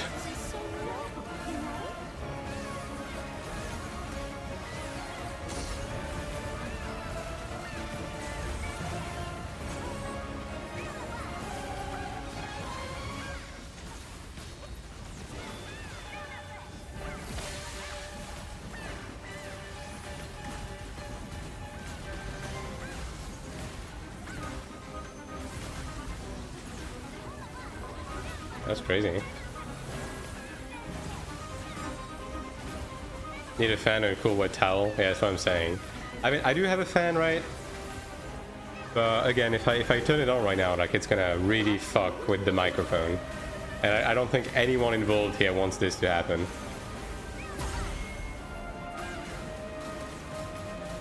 That is the problem at hand. I do. Right. You think you do, but you don't. Oh well, this group's done. Oh goodness. Alright. How many more do we have? 3. I'm out of tickets too. So...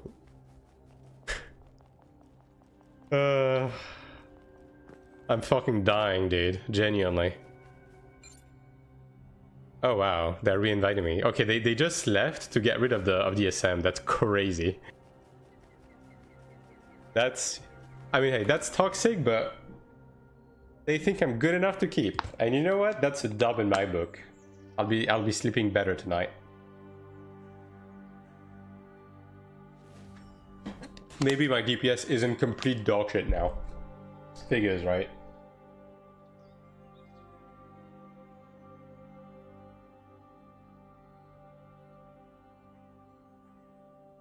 Okay, you know what? Let me try something. Hold up.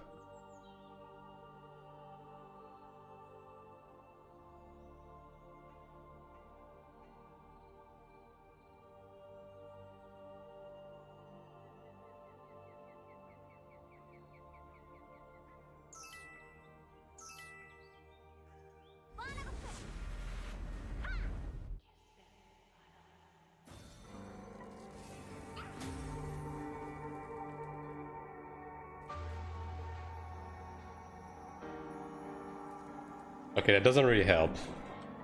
I guess it gives me a little bit of fresh air. Little bit. Can you guys hear that? I don't think you can. It doesn't look like the microphone is able to pick that up.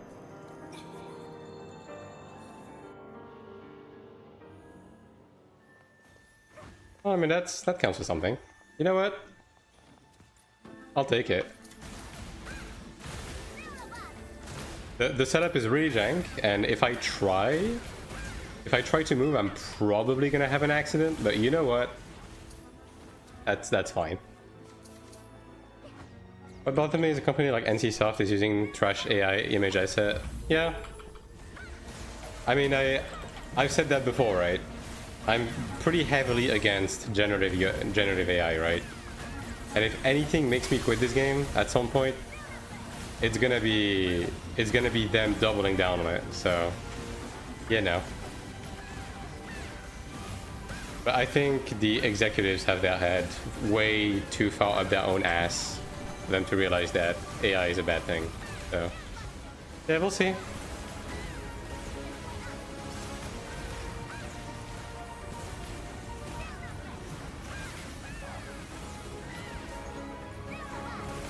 But yeah, full agreement in that it's complete dog shit and shouldn't be in the game.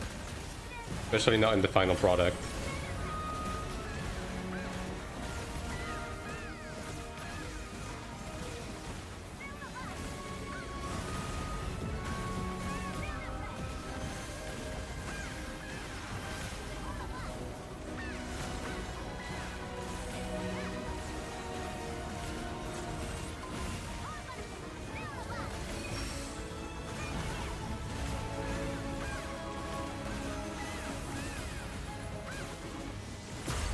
Should maybe use a ticket before we go, because otherwise not going to be able to reapply.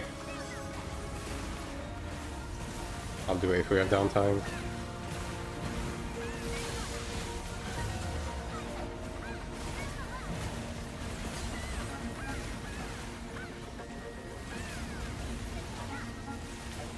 Okay, well, basically Gladiator is doing much better DPS because we're actually skipping this.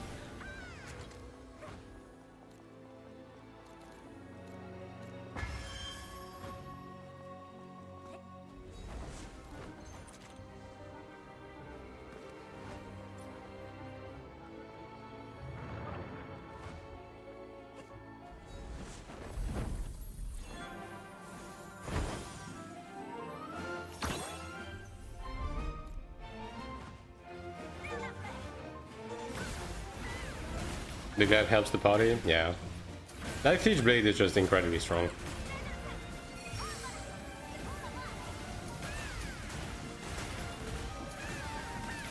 Really is. Like, it just genuinely makes you wonder how this skill just has gone completely untouched so far. Because it's genuinely, like, too strong. And I'm pretty sure even gladiators agree that it's fucking obscene. Oh, we're not killing this? Oh, guess not.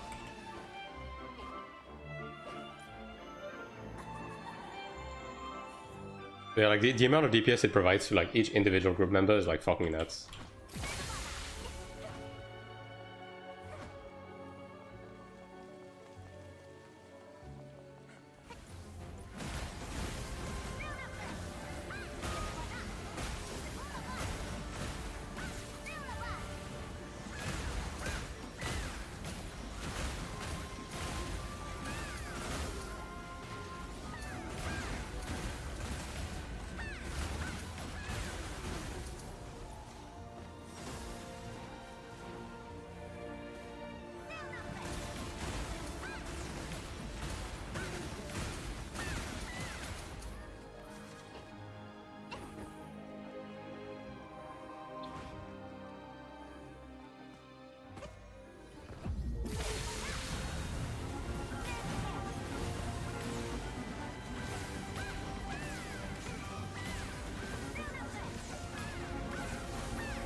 Oh well, not a fan of these two flowers. Not a fan of that line placement.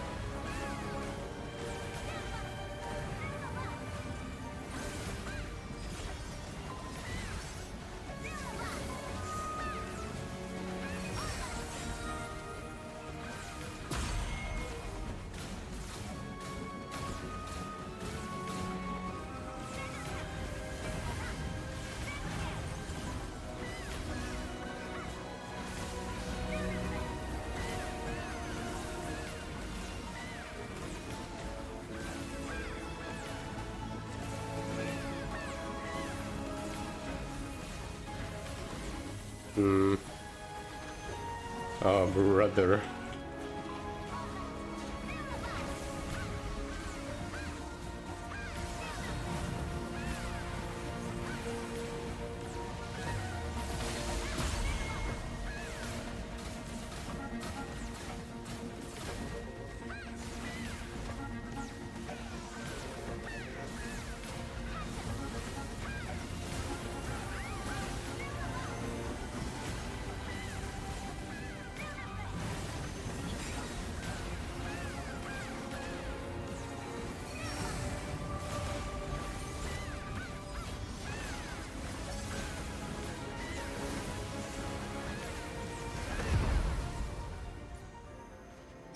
Esteemed pests, I cordially invite you into my wedding hall.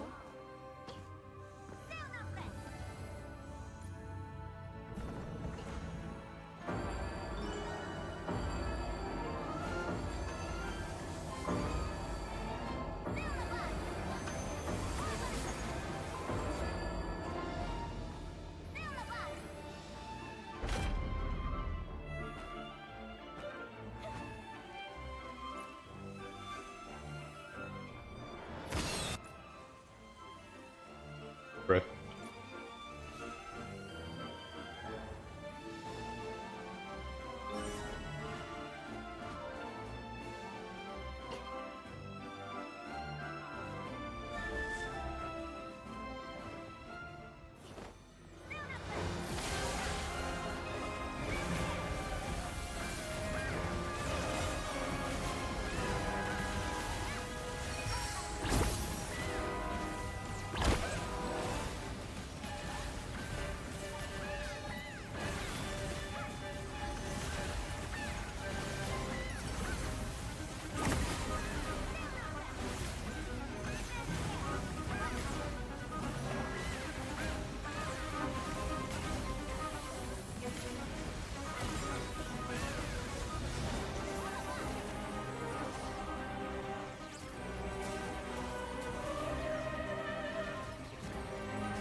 Yeah, we're fine.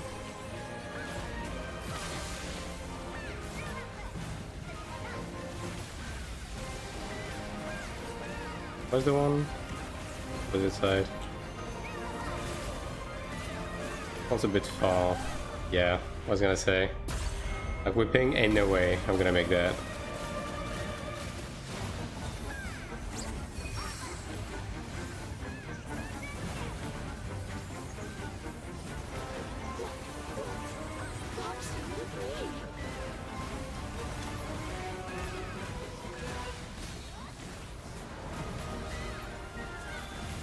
Might actually be worth it to buy the resurrection stone for 100k in the shop though. Preemptively for Sanctuary. Yeah, I think I'll do that. It's not even that expensive, considering how much Kina you make from dungeons now. You just like buy those every week. You might as well like prepare a stash for Sanct.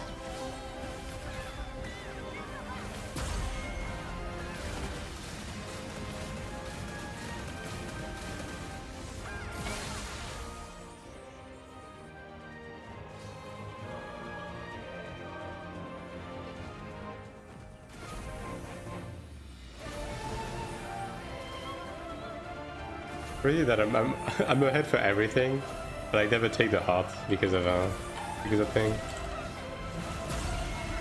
I got 500 now. Holy moly! I think I have like 100 left, but I've never bought them. But yeah, maybe I should start preparing them, especially since Transcendence 4 did a bit of a number on the amount we have left. So. Might as well play it safe, right?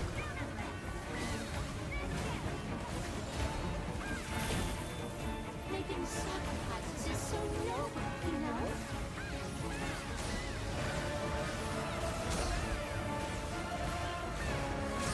Was that already a third one?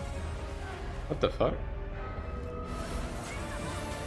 I guess I missed the first one.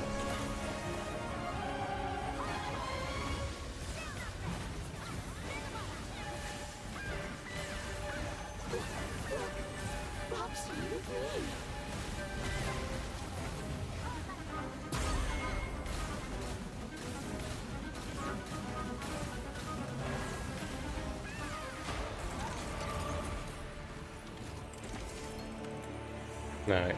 I mean, these are 10 minutes runs. No gold cards again. It's crazy, dude.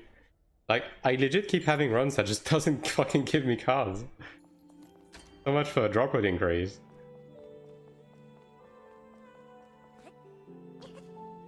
From cube hunting. Yeah, I mean, I did a decent amount. I mean, I've opened as many cubes as I can, to be honest.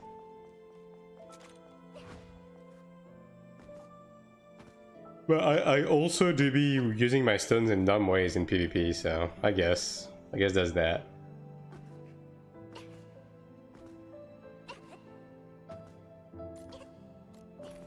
And the Templar is using battle scrolls. Crazy.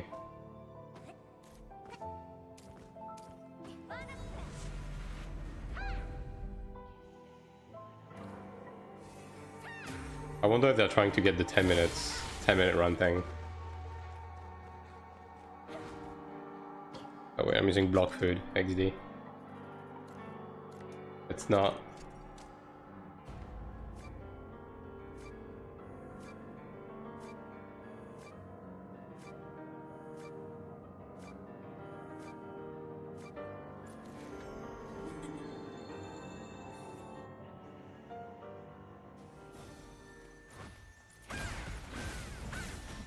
Are we gonna do ults today? I mean, I'm gonna be done with this pretty soon. I did miss the rift, so I don't know, maybe. I mean, if I do, it's probably gonna be off stream. Like again, I don't know if I'm gonna do I'm gonna do the full length today on the stream because I'm straight up just fucking dying of heat stroke. So I'm gonna need a break at some point.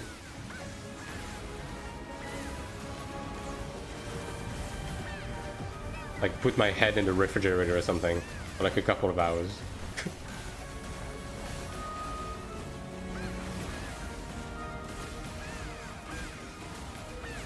But yeah, I do want to finish this beforehand, regardless.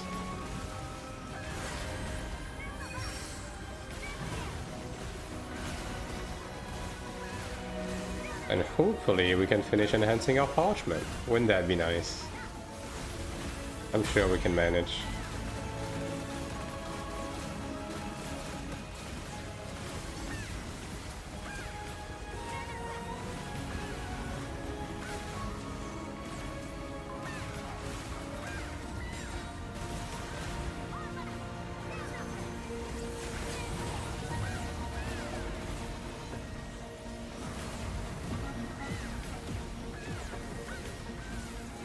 It's on the opposite side.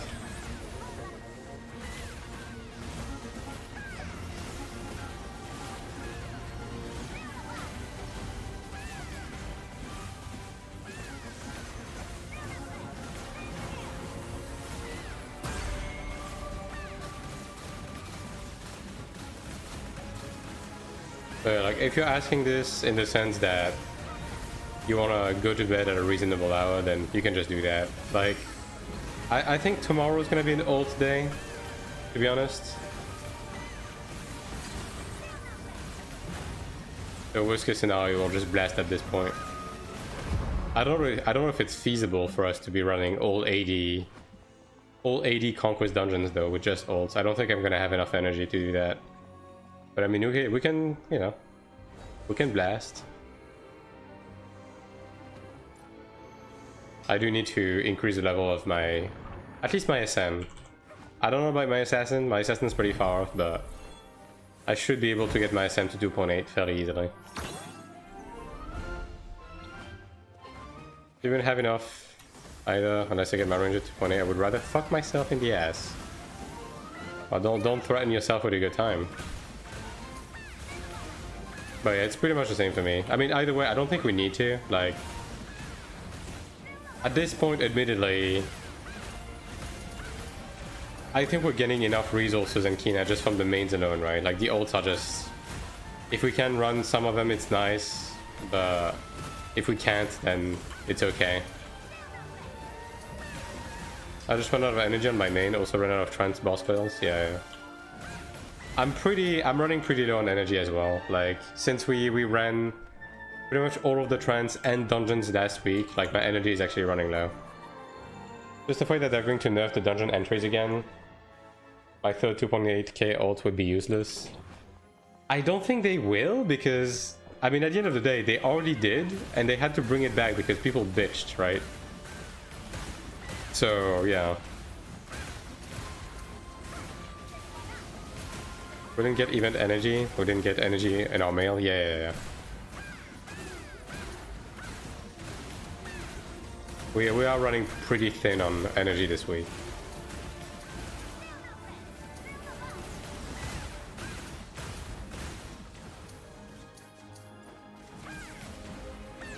But like overall, it's again just very convoluted system. Like they need to fucking streamline it.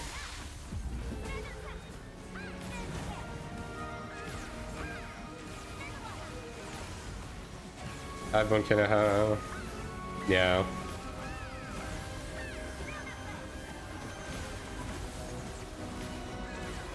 Man, why isn't he breaking the flowers? Okay, I guess I'll go on this side.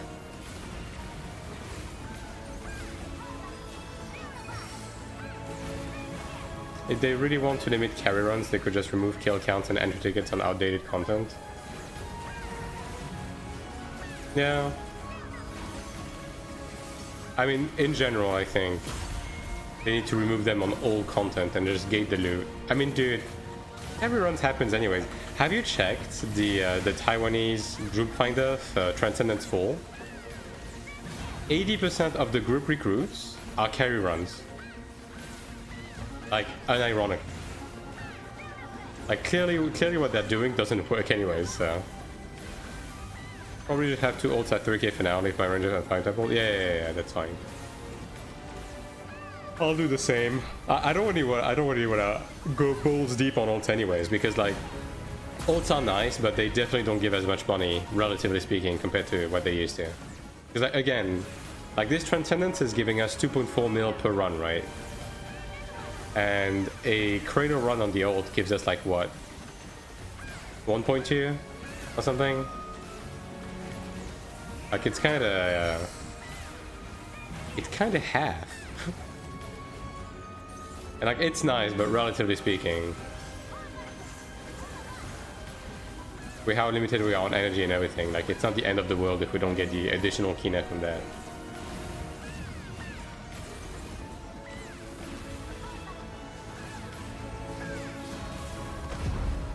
And 5 temple, I think I'm probably not gonna be asked to be doing that.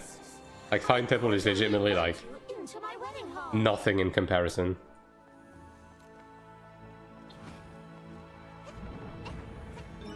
Oh man. Godspeed, soldiers.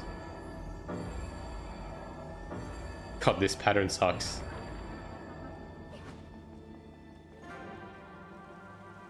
Still gonna do it. My running caps on energy, might as well. I mean, yeah. All my ults run Hall of Illusion normal because they're support casters. I mean, yeah. If you can manage to do that, then it's a lot more worth it for sure. Cradle might be better for bucks. 1 Wrathful Ego is like 2 mil. Yeah. I mean, Ego and Sublimation as well. Like, Sublimation is also pretty expensive. Why did a random ass Cremate spawn on us?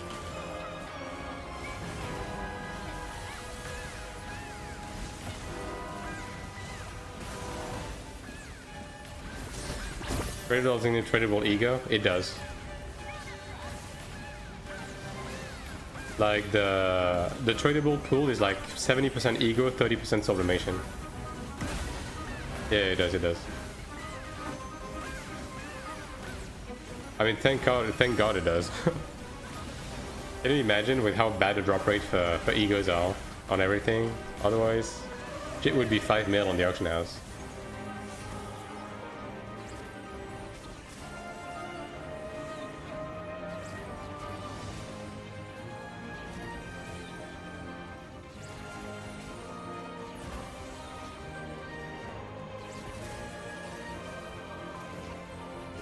Nice.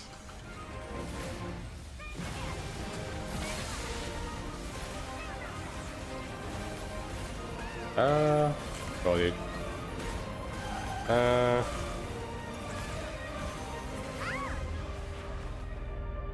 I should have committed. It's not like I was going to kill anyone anyways. But the other one was too far for me. I remember when they're cheap as fuck. Yeah, same. Honestly, I mean, hindsight is always 20/20, right? Don't get me wrong, but I really should have bought egos when they were literally 400k. Because now, like, egos are honestly the main gatekeep I have to be attempting on dragon crafts. Because I'm just completely out. Because you just don't really get bound egos, like, at all. Like, I have an insane amount of bound wills and minds, but egos I have nothing.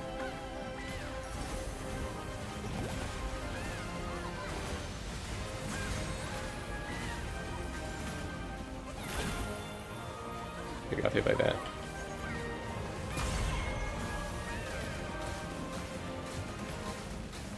I mean, not that it matters anyways. Even if I could attempt a Horn Dragon craft again at this point, I'm already too far gone on the transfer situation anyways, so whatever.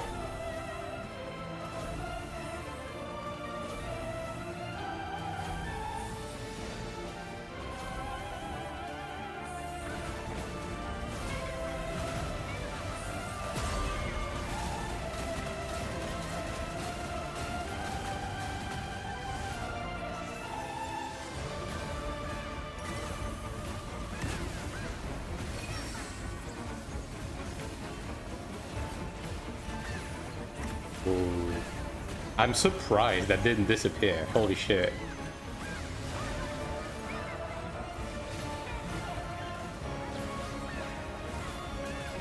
Making sacrifices is so wrong, you know?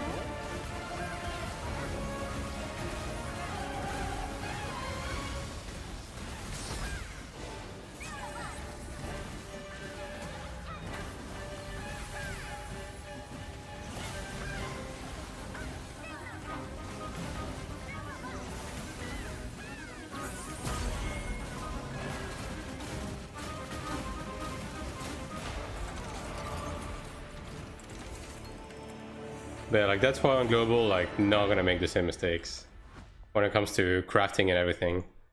Global is gonna be a very different approach.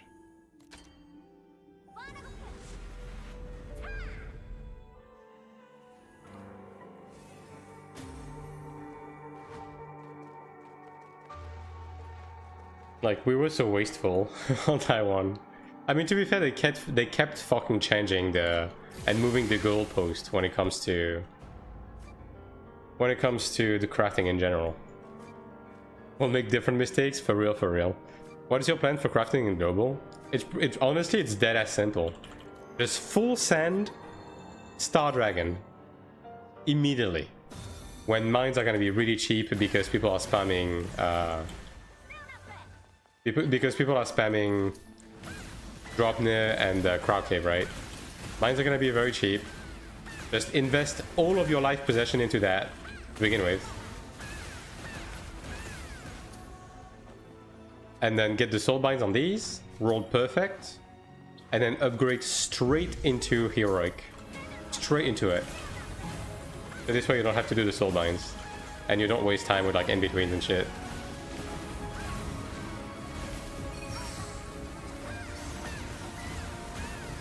Like, yeah, it's gonna take like 2 or 3 seasons to fully transfer everything, but that's fine. Like, accessories, you just keep them gold, so you don't have to waste transfers on that. You transfer the weapon and guard first, and then the chest. Probably chest and pauldrons for PvE. And yeah.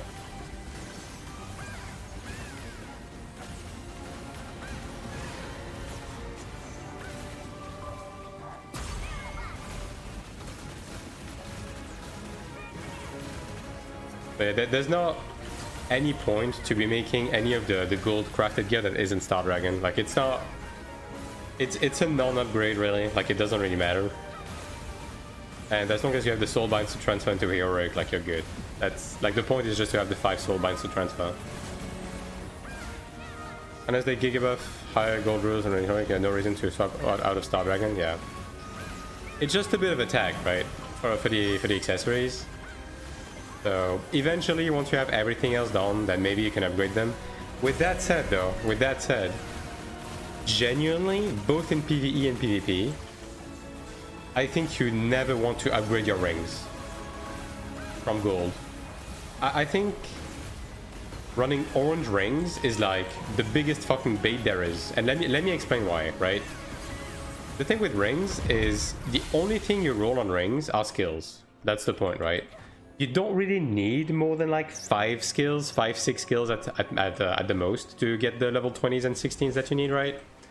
So the additional line you get from orange doesn't really matter. And on the flip side, upgrading to orange gives you like a very small amount of extra attack that functionally doesn't really do anything.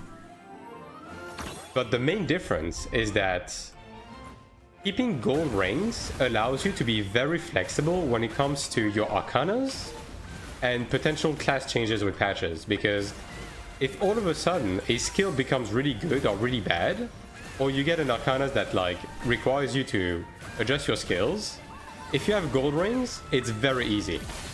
It's very easy to adjust your skills on your rings. If you have orange rings and you need to switch skill around, you're fucked. You're completely fucking yourself, right? So I think maintaining gold rings forever, or at least, you know, as long as there's no higher grade than orange, or as long as there's no like a real reason to be upgrading to orange, is just the better play. One thing they could do to fuck us is Jules start giving us +2, 3 levels on skill. Now that is what I mean, right? If they start doing shit like this, then yeah, okay. Sure. But right now, I think keeping gold rings, even if you're like, even if you're ready to put money into the game, even if you're like okay to craft Horn Dragon and everything, I think you keep gold rings, man. Like, yeah, you can upgrade them up until Crimson Dragon if you want to get a bit more attack, but yeah. I think the flexibility of being able to switch skill rounds if you need to based on like balancing patches and arcanas is just better. Because like, look at this situation that we're in right now, right?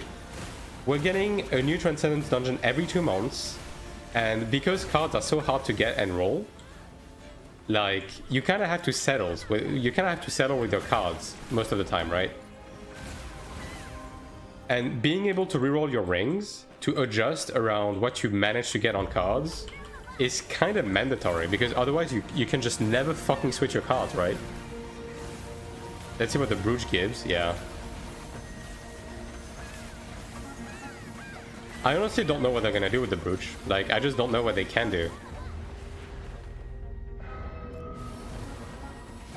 That would be like, you know, interesting. Other than, you know, just make it another bracelet with more guard stats and stuff.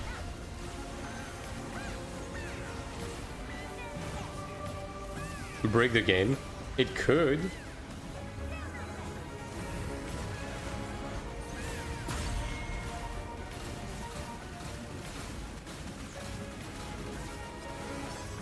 .9 attack on gladiator, it's on a little down on the low side. I think 8.9 is about standard, honestly.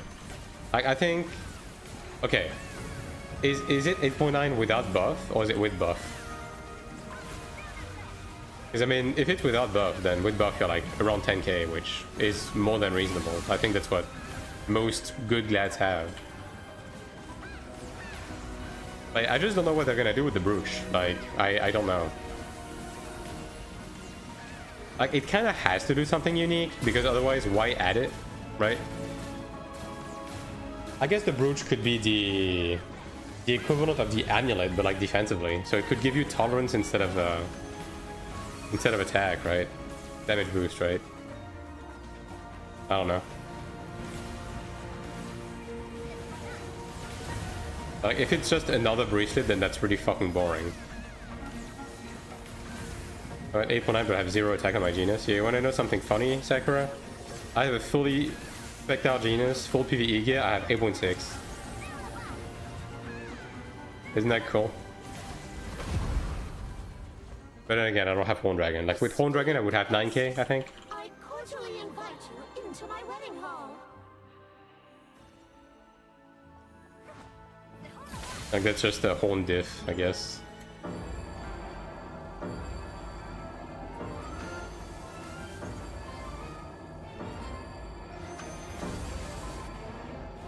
I have 1 HP. Okay. Interesting. Someone told me I should reroll my Mana Stone to damage boost. I mean, yeah, for PvE you kinda... Like, the general rule of thumb is... On Mana Stones, you either want to roll at least like 15-20 attack, or one of the damage boost stats. Ideally, weapon damage boost. But obviously, ideally, you want damage boost on everything. Because it's like straight up a huge difference maker.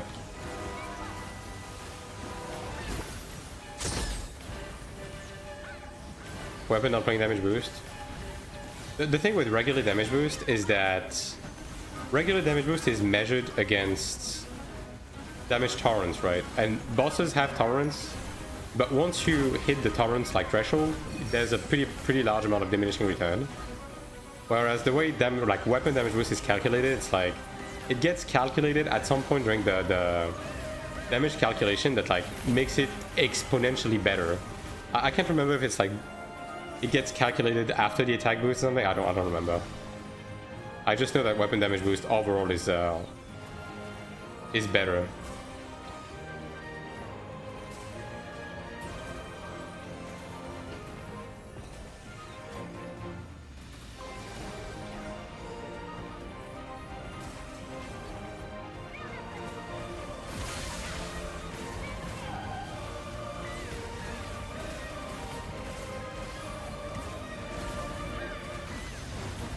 Weapon or crit damage boost? Yeah.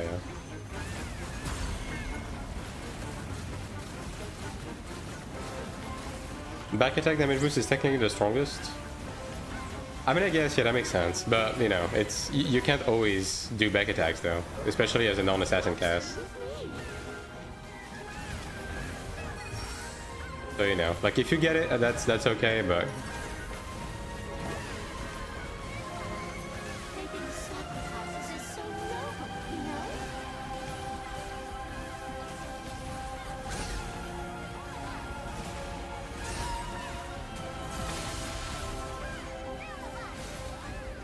On all of the classes, I mean, it's just like the math behind it, I guess, that is like slightly stronger. But you know, on average, since you're gonna be missing back attacks, especially because the bosses keep fucking moving, this guy is just dead. Yeah. Why zigzag?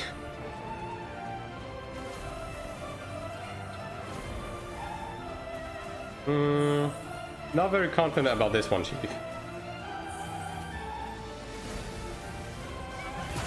Holy, that was a bit tight.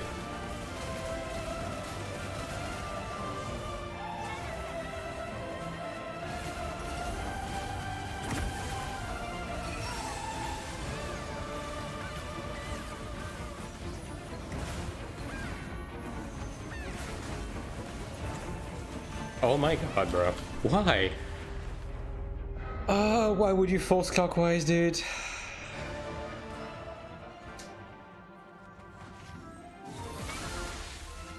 Oh well.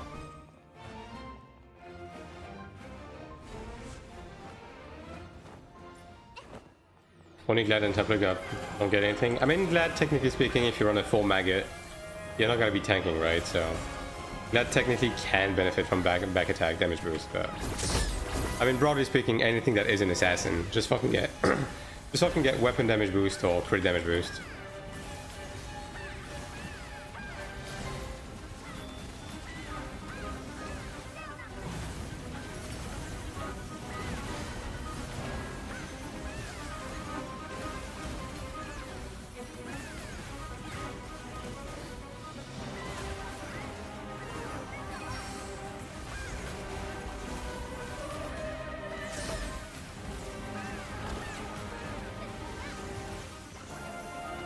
Unfortunate.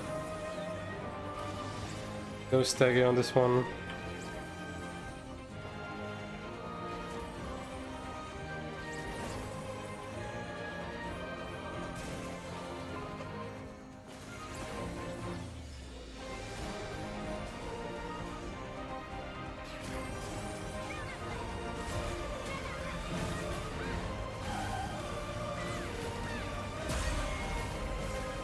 She's gonna do it again after this.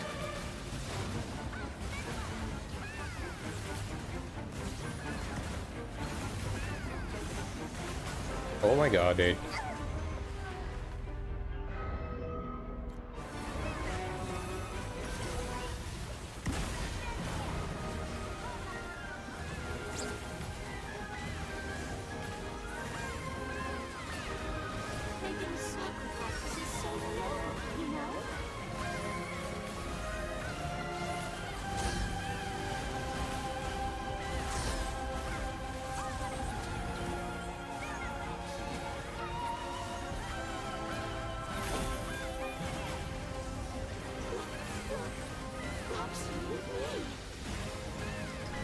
For example, I have 2 gold attack bonus, I keep it. I mean, if you have like attack plus 20 on a piece of gear, it's not that far behind damage boost. And damage boost will require you to roll like a lot of times, so... If you have 20 attack on a piece of gear, you can just keep it. Unless you're really trying to min-max.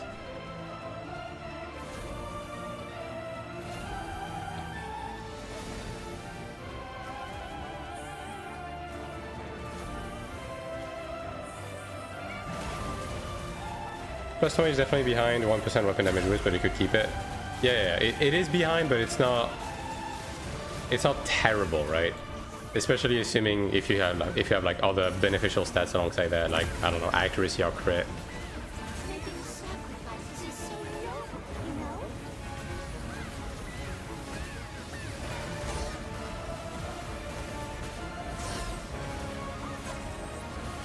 Plus 30 is getting real close to being on par. Yeah. Like my headpiece, for example. I mean, I can show you my headpiece after this. My headpiece is like has like attack on every roll, even though it's like green and blue attack. I'm just keeping it because it's functionally almost the same thing.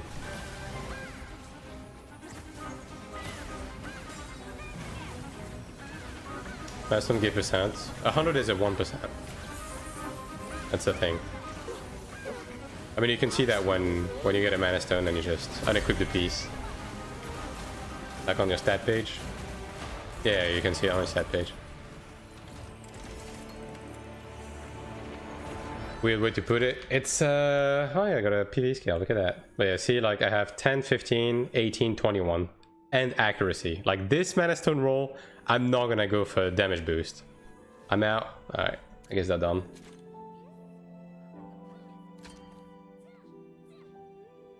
How to get 9.6k attack and just in my genus. Ebony Guard is Timu. Yeah, your Ebony Guard is legitimately making you lose like fucking 500 attack, ironically. Like, it's pretty bad, dude. Even compared to a Ludo Guard. What's the difference between S and A ranking rewards? It's just ranking points. It's just for the rankings. Doesn't really have any bearings on the actual loot.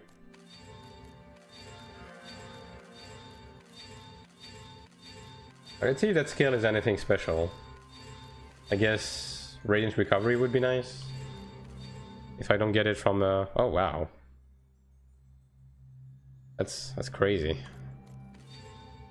Yeah, wrong. Okay, that's terrible. Alright, do we get Radiant Recovery on this? I mean, is that Grace? Oh, that's Benediction. If that was Grace, that would have been huge, but yeah, nah. I have Ludo Guard, but I don't think I want that shit. I'll wait till next week to see what I can craft. Ludo Guard is great, dude. Like, honestly, you can make an argument for the Ludro weapon because you're losing a Soulbind stat, but Ludo Guard has 6 Soulbind slots with Philistone. You're not really losing much. Like, you are not losing as much with a Ludo Guard than you are with a Ludo weapon compared to Horn Dragon. Like, genuinely. Oh yeah, if you have a Ludo Guard, like fucking send it, dude. Unless you are morally prepared to craft Horn Dragon. That's another, you know, point of contention. Well.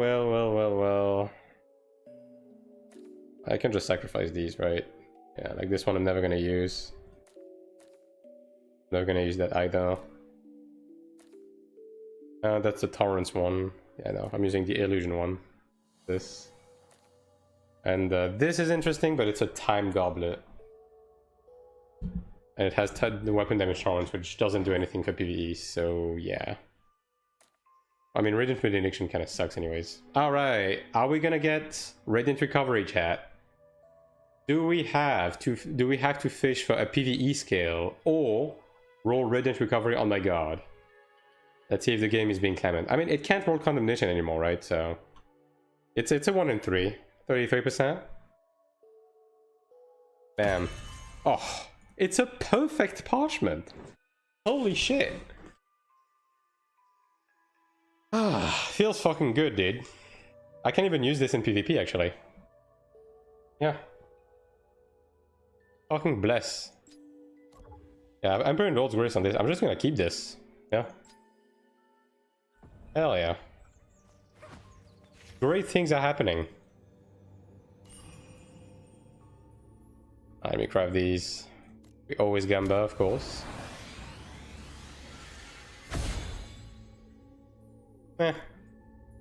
Crystals as well. I can craft some stuff. I guess I'll think about it.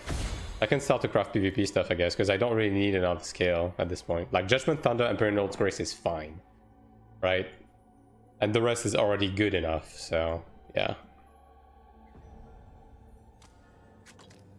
Am I done actually?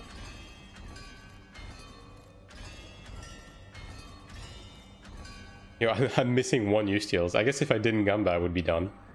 That's fine. I'm 3 eye level away from being 4.5k. Look at that. Alright, now the question is... I'm pretty much done with those, right? Okay, I'm done, actually. Wow, we actually did everything today. I'm surprised. Pugs were not that bad. You know what? I was expecting Pugs to be a massive pain in the ass. We only had one bad group. Like, the rest was fine. Alright, so let me think. What do I do with my Kina now? So, in terms of rerolling, I still need Smite on the head. But do I really want to sink all of my Kina into trying to get Smite on the head? Or do I just focus on enhancement? It's week 2, they better be better. If they still suck, they're gonna be studied. I mean, you know, Pugs, you know. More people know how to do it already and never failed in a Pug due to Green Dome. It's already not that bad transfer. Yeah, it's not too bad. I mean, I was expecting Pugs to struggle a little bit more, right? But people are actually managing quite well, so I'm pretty happy about that. Okay, chat. I'm gonna need your opinion on this. I have 3 options with my resources right now. Number 1, I rolled Smite and Perfect on my cape and headpiece. Both are 1% rolls, so I'm gonna have to sink probably a lot of Kina on like RNG rerolls, right? That's option number 1, right? Option number 2, I enhance my equipment to get Diamond 2 to get 10% more health for Sanctuary 3, right? Although I would probably be able to do the legs right now, but probably not the other ones, but you know. Option number 3, I transfer one of my Ludra bracelet to have one additional guard stat to, I don't know, maybe get wisdom for PvE, something like that. It's either going to be wisdom or it's going to be, I guess, freedom. I mean, probably wisdom, yeah. But like only one of them. So I remain the second slot open in case I get faded or something. Isn't Diamond 2 the most important if instead of betting on non-lethal gimmicks? I mean, it would give me like 10% more health, right? Bracelet sounds like the biggest upgrade compared to enhancing armor or something. Well, okay, the bracelet basically, let's assume I go for whatchamacallit, wisdom, right? It would be an attack upgrade with the enhancing. Like I would get like 100 attack and I would get like 2% smite from the wisdom, which basically would be as big of an upgrade as rolling my headpiece. It's full? Oh, is it full? Yeah, okay. Now, okay, if I do the bracelet, I can't do it until I have 100 million. Because I need 50 for the transfer, and then I need another 50 to at least get Diamond 3 to break even on attack. Well, actually Diamond 3 probably wouldn't break even on bracelet. I would probably need at least Diamond 4. I'm actually losing combat power by rolling the mana stones. Yeah, because the amount of... I mean, for eye level, it's just purely the grade, and then combat power, it's going to be like the actual quality of the stats.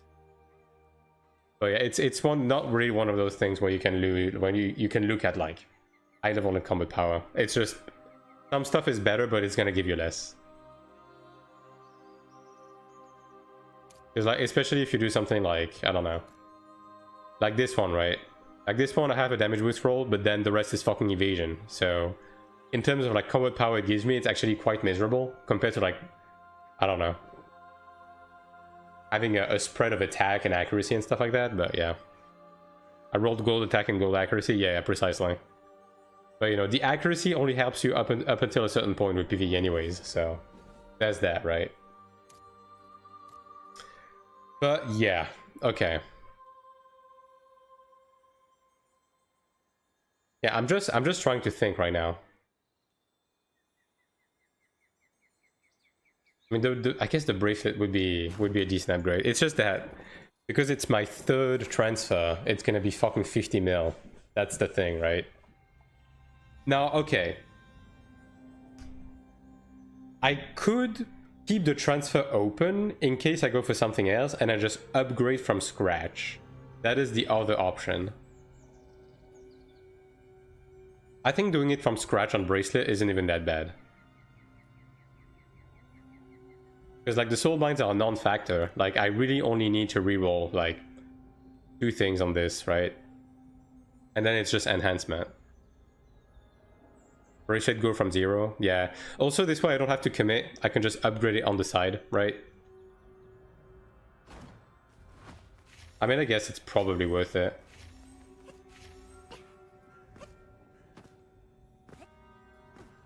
"38 days, it's new season. If you have no other planned upgrades, it's fine." Yeah. It's just a matter of... if I get corroded, I might want to try to inherit that. Specifically because corroded is going to be a more urgent... like a more urgent upgrade, you know what I mean? So yeah. Also, the other thing obviously is, in case I do finish High Commander stuff before the end of the season, I'm gonna want to inherit that too. But I guess PvP is not, you know, as high of a priority as the rest. So it's a bit up in the air. But yeah, I guess working on the side on just like manually upgrading a Ludra bracelet is probably a good idea. Yeah, just use the Soulbind stones from Sanctuary and, you know, slowly but surely upgrade it with mats and stuff like that. And when it's ready to use, it's ready to use. And worst case scenario, if I do get a...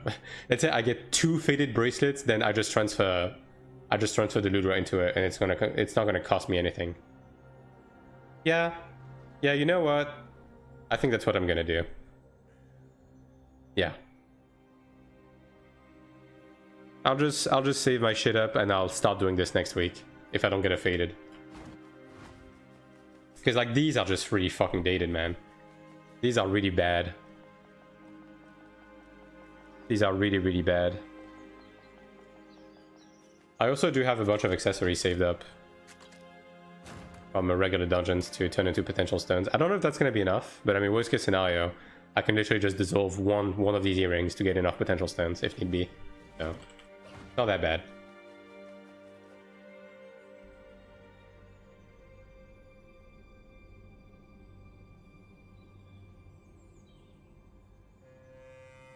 Yeah, I guess I'll do that. Yo, thanks chat, we figured it out. It's a community effort. It's not my bracelet, it's your bracelet. It's our bracelet. Okay, so how much energy do I have left?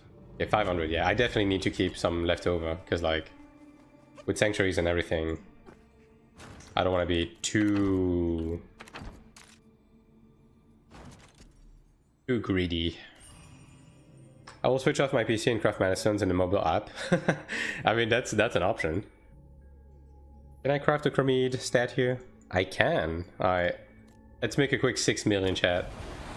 We win these every time. Never mind. We don't win these every time. I'll miss this on global. I mean, it's not that bad.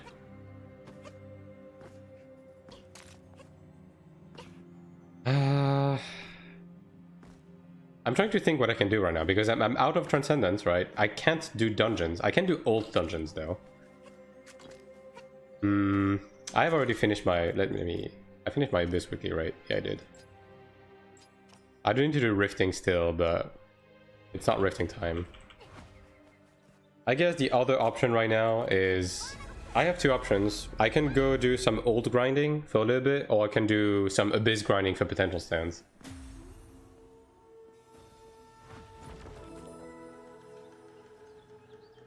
Always an old waiting to be farmed. Yeah. Also Halo Tiamus. What do we think, chat? What do you guys prefer I do right now? Do you guys prefer I go farm in the Abyss for potential stands for like an hour? Or do you prefer I do ults for like an hour? I don't really mind one way or another. I'm just happy to be done with Transcendence. And I'm pretty happy to have usable Arcanas, finally. I do need to upgrade these for my passives, but my PvE set is actually looking quite nice right now. Yeah. Which good PvP Arcana now? The new one is okay. Yeah, the new one is fine. Personally, my current plan with PvP Arcanas is to go 2-2-2. So go with the Weapon Torrents one and the Restoration one and the MP one, I think.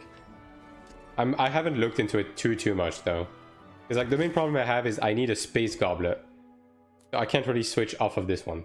Like that's my main problem.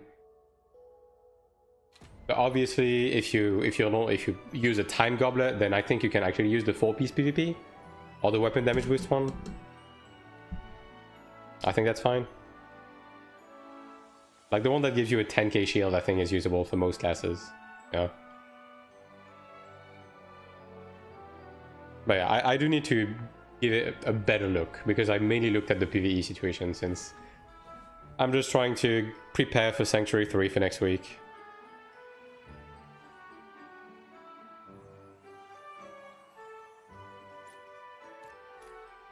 Oh, I see.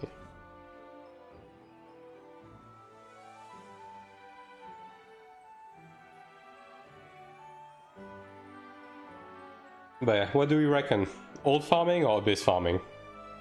Like, legit, you guys choose. Today in Battlefield with your buff, I got 72k HP. Every left click with heal, like 2k, and it hits a lot. Yeah, it's fucking stupid, dude, I'm telling you, like... it's not okay, man. It's just not okay. Abyss? I can do some Abyss. Arena? Stop. Abyss farming? No. Yeah, I can do some potential stone grinding. I don't mind. Like, I think tomorrow will be an old grinding day. Like, I think tomorrow is going to be a late stream, and it's going to be an old situation. Y'all prefer Abyss farming over Arena? I mean, here's the thing, right? If everyone in the chat wants me to do Arena, I'm just going to end stream. Yeah.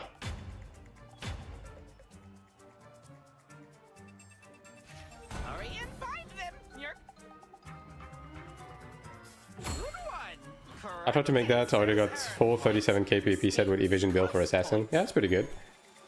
For PvP set? You get extra points for collecting balloons, Nyerk.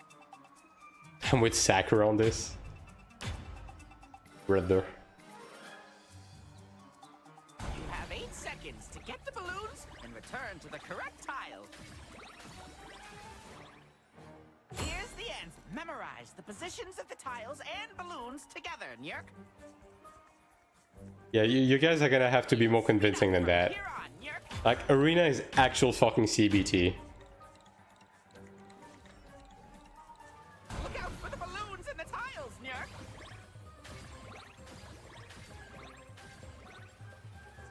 Here's the answer, Nyerk. Arena's so bad, man. It doesn't even give anything. What the fuck were they thinking?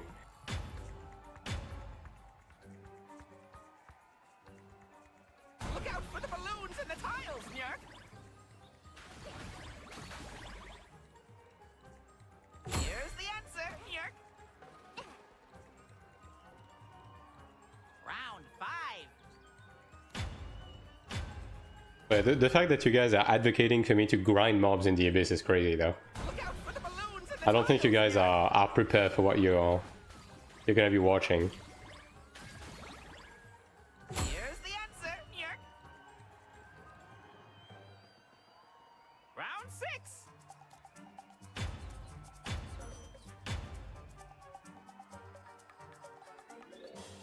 Look out for the balloons in the tiles, Yerk.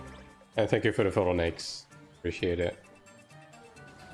Here's the answer. Yerk.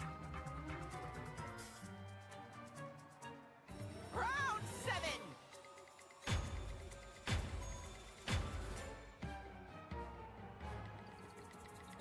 Look out for the balloons in the tiles, Yerk. Here's the answer. What's the timer for energy recharge? 3 hours? Isn't it 7 hours? Final round. I don't know. Keep going. I mean, you would think they would fucking indicate that here, but honestly, I don't remember. Since it's the last round, I'll give you extra time to grab the balloons, Nyerk. Or maybe 7 hours is the tickets. It might be the tickets, yeah. Good work, Evergreen. See you next 15, time. yeah, that's the amount it gives. I don't remember what's the time frequency though.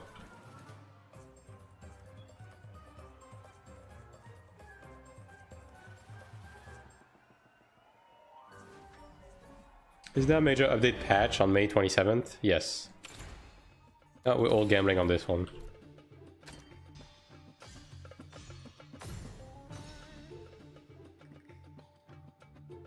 Well, wrong one. But yes, the 27th we're gonna have the new raid, the new 8-mine raid. And there's gonna be... We know about a few QL updates, a few UI updates. We don't know too much about it other than that, but we are kind of assuming that there's gonna be more to it. Head of raiding. 120 per day, okay. Alright, well, let's go to the abyss. You guys, you guys asked for this.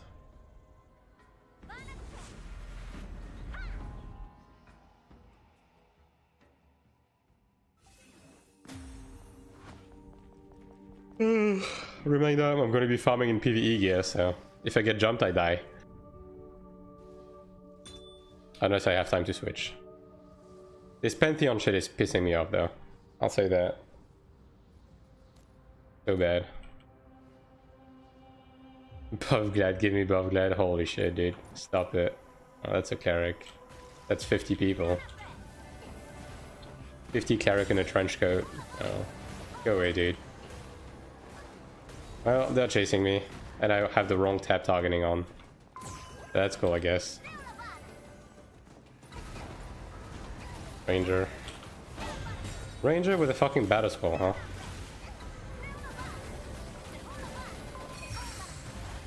Yeah, evasion ranger. And I'm paralyzed.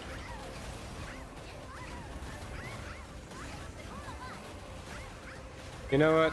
If you want to come kill me, you're gonna have to jump down. How about that?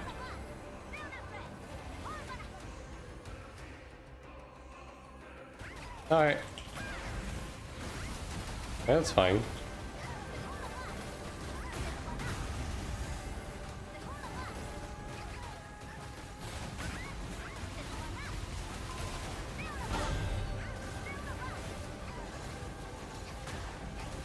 Like, am I gonna die eventually? Yeah. But they're wasting time, so I guess that's fine. Again, you guys asked for this, right? A new player has joined the fray. That's another ranger. Okay, this one can hit through my block though.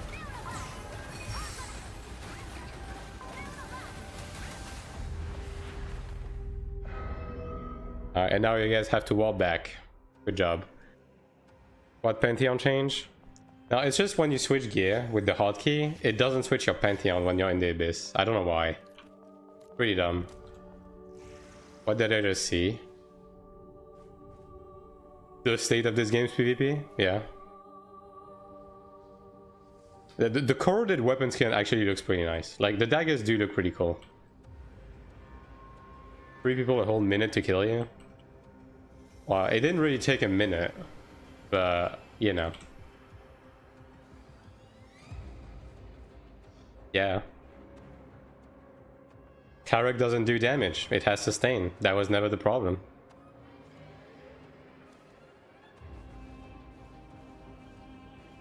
The problem is that Gladiator would be able to sustain just as well, but also kill them. First on Discord, I think it looks better than High Commander. The corroded weapon looks pretty good, yeah, for some of the weapons for sure. My internet is committing self-harm right now. Unlucky. Alright, well, let me... Well, first of all, let me switch off of this terrible setting. There it is. Oh, there's a guy here. 7 class, well.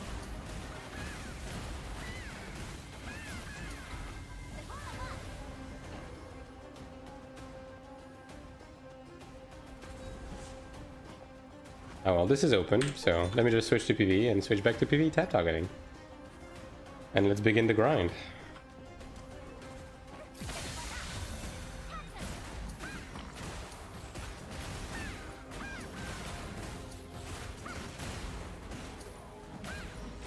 Are you in Korea or Taiwan server? I'm on the Taiwanese server. Exclamation mark server for the full detail.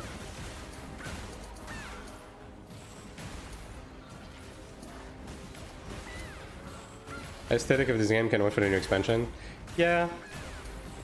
Like, especially considering we're gonna get the actual main fucking maps, right? So it's probably gonna be... Also, we're gonna get like new biomes, right? Because Elfnan is a jungle and desert biome. And Morheim is a desert, volcano, and snow biome, like snowy mountain. And you know, a snow biome has the potential to look really cool. So I hope they do a good job with that. But yeah, I'm looking forward to season 4 though.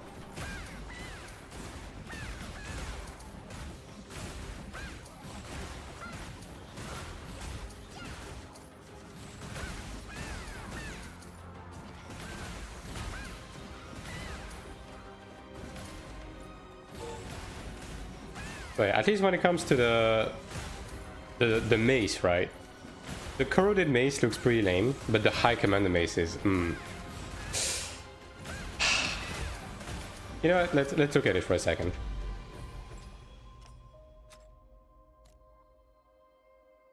Look at this. Look at this, man. Like, this is peak, man. I need to get this.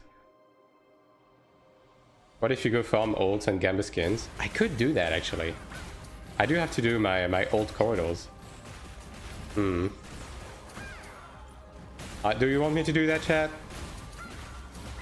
Do you want to end the stream with a skin Gamba? Looks good because it fits your color scheme, yeah. I mean, it's both, right? I think even on its own, I think it looks good. I mean, fuck, man. It is what I use to the drawing I make, right? Looks pretty fucking good. You have quarters to do? Yeah. I don't even remember how they were. Wow.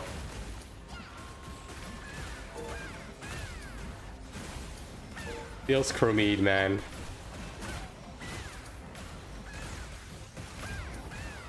But why am I getting pinged 15 times on Discord? Okay, you know what?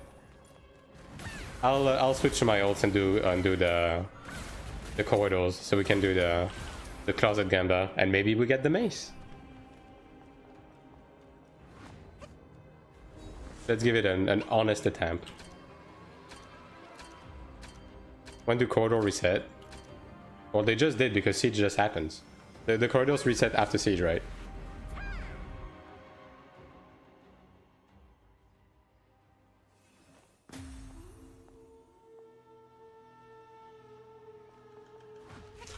All right. Let's hold down the button and run circles for a little bit. I mean, I guess that's exactly what I was doing though.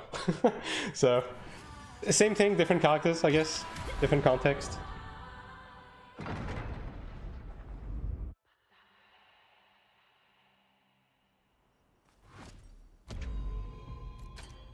I was asking when Siege was. It was earlier today, like 2 hours ago.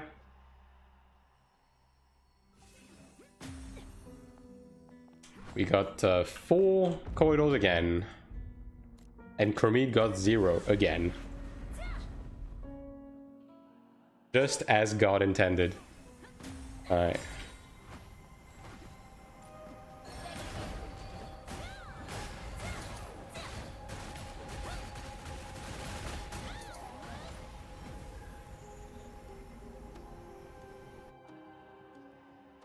Yeah, those daggers look pretty fucking nice. Yeah. I mean, to be fair, I haven't really looked at the high commander daggers. I don't know exactly how they look. But yeah, these look pretty nice. How did the Ludo dagger look, actually? I've never looked at the Ludo ones.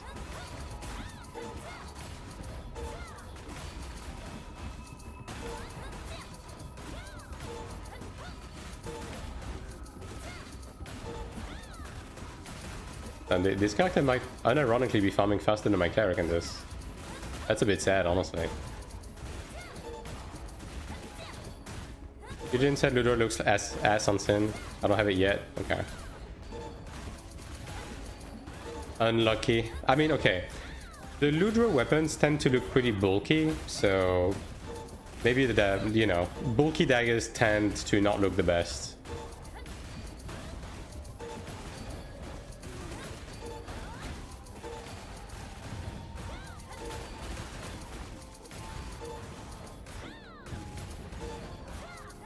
Actually, I haven't gotten a Ludra skin either. The funny thing is, I actually have gotten like a decent amount of high commander skins.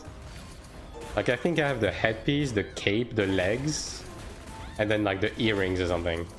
But no weapons, no nothing. Surely I'll hit the jackpot today.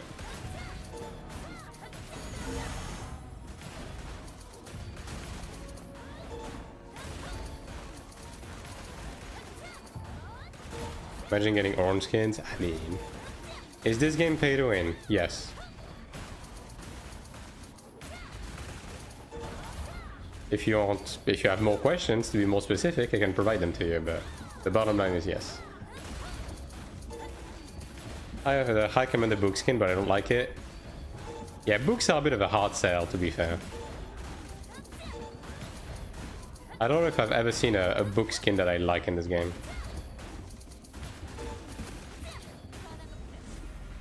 We need some like good old reliable iconic skins from Iron 1, man. Like, I'm honestly a bit surprised that they didn't go the Iron 1 route with the Beric weapon skins, because like the Beric weapon skins on Iron 1 are fucking iconic, dude. So I'm surprised we don't have them.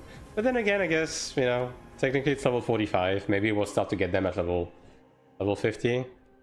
I don't know. High Commander Orb is also ugly. Don't ask me how I know. I think I know why. Someone said in another Discord that mages should have a staff instead of a spellbook. I mean, sure, but that's just how AION is, right?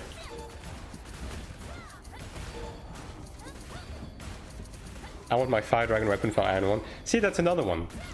The elemental dragon weapon skin lines from Iron 1. Fucking iconic. Bring them back. Legit. They are so iconic. Hoping we'll get some skins similar to the Sorrow Eternal Bastion skins. Yeah, like stuff like the Hyperion skins. All of those, right? Even the Tiamat skins. Like the Tiamat armor and weapons from Iron 1 are very iconic. I like spellbooks better. I do like spellbooks, but I think visually stabs look a bit better. Although I will say that the stabs in this game, Fachanta, look pretty lame overall. Yeah. I don't know what it is about them. They're just like very simple. Where's Zapiel? I mean, Zapiel is in the Hyron, right? So if we ever get to see Zapiel again, it's gonna be whenever they bring Hyron and Beluslan. I'd actually drop money on skins if they bring back some Iron 1 skins. I mean, the thing with the Iron 1 skins is I hope they get, you know, because the Iron 1 skins were in the game, right? So I do hope that, because we will eventually get around to doing some of the content that gave those in Iron 2, right? Like, they've already hinted that apparently Tiamat is alive. Don't ask me how. So there's a non-zero chance that we might fight Tiamat again. And in that case, maybe they'll bring back the Tiamat skin line, which would be really fucking cool. About level 50 Belic weapon skins. Yeah, see, that's exactly what I said earlier, right? I'm very surprised they haven't gone the Iron 1 Belic skin route. Because they were very iconic with like the trail and everything. Rebuild the bridge, that was so damn funny. What bridge?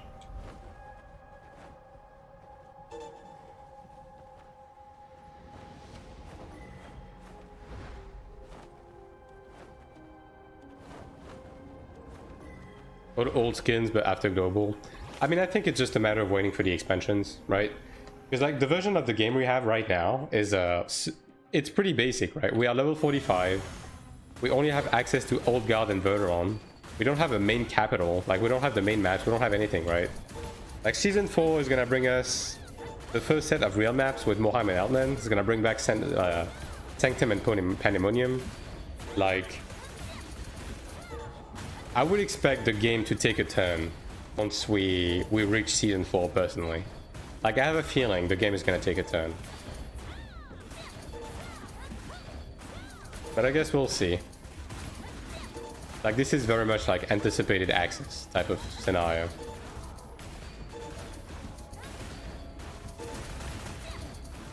Do they build all the old maps again or the new one later? I mean, right now, like, the thing is, we know we are getting Eltnan and Moheim next. And we also know that Beluslan and Hyron will come, right? Because it's mentioned in the MSQ and it's pretty important. Like, Nemon is from Beluslan, for example, right? So, but these we know for sure we're gonna get them. I don't know if we're gonna go all the way, like get Brushtonen, Theobomos, and so on and so forth as well, right? I don't know if they're also gonna go the Tiamaranta, like the... In general, broadly speaking, I don't know if they want to bring back Baloria with Tiamaranta, Catalum, Gelkmaros, Ingison, right? I don't know if they want to bring those back either. But I think even if they do, like, it's gonna give them enough, right? They just rebuild Iron 1, Ingison, Gelk action. I wouldn't mind that. Personally, as an Iron 1 simp, I would like to see those back, right?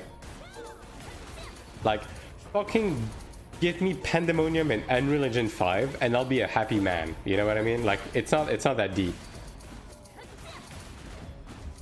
At least they're going to bring back old Legacy Asmodeus maps. Yeah. At the bare minimum, we should get the 1.0 maps, right? I don't know if they're gonna go any further than this, though. And again, because this is supposed to be a continuation of Iron 1, right? And in Iron 1, they did remove a bunch of the maps. So do they want to keep that continuity? I don't know. Because if they do, then we're not gonna see Baloria for the most part. They're also disconnected in Iron 2. Yeah, it's a bit hard to see exactly where they want to go. I want my Veil Shoulder, yeah. A bunch of iconic stuff they need to bring back from Iron 1, yeah, for sure. Bit of a missed opportunity so far.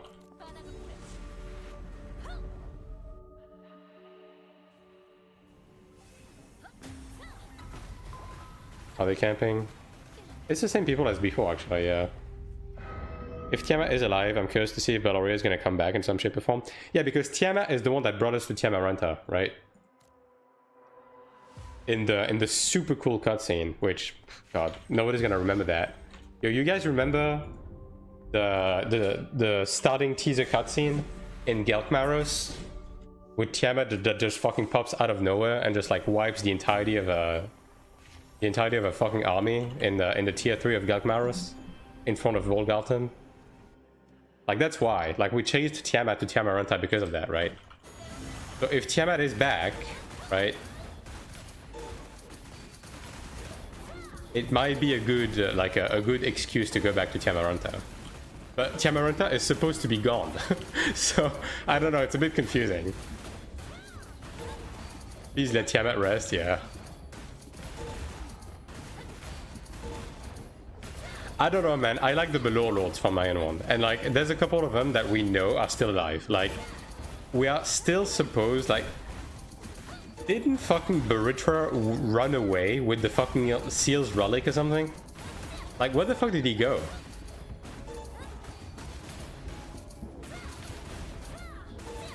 Yes, yeah. Maybe the Magic Space Dragon has space powers to bring back Space Dragon Land. Yeah, maybe, I don't know.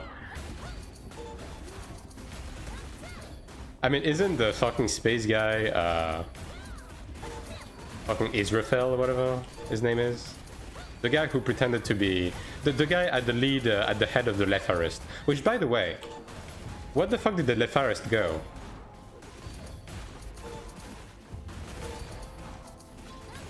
Verotor should still be alive. I don't know what happened with Ereshkigal. I think Ereshkigal was killed in 7.5, right?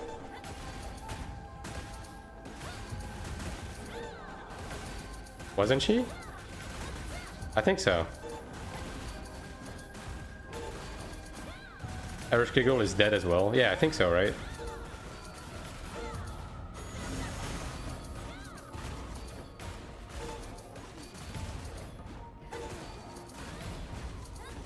Like, the new threats are supposed to be Fafnir and...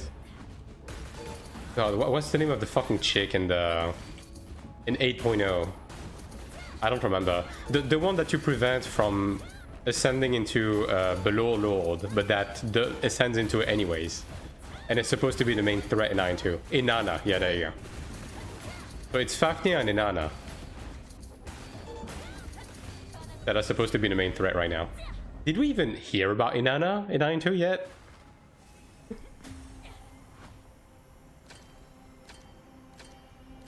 Ishtar is Inanna? Ah, okay. Gotcha.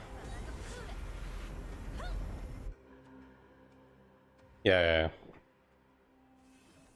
Yeah, I'm not completely up to date with all of the lore details, but... Alright.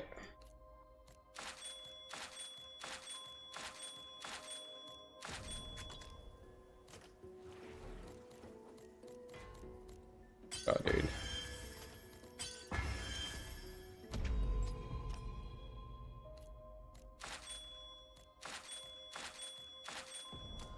They didn't confirm it in game, but confirmed it with a BGM description in that OST video. That's funny. Fucking NCSoft is so bad at integrating lore into their game, man.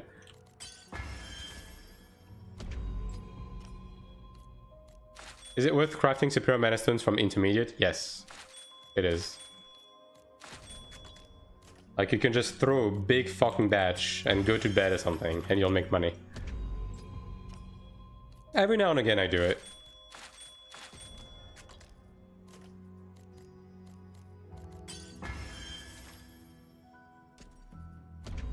So from intermediate. Wait. I thought you meant the one that you proc. Like the basic craft? If you mean the new craft, I haven't checked if it was worth it. I don't know exactly what the mats are.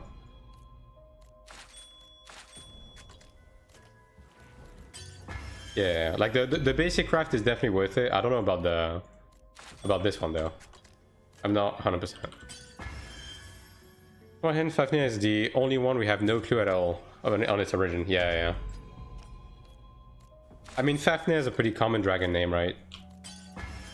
So it's not like it's even fucking gives us any indication of where he fucking came from, genuinely. It's not cheap, the vendor mat is expensive. I mean, you can check for yourself, right? Just check the price of the mana stone with the price of the mat. I'm assuming it's probably going to be about the same, because these craft tend to be. Okay, we're good. Alright, first Gamba of the day.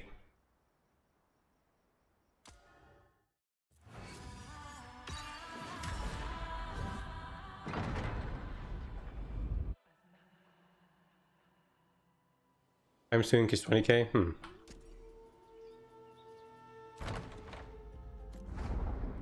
I think I have some blues too. Yeah, I have some blues to combine as well. One new blue. Not bad.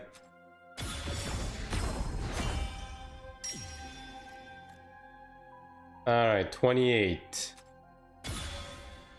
Do we get an orange? Ooh, we got 2. Okay, new pants. Alright, do we get the High Commander weapon? Ooh. Bam. Okay, not quite. At least it's new. Bam. Got a second pair of High Commander legs. Holy moly, dude. How many orange skins do I have to combine now? I have 2. Man. Imagine getting doubles out of this.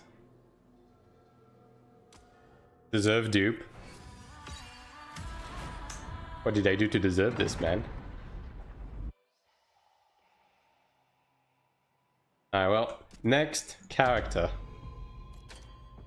Dupes are nice if you want to use it as a skin, since it allows you to save dice presets. I mean, I'm not that far in. Like right now, I just want to get new shit to get closet upgrades. Win board Gamba every fucking time when I'm out of in the desert. Yo, by the way, Raiden, I finished my U-Steel. How does that make you feel?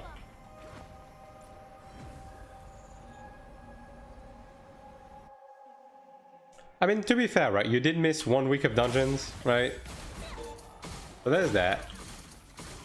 I want a refund. On what?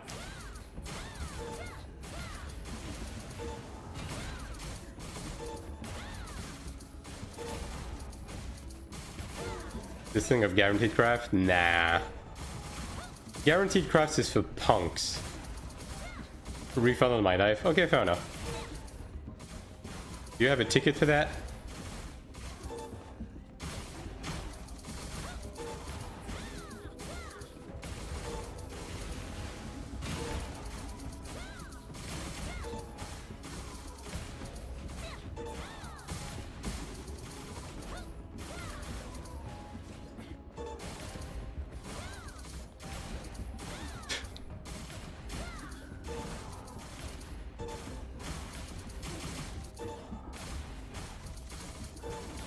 Bit of a self-report, that's unfortunate. They won't put guaranteed heroic crafting until the next tier is out? Yeah, nah. I don't think they will. But I think for the guaranteed crafting they were talking about the Diminishing board. But yeah, especially considering the baseline Horned Dragon is going to be needed to upgrade into Emperor. Like, it's pretty unlikely that they're gonna be making it 100% guaranteed craft. Didn't use the guaranteed more for stigma shards. I would not get any stigma shards. Yeah, but where's the fun in that?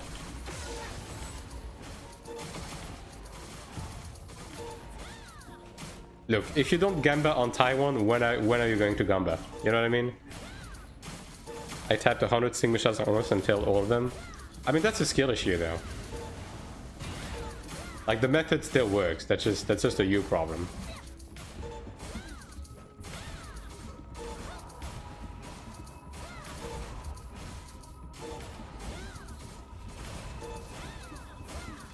Why am I attacking so slow?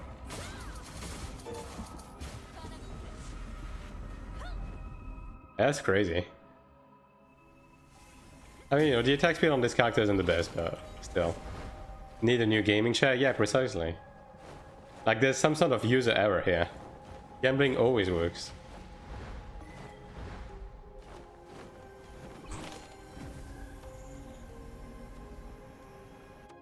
Like, you know me, when I failed the craft of my Horned Dragon mace, that was a skill issue. I missed the tech.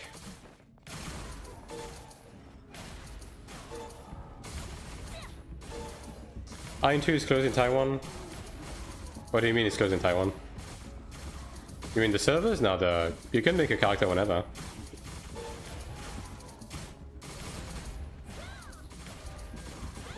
You wanna have enemies camping the portals? Yeah.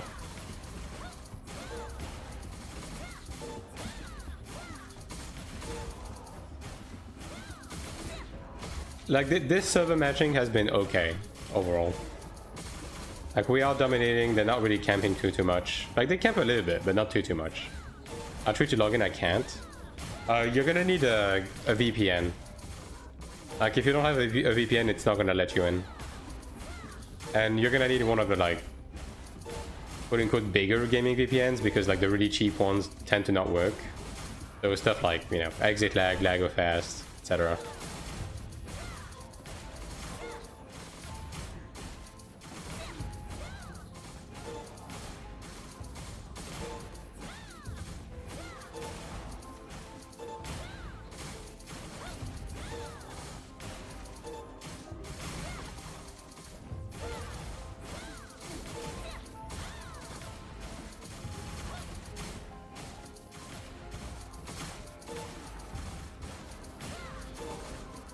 Each one would help you log in, but you will suffer from hyping and unstable connection.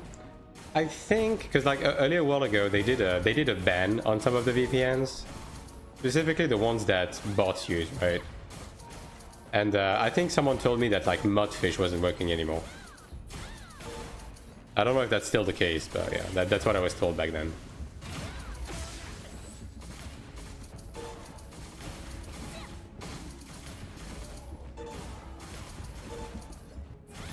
But yeah, I mean, broadly speaking, if you want to play this on Taiwan, like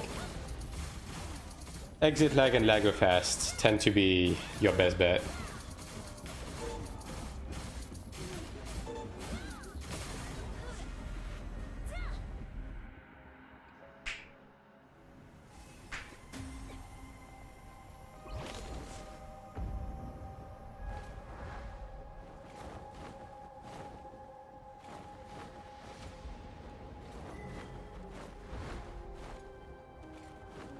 Well, that guy didn't see me for some reason.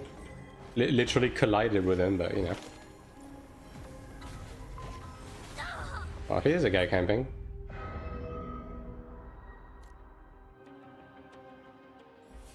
Let's see if he camps again. If he does, I'll do the Central Abyss one first.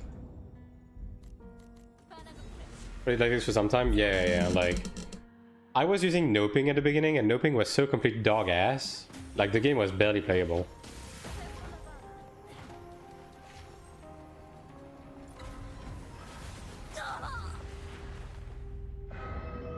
But I mean, once he kills me 3 times, he's not gonna get ranking points anymore, so maybe he'll give up. Is he invisible? Yeah, he's assassin. Arthur's was on no ping, yeah. I mean, all of us were at the beginning, but it was so fucking bad we all had to, like, switch out. Right, well, that's the 3rd time, so if he keeps killing me, he's genuinely fucking stupid. And I'll just switch to Central Abyss.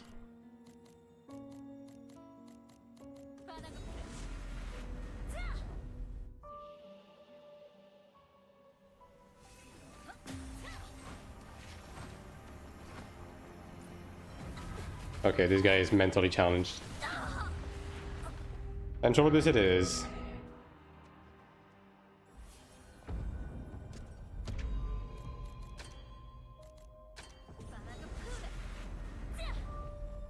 But like Noping kept dropping connection during like server transition, and like the quality of the nodes was very variable. Like typically speaking, you had like one decent node and the rest was like completely fucking horrible. Very unstable. And that was at a time where like dropping connection in Sanctuary like actually just made you lose the ticket type stuff.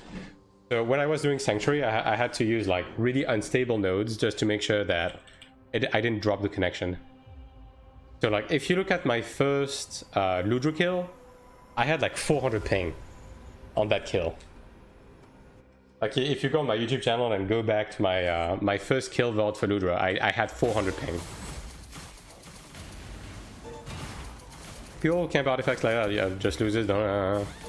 Now the people who camp artifacts are just pilots. They're paid to do this.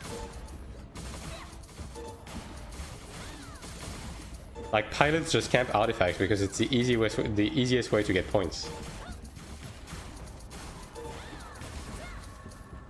Like this guy was 5-star, right? They're still losers. I mean, yeah, that is implied, right?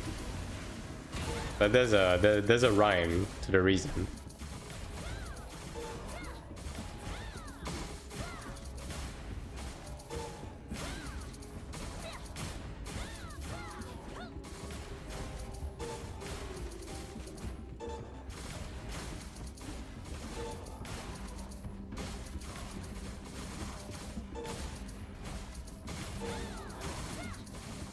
Grow up a giant bank, you get rich easy, you're still a loser if you do. I mean, yeah.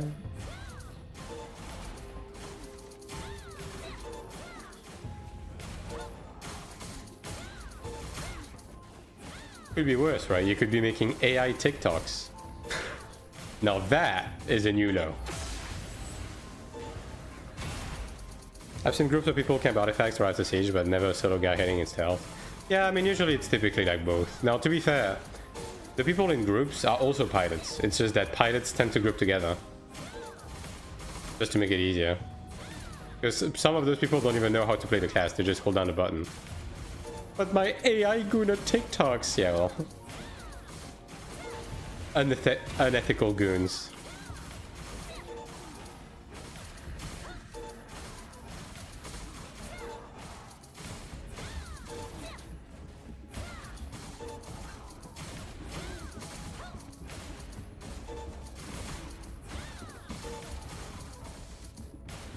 All gooning is ethical.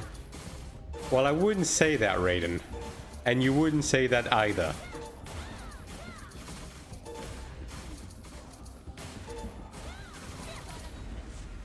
Alright, back to Lower Abyss. Let's see if we can finally fucking get in.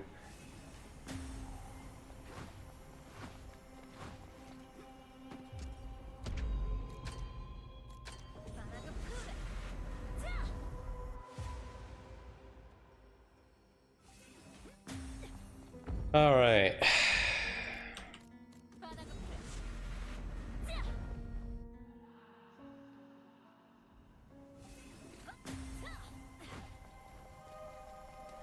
Well, there's a dead guy here. Are we safe?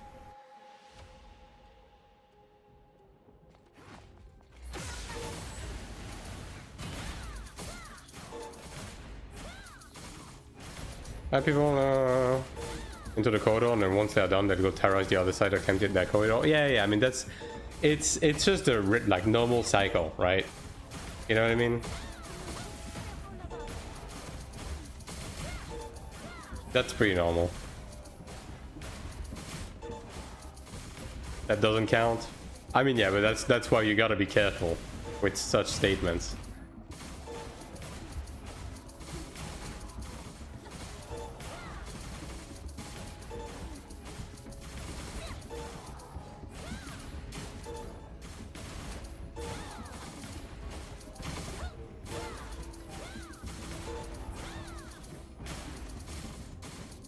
Oh, I mean, I guess we have 3 lowers, so even the Assassin SM are going to be somewhat valuable on this.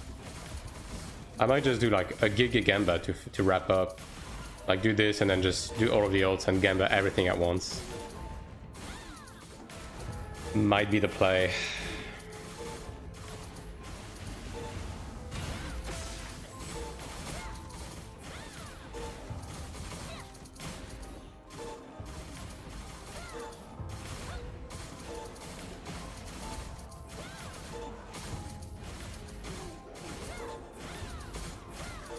Gamba paw crazy, yeah.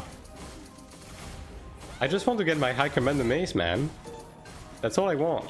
I know it's a pretty it's, you know, pretty complicated. Like, you're basically gambling at 10%, right? And then within the 10%, it's like, how many orange skins is there? Isn't it like 50 or something? So you're gambling like a 2% within a 10%. Which, like, I've seen worse odds, but, you know.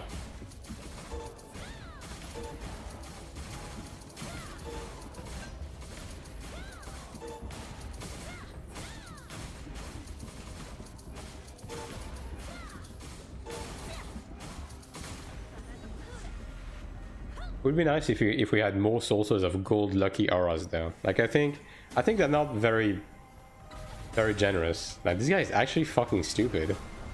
It's crazy. I mean, I guess he's a pilot. He doesn't know any better.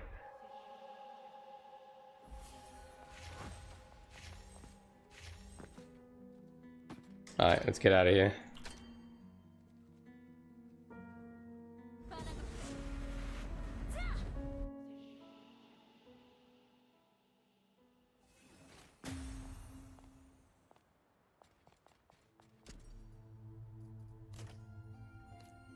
As well.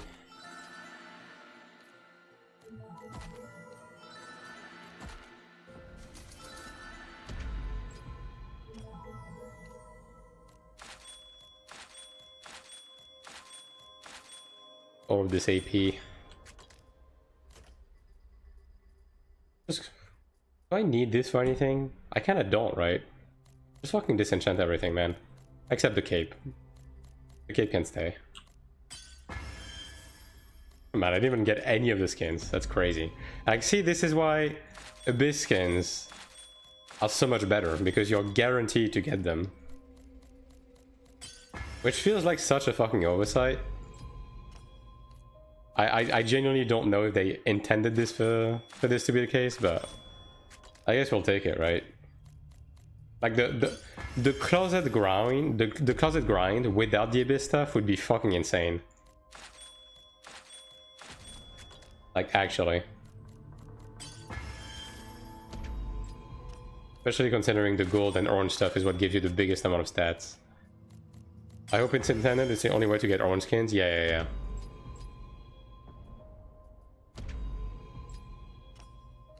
Like, it's... I don't know. But the thing is, right, it clearly encourages you to have, like, as many ults as you can. Which kind of goes against what they seem to be going here. So that's why it's a bit confusing. But you know what? Whatever, man. Net positive, to be honest. Although it just kind of sucks that you have to spend your ult AP on this instead of Abyss Mana Stones. Yeah. I forgot to dissolve.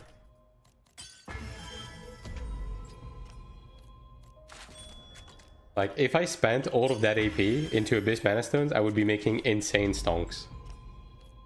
Like, unhealthy amount of money.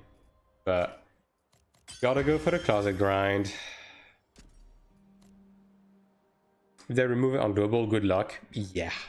Genuinely. I mean, they have to be aware, right? Because even Koreans, like, everyone's doing it at this point. Like, everyone is just fully aware that the only way to actually complete your closet is by doing this. Now, the one thing where they are shooting themselves in the foot is that this is gonna continue to be the best method. Like, let's say even if they introduce an expansion with a bunch of new gear, like, you're gonna be able to just save up a bunch of skins preemptively, right? And just dissolve everything and gamba everything. Unless they separate the gambling by, like, tier, you know? Like, different expansion tiers, right? So you can only gamble skins from a certain region with the skins from that region.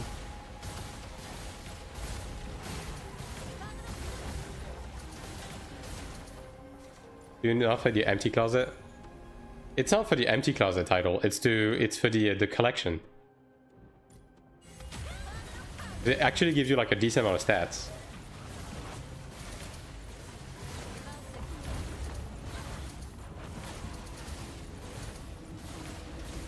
Because every time you get a new skin, a weapon or armor or accessory type, it increases the base stat of that piece of equipment. So, like, if you collect weapons, your weapons give you more base attack, for example, save for accessories, etc, etc. And it adds up, right? It really does. Just got 3 pieces of the Chromate skin and still know if you use them or sell. Price is dropping. Personally, I would sell, but you know, it's up to you entirely. You know what you need at a time. If you need Kina, just get Mana Stones. Yeah, I mean, it's just that the way I approach progression like this is that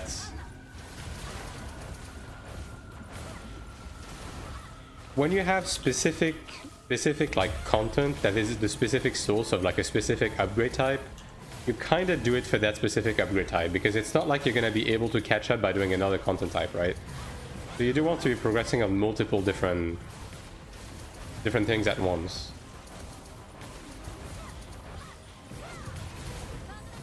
It's huge, it's increased by 1 multiplied by destruction and might. Yes, that's why it adds up, right? Even if you get like 5 attack from a skin, then it gets multiplied by those, so it just really adds up. I already lost 3 mil the very first piece I sold them. Yeah. I mean, personally I would just sell, because I would assume it's going to keep going down, because like this Transcendence, like that's it. This is going to be the content we spam until season 4, and there's like a month left, right? So everything that comes from its Transcendence is going to go down in price, and it's going to keep going down. I don't sell and have to drop it again. Then you can use it. I mean, at the end of the day, it's not a large amount of money, but I do think it's going to keep dropping. Because what else are people going to be doing, right? I mean, maybe eventually people will go back to 5-star dungeons for the sake of, like, you know, soulbind mats and stuff like that, but nah. Like, Arcanas is too huge of a grind, genuinely. People are going to be stuck in that for a month.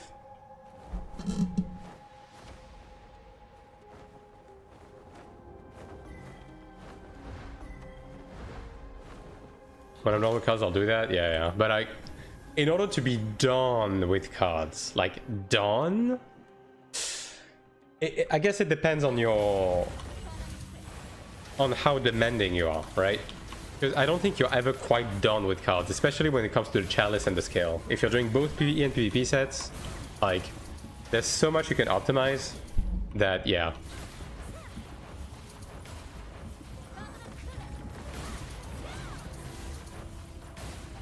6 times level 20 actives, yeah. Passives as well, like level 30 passives and the important ones. Like min-max the fuck out of everything. It's not easy to get there, especially to do that on both sets, right?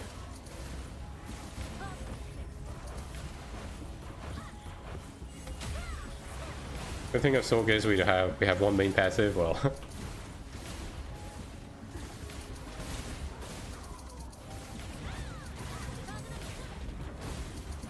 Yeah, for Cleric we really have 2, right? For PvE. Now, healing, like the healing one is decent, but really the only one to use on PvE is Earth Grace and Emperor Nord's Grace. Like, these are the main ones. So you really need these 2 to be like level 30 if you can help it. The downside is being a soul. Well, okay, Sakura, you're really not helping your reputation towards Sagaric. You're not wrong, you're just out of line, alright? It's about tact. Still better than being a cleric. Okay, when it comes to Sorg, that's debatable. I would say Sorg is the one class where I would be like, it's about on par with Cleric with how miserable it is. Now, in PvP, I think it's better than Cleric, because at least you're able to, you know, deal damage to people. And there's a couple of matchups you can kill. Like, I do think a juiced Sorg is, like, a juiced Sorg can kill supports, right? Like, Sorg can kill Chanter, Cleric, Templar. I think it probably lose to all of the DPS classes though. Like, I don't know how well it does against Gladiator, but I would assume the Glad wins, right? In PvE, Sorg struggles harder. You legit can get on gain rope. Yeah. No, that's why I'm saying that Sorg is one of the classes that can actually bitch about the current situation, because I do think in PvE Sorg does okay damage, but it falls victim of being frail, slow, and having no life leech. In a meta where every other DPS does all of that and then some, right?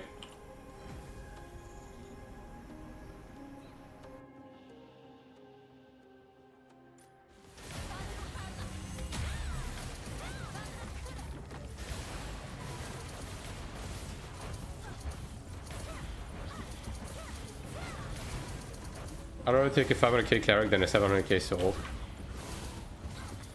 I mean, yeah. But I guess it's more so like, you know, when comparing DPSs, right? Like, I think I'd rather take any DPS rather than a Soul, to be honest. Just by essence of like what the game is doing right now with the meta. Being a support is like a cheat code to get into groups. Kinda, yeah. I think it's more of a cheat code if you play Chanter. I think Templar and Cleric doesn't get into groups as freely. Cleric is a bit easier than Templar. Templar I don't think gets into group for free.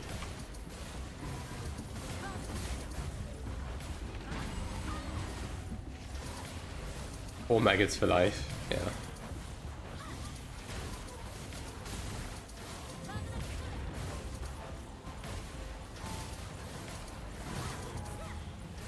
Maybe the shitty Templar that doesn't hold aggro. Yeah, precisely. And Templar doesn't really give enough to the group to justify bringing it. Now, it depends on the situation, because let's say if you're doing Sanctuary and like shit is one-shotting you, then yeah. Taking a shitty Templar just for the sake of having the damage mitigation to not die is better, but for anything else, not really. Was in a group with a Cleric, a Chanter, and a Templar before. That was so chill. I mean, yeah, because like Chanter plus Templar basically makes you completely fucking immune to damage. Like if you have both in a group, you just don't take damage from anything. Because you have so many fucking shields and damage torrents.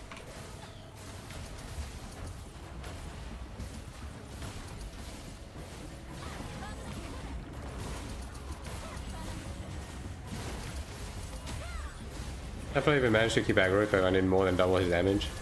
I mean, like the threat tools on tanks is like fucking insane.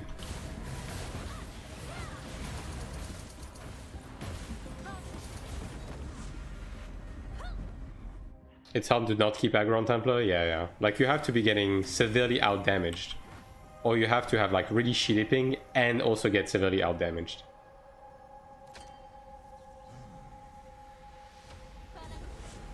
Because like, Judgment is your main source of threat, and it's the button you just fucking spam, so...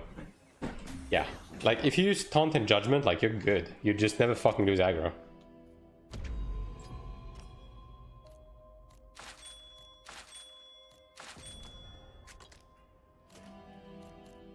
How many times this find Templars that didn't hold aggro?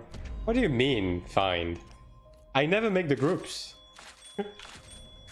Why am I the one that takes the blame?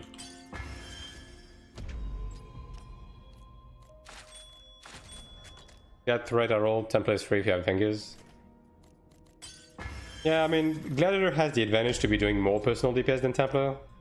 But obviously, your like taunt is like not as potent at all. But you know, Glad can still hold aggro pretty nice. Since it actually does damage.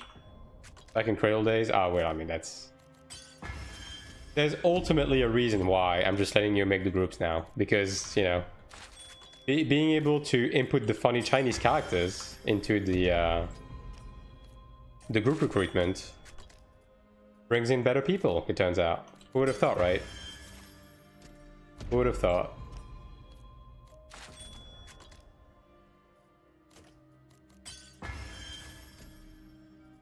Alright, can I get one more by doing this? Probably not. Yeah, no. Alright. Alright, one more character and then huge Omega Gamba.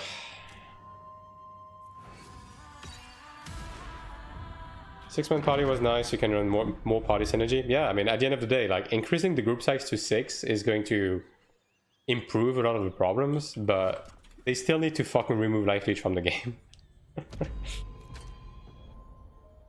Like, bottom line is...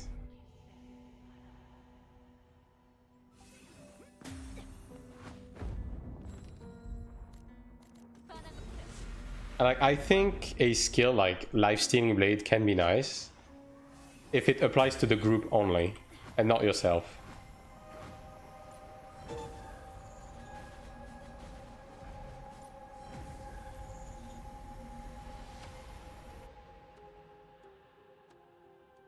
Like, if you do that, I think it's a bit more balanced. If it only applies to group, no one would use it. In PvE, yeah, you would use it. In PvP, no. And that's the point. It shouldn't be a PvP skill. That is not benefiting from mantras. It's not quite the same. The problem is, like, inherently the problem is the amount of life leech it brings to Gladiator in PvP, right?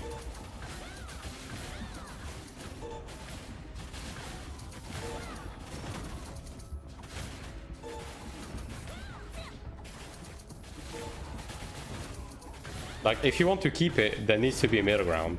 I think the concept of life-stealing blade is fine. It's just that there needs to be a caveat. Just have life leech in PvP like they did healing. I mean, it's not a matter of nerfing. Like, life leech in PvP should not exist at all. But the thing is, I also think life leech should not really exist in PvE because it fucks with the Trinity. But if it's in the form of like a support buff and it's not as strong, then that's fine, right? Better ways to balance it for PvP. Yeah, I mean, it just shouldn't be a thing in PvP, like, period, right?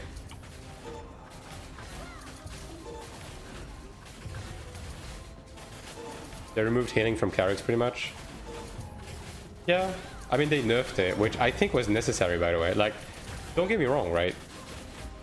I think it was needed for the sake of, like, PvP health, because cleric and rifting without the healing nerf is fucking insane, right?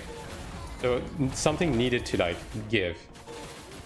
The problem is that life leech is not balanced, while cleric is. Shouldn't give classes too much life leech that they don't need as healer. Yeah. Like, again, I think it's fine if Gladiator is able to give, like, a bit of passive life leech to the group, but it's just... I just don't understand why they made all of the life leech stuff be percent based. It's so fucking weird, because of course it's going to be unbalanced. Especially since they increased the amount of HP we have. If you want dedicated healer do less damage, people complain about less damage and want more damage. I mean, the thing is, even right now, healers do less damage though.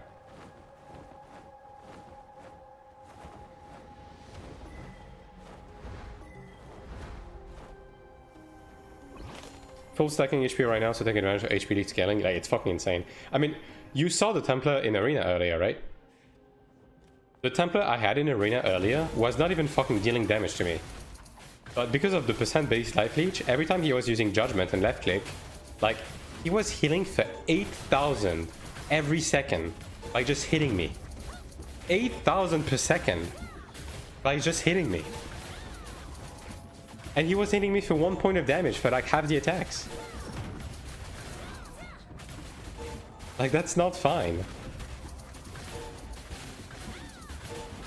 It's like, how do you expect to have a healthy PvP environment with shit like this?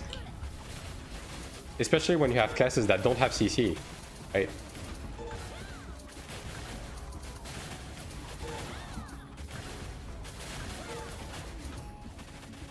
Also, it actively punishes you for holding your Defiance.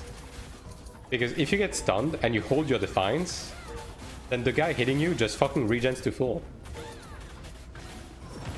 You have a root? Ah, yes. The Cleric root. Also, welcome back, Pizza. The Cleric root. The staple. The skill that lands once every 75 times.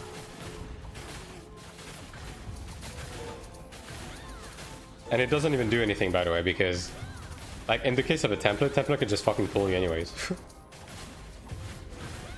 Templar mental heals first, 500 per hit with 15% chance. And the thing is, that is, like, significantly weaker than all of the life leech those alleged glass cannon DPS classes have. Like, an assassin straight up hit, like, an assassin using left click heals himself for, like, what, 4,000 HP every time he attacks? It's an assassin. What are we doing?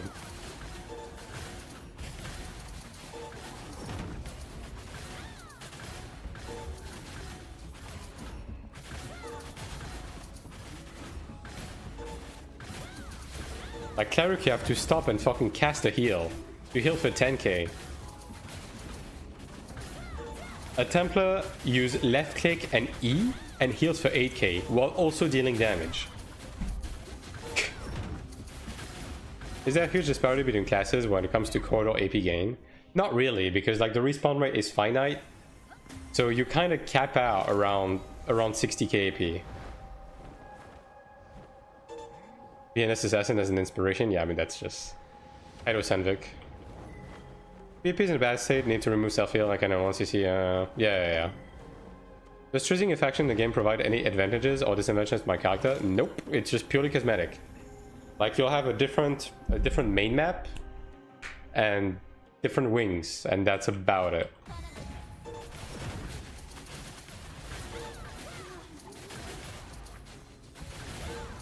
Now, one can argue that the Asmodean factions are a bit stronger on average, but that's purely coincidental. Like it has nothing to do with game balance. It's produced in that base rotation, yeah. I mean, again, like just look at the green numbers. Like look at the shitty fucking character. I'm just holding down the button right now. This is the shittiest character of all time. They changed something in Corridor. I'm pretty sure it was 25 KP top of range. Wow. They made Corridor a solo instance with just the middle room, and because they reduced the amount of sieges, they increased the amount of AP you get from it to counteract that. So yes, it did change. Most people will choose Asmo because Gothmo me 100%. Or if I've been harder, the more fun. I think the Helios map looks better right now, but I don't know if that's still gonna be true with the season 4 because we're gonna get a snow biome on the Asmo side, which is gonna be really fucking cool. No pun intended.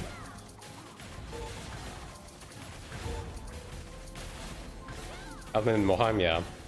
Like Elden is gonna be jungle and desert, and Moheim is gonna be snow and desert.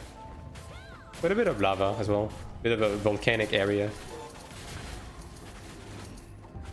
Now that being said, I do like the Elden Desert in Iron 1. Like the Elden Desert is probably one of my favorite area. But you know, is this Iron 2? Yes, this is Iron 2. I tried either side, but the map was annoying. The Kibalisk blended so much. I mean, it just looks nice, but the map is a lot more condensed, right? Moheim back in the day had Ramid Fire Temple. Yeah, we already know that Moheim is gonna have the Fire Temple area. Like, we already know that's him. Based on, like, client data we had of, like, zone names and shit. It doesn't matter which faction you choose if they allow to make dungeons together and makes... It's just a preference thing, really. Like, it's mostly for Siege, you know. Playable or still bad. I mean, the game is fun. The PvE is competent. The PvP is pretty bad right now.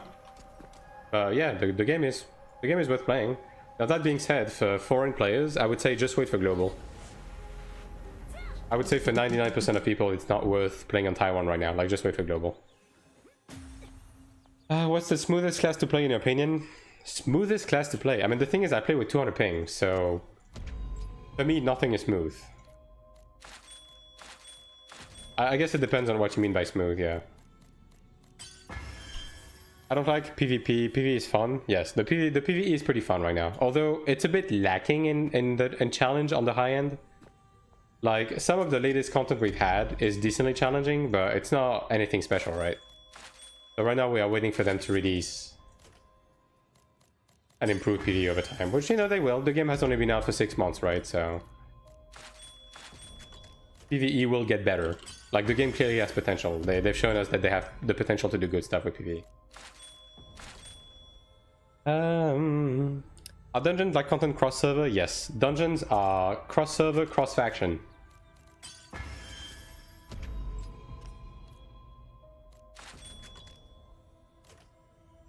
Would it be pay to win? What do you think? Yes. Every MMO is pay to win. And Korean MMOs are especially pay to win.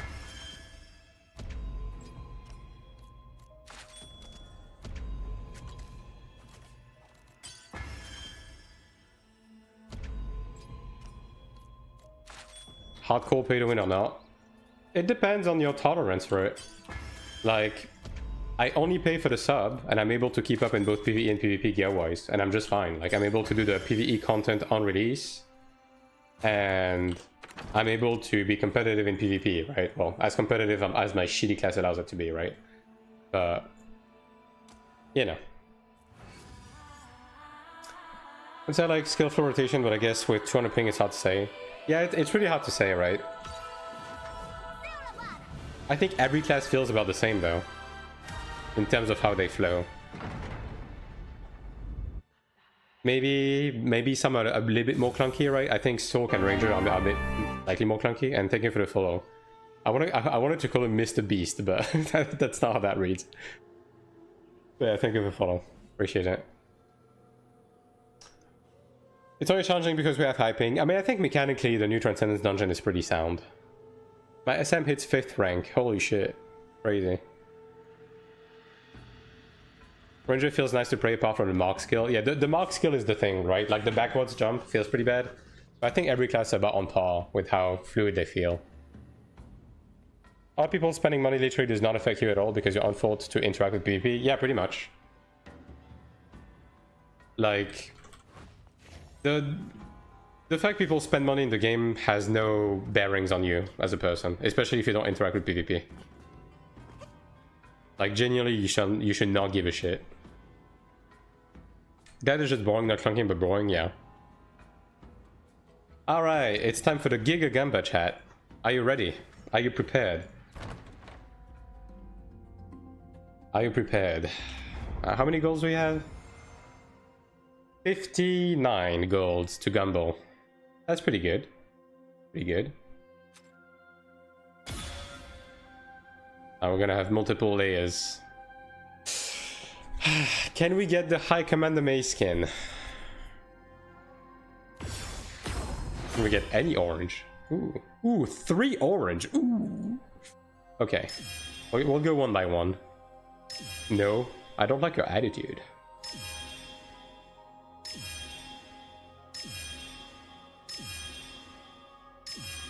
Okay, we got a decent amount of like golds. 3. Alright, let's go with the orange ones now. Alright, no repeats please. At the bare minimum. Bam.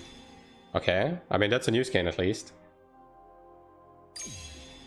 Well, yo, can we get something other than boots?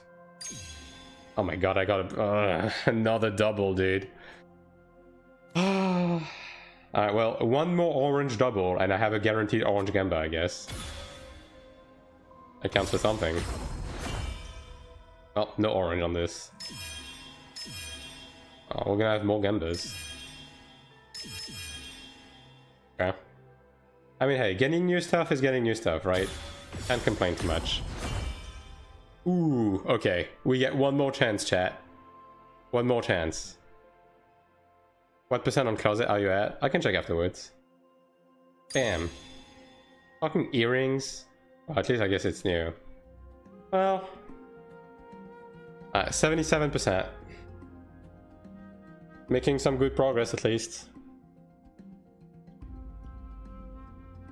But yeah, like I'm not getting a lot of May skins in general. Like I'm missing 20. Kinda sucks. I think I almost have the full fucking CKL set. Which is kinda crazy. Yeah, Sky Song almost full as well. Yeah, that's the High Commander. Okay, I have 3 pieces of Zikil. No. Alright. I mean, hey, new stuff is new stuff. We got an accessory, so that's an attack upgrade, right? But yeah. Anyways, chat. Fellas, people of the internet. I'm gonna be done for today. I am literally dying of a heat stroke right now and I need a break. So yeah, I'm gonna be done for now. I'll be back tomorrow probably with a late stream with some old stuff. But yeah, at this point I'm done with dungeons anyway, so yeah. Thanks for watching today. Don't forget to follow the channel on both Twitch and YouTube if you haven't already. Don't forget to join the Discord as well to be made aware of my whereabouts. And yeah. Same here, really warm, just got back from cycling. Yeah, it's fucking insane. And yeah, also, for anybody who gives a shit, I now have a Ko-fi on my YouTube, so if you would like to support my YouTube content, you can do that now, and it's gonna give you a badge on Discord. That's about it.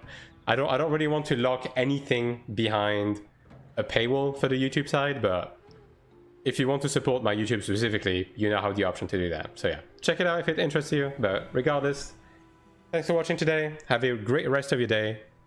And I'll look for someone to host before I go. Do we have anyone?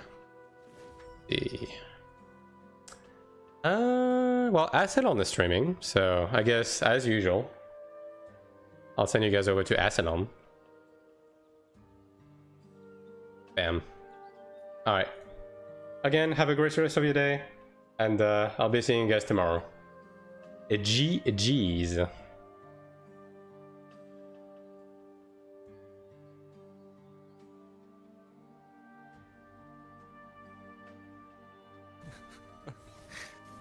Just res down below and hop back up too. Yeah. This one doesn't have like a Don't worry. stagger. I'm sitting on 5 times twice.